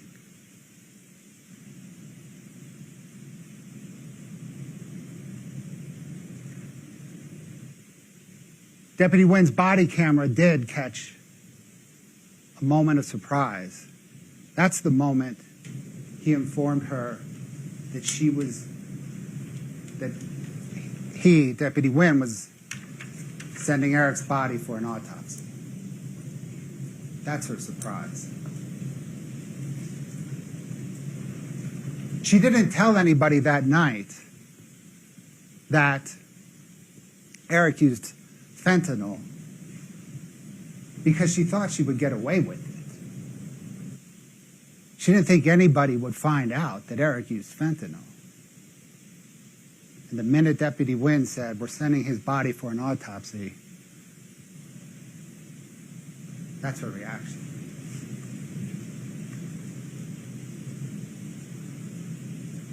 The 2016 empty hydrocodone bottle is immaterial. Eric had no hydrocodone in his toxicology results. The only other hydrocodone reference in the entire body of evidence before you is that investigators recovered on the first search warrant a bag, like a Ziploc type bag, full of hydrocodone pills in the laundry room and the mudroom of the house. Perhaps Kouri Richins removed them from that bottle and staged the crime scene.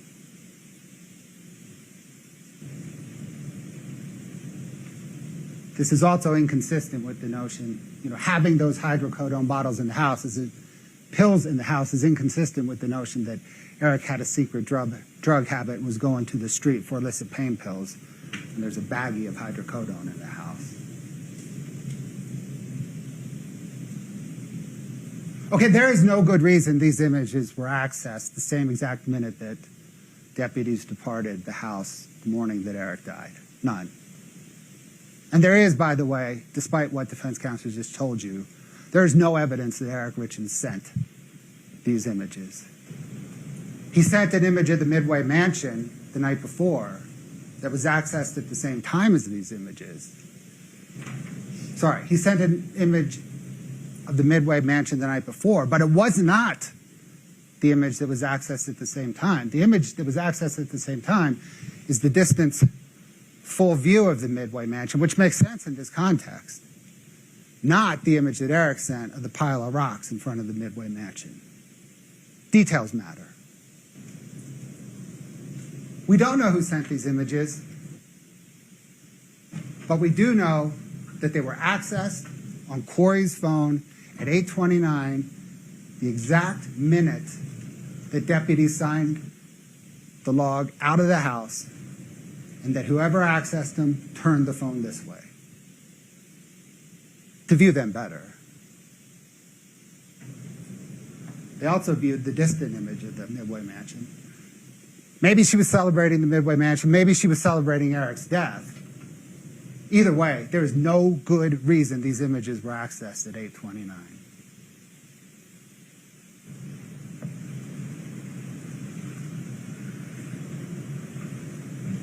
Kouri Richins minimized how Eric died because she needed to cover up her involvement in Eric's death. The worst minimization was the one to his father. After speaking on March 17th with the medical examiner's office, Kouri Richins told Eric's father, knowing this was not true, that Eric Richins died in part of COVID and in part of the same lung fungus that Jean's wife, Linda, died of. That is not only covering up her involvement, that is cruel.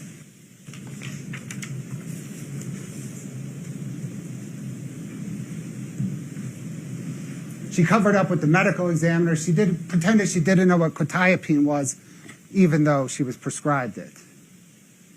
She pretended she didn't know what acetaminophen was, even though it's Tylenol, and there is probably not a mother in the United States that does not know what Tylenol is. She pretended she didn't understand the word illicit.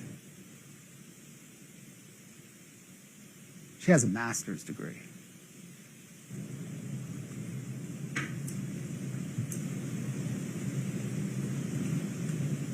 In feigning ignorance with Dr. Christensen, she was fishing for information to craft her defense. She was asking, was it injected? Did he eat it? She wanted to know what the medical examiners knew so that she could craft around it. She was really worried about the amount of alcohol.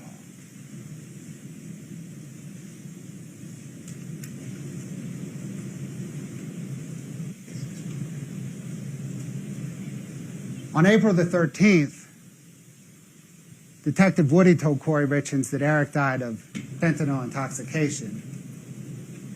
Right after that, she tells Josh, oh, it was just a trace. Chelsea, it was just a trace. It was his lungs that were shot to shit.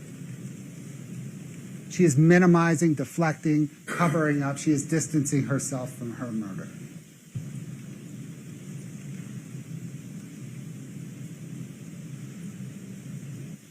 Manner of death on the death certificate is immaterial. It's a box we check. It's used for statistical purposes. They turn the information over to the Bureau of Vital Statistics. It's immaterial for this case. You determine the manner of death. It's murder, aggravated murder.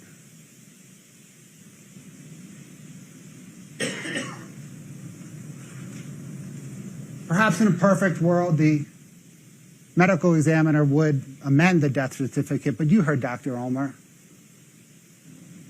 She signed it on June the 6th, 2022, when the investigation was really in its infancy. And she had one foot out the door. It was her best solution to finish her report before she retired. It is what it is. Bureaucrats.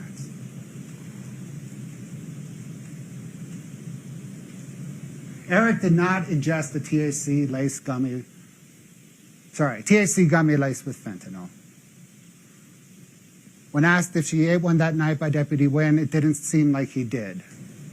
Toxicology, there was no measurable THC in the toxicology analysis of Eric's blood or gastric.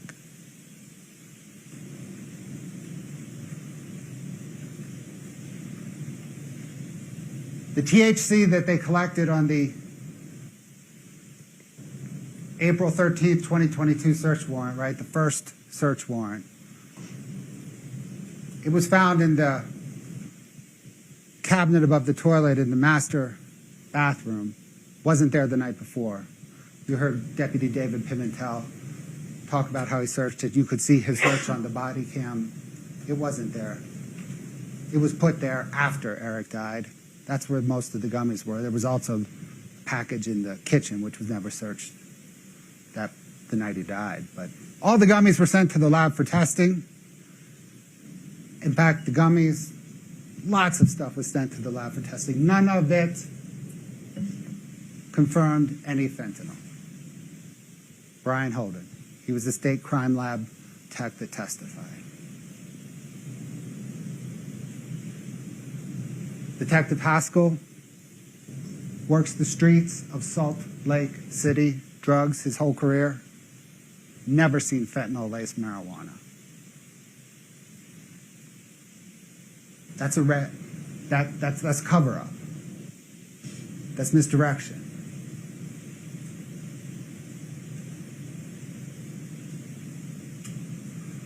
Kouri Richins' plan, if it was a plan, to make money on the Midway mansion is not tethered to reality. Across her portfolio, she lost money, and she lost money on nearly every individual project.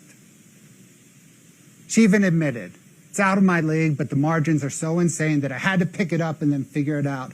Ha, ha, ha, help. That's ha ha ha with $3.2 million of other people's money. She is intensely ambitious.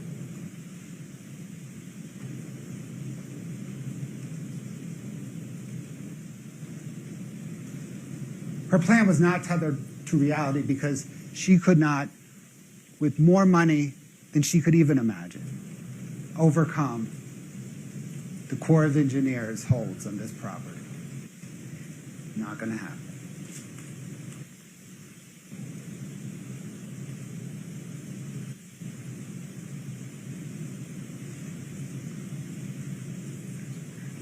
She asked Eric Richins for input on how much it would cost to rehab the house. That's the text string right there. Read the whole thing. You'll see that she sold the Midway Mansion to him, not as a project they were doing, but as just a sale that she was brokering.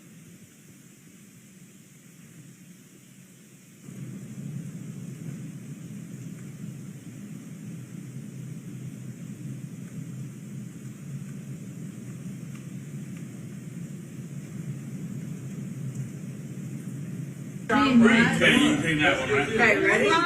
Run. Okay, I'm getting all three. Cheers, boys. Yep, come back in the corner with us. There we go.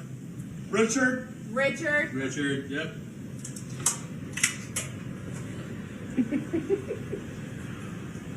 Richard. Look, Chachi's so good. Oh! You were an Afghanistan warrior. You are an Afghanistan warrior. People grieve differently. There's no ancient artwork of that photograph.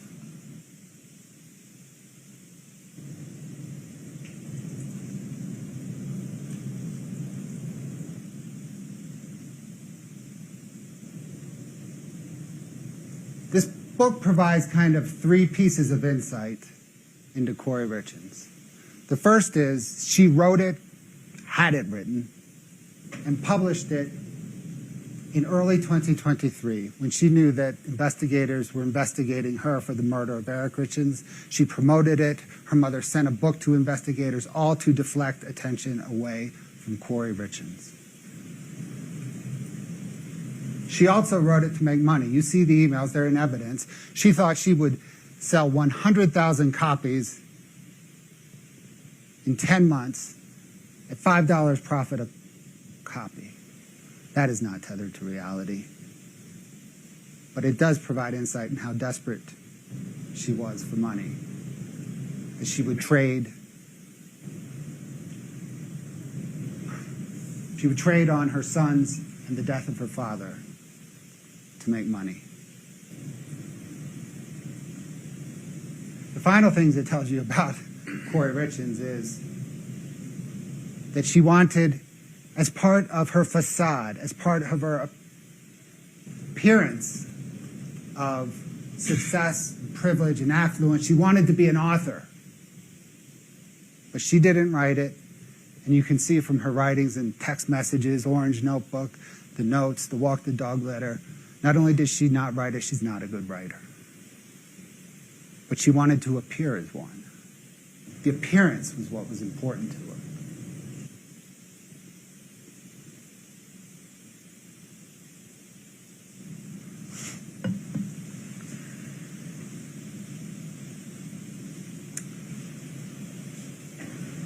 In defense's closing, when you strip out rhetoric that could be argued at any closing, any time, anywhere, on any case, when you strip that out of defense's closing and you hone in on substance, the entire substance of the defense's argument is based around trying to explain the Walk the Dog letter. Kouri Richins is saddled with this letter and needed to craft the defense around this letter. It's obvious that the letter was written to get her brother to testify to a narrative that would explain everything.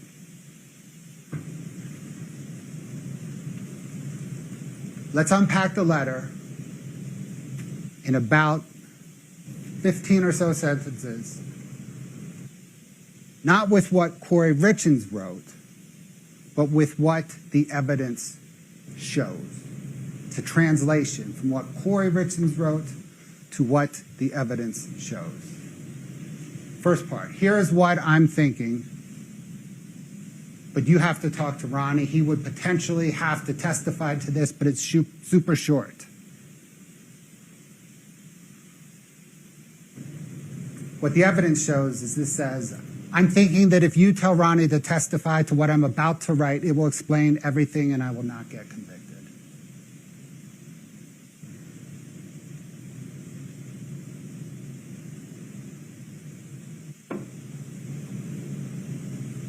Ronnie will need to tell this to my lawyer because I just made it up and it will have to come from him. Never mind that I was arrested 4 months ago.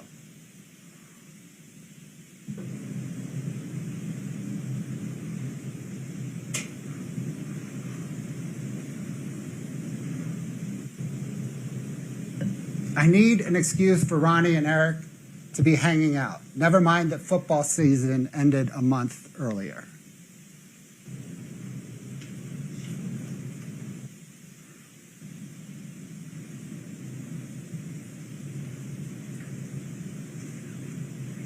I need to explain the fentanyl, and fentanyl must be everywhere in Mexico. Never mind that Eric would have to fly with the fentanyl, and I later say that Eric would not fly with drugs for fear of getting caught.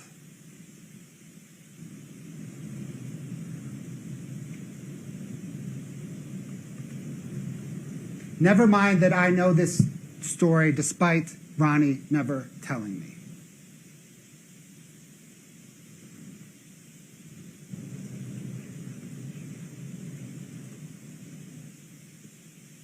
I need to explain why everyone will testify that Eric never used drugs.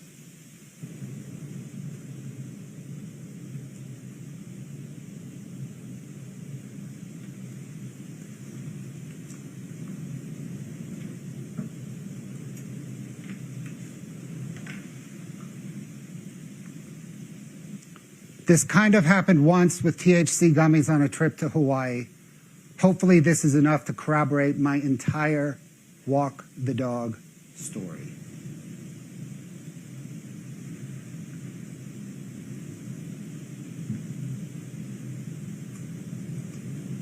I need to distance myself from fentanyl.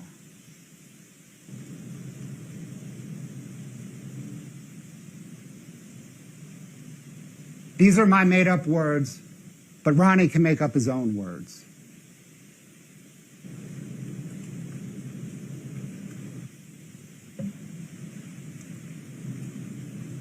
If Ronnie does not say these things, I'm convicted.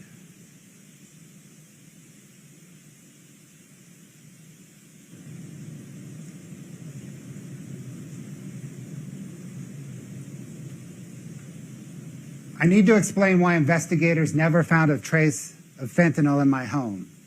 Never mind that it doesn't make sense that Eric hid the fentanyl after asking me to buy it.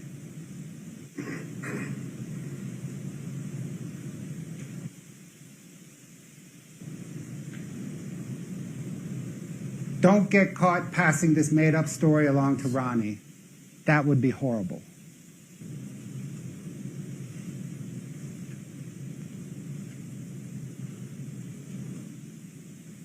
Tell Ronnie to keep the story short so that he does not mess it up. Since his conversation with Eric never happened, tell him that it was only 2 minutes long.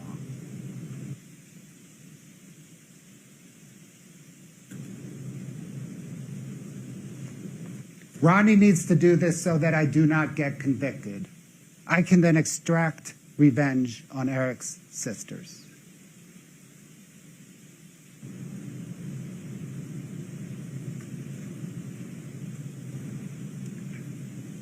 Remember, I just made this story up, so my lawyer does not know it yet.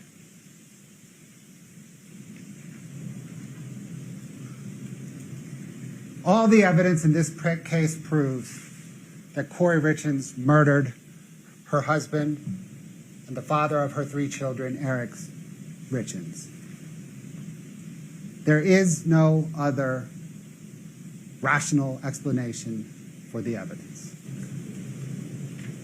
And despite all the evidence, Kouri Richins clings to the facade that has enabled her to get away with so much for so long. And despite all the evidence, Kouri Richins doubles down and blames Eric. She is intensely ambitious. See through her facade, check her ambition. Do not let her get away with murder.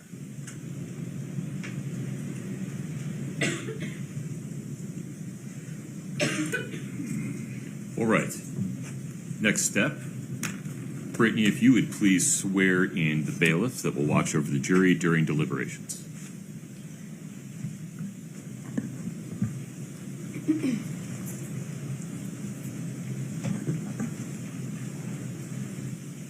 If you'll all raise your right hand.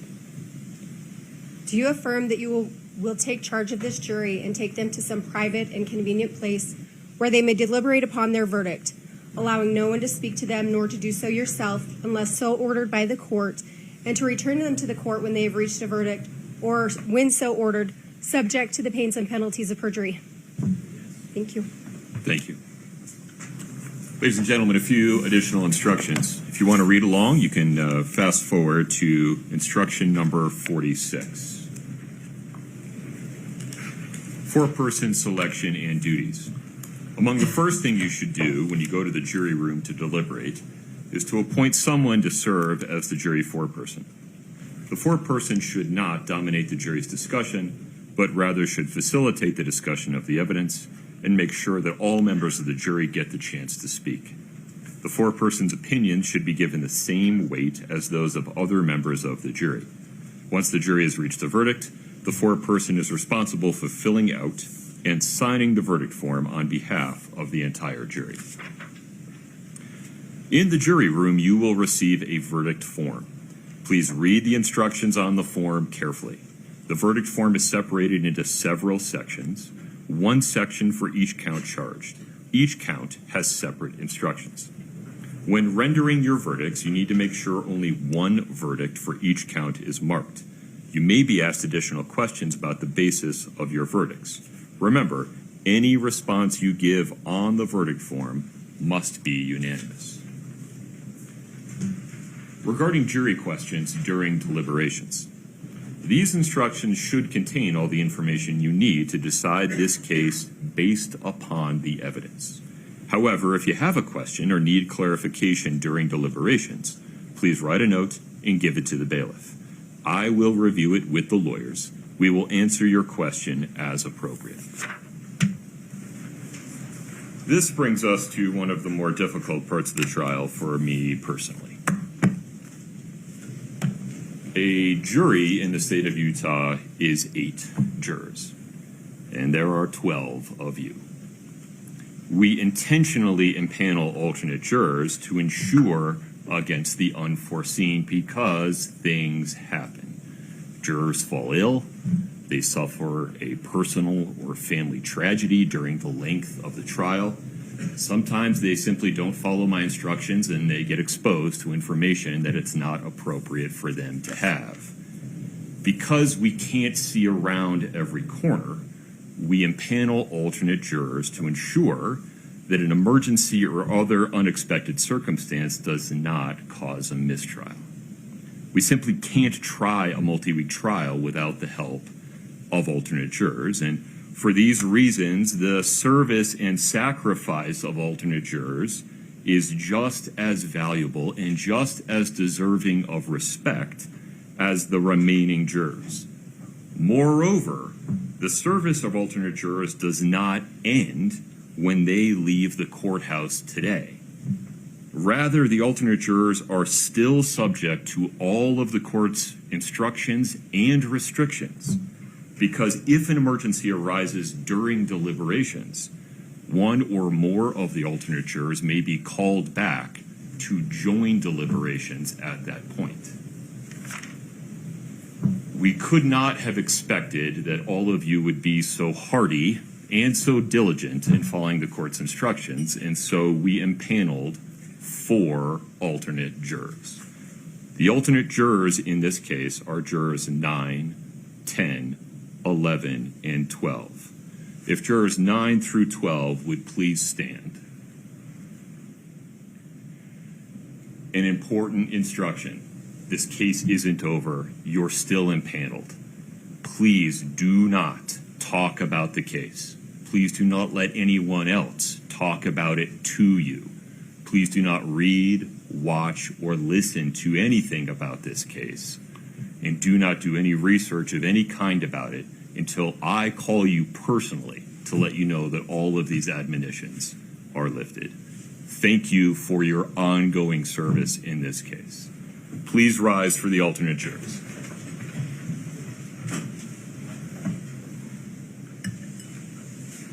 Greg, I can't see who's over there. Yeah, Greg, if you would let them out. I have a couple of extra instructions for the 8 remaining. Thank you.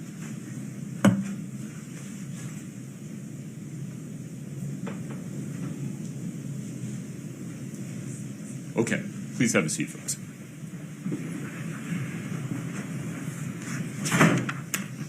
Members of the jury, as you deliberate, you may have questions. If you do, please remember, you can write a note, give it to the bailiff. I'll review it with the lawyers, and we'll answer your questions as appropriate. Please remember, though, that the bailiff cannot answer any trial questions for you. Just as you have not been allowed to research or investigate matters on your own during the trial, you may not use any outside source to research or investigate any matter as you deliberate. No online dictionaries, no online maps, nothing outside the evidence presented in this case. We will provide for you in the deliberation room the exhibits. You may take your notes with you. You may take your copy of the jury instructions with you. We'll provide a copy of the verdict form. This case is now submitted to you for deliberation and determination of your verdict. Please rise for the jury.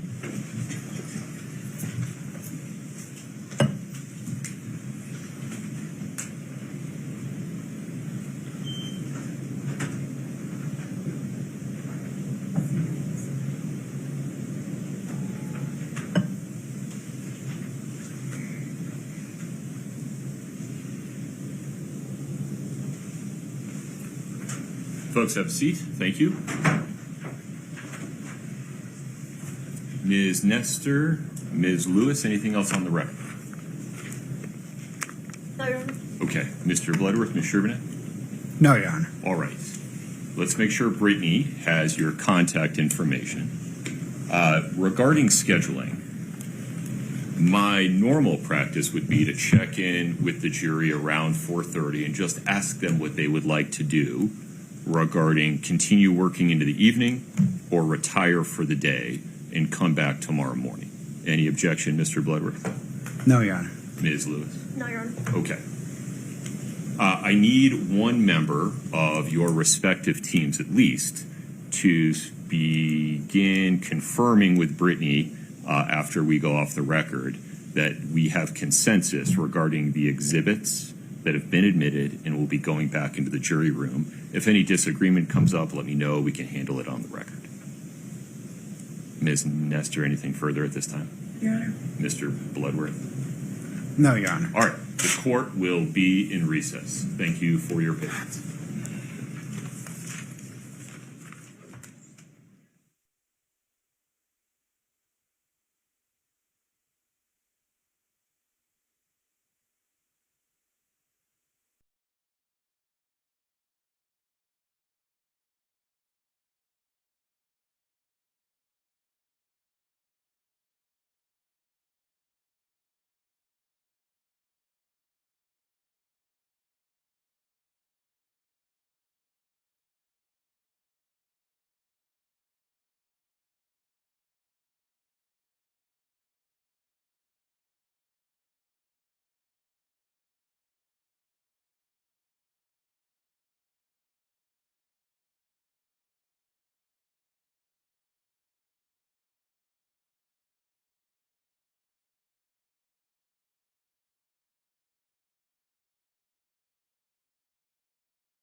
Shervanack are in the courtroom. Ms. Lewis, Ms. Nestor, and Mr. Ramos are in the courtroom with defendant Kouri Richins.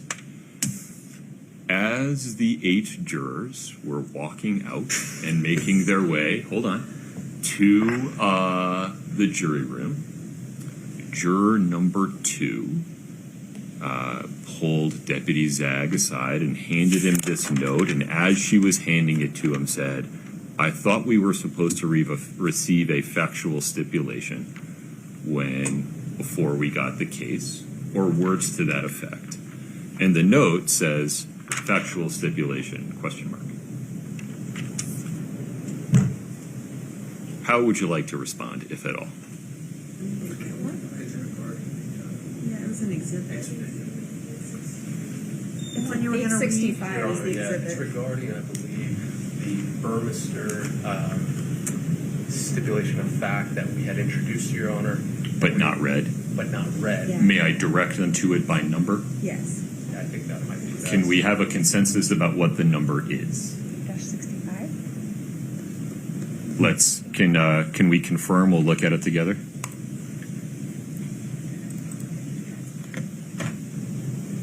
Yeah, that was first. Katie, are you able to pull it up?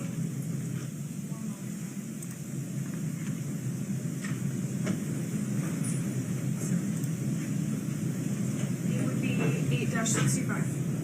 If you would mind plugging in, we'll look at it together. Oh, sure. I don't know if I have a digital copy of that. I think it was a physical. Scott, if you wouldn't mind plugging in, we'll look at it together. Yes, Your Honor, I think We did provide Your Honor with a hard copy. And we marked it with a sticker. Yeah, we did mark it there, so that might. For whatever that's worth. it should be on the screen now, Your Honor. Yeah. Let's see. It's among the things we're sending back. Yes, Brittany? Yes. Okay, so I will just do my usual question, factual stipulation, question mark, answer. Please see State's Exhibit 8-65. Any objection, counsel? No, Your Honor. No objection. I had another question. Just in the event they want to view a physical piece of evidence. Like the gummies? Yeah, any of it. A phone. I don't know. Yeah. Miss Gibson has custody and control of them. She knows that we may need to alert her. Okay. If they need it. So Got it. if that's a question that comes up, we would just have to get to Chelsea and she can bring it over. We'll keep you posted. Ms. Lewis, Ms. Nestor, Mr. Ramos, any objection? No. Okay, that's what we'll do. Now, I'm about to go off the record, but I need a lawyer from each side to stay with the Scott and Katie of your respective sides and reach consensus with Brittany about what's going into the jury room before you leave the courtroom. Yes, sir. Even if the lawyer doesn't do any talking, I just need you to stick around. Thank you. Very good. We're off the record. Thank you.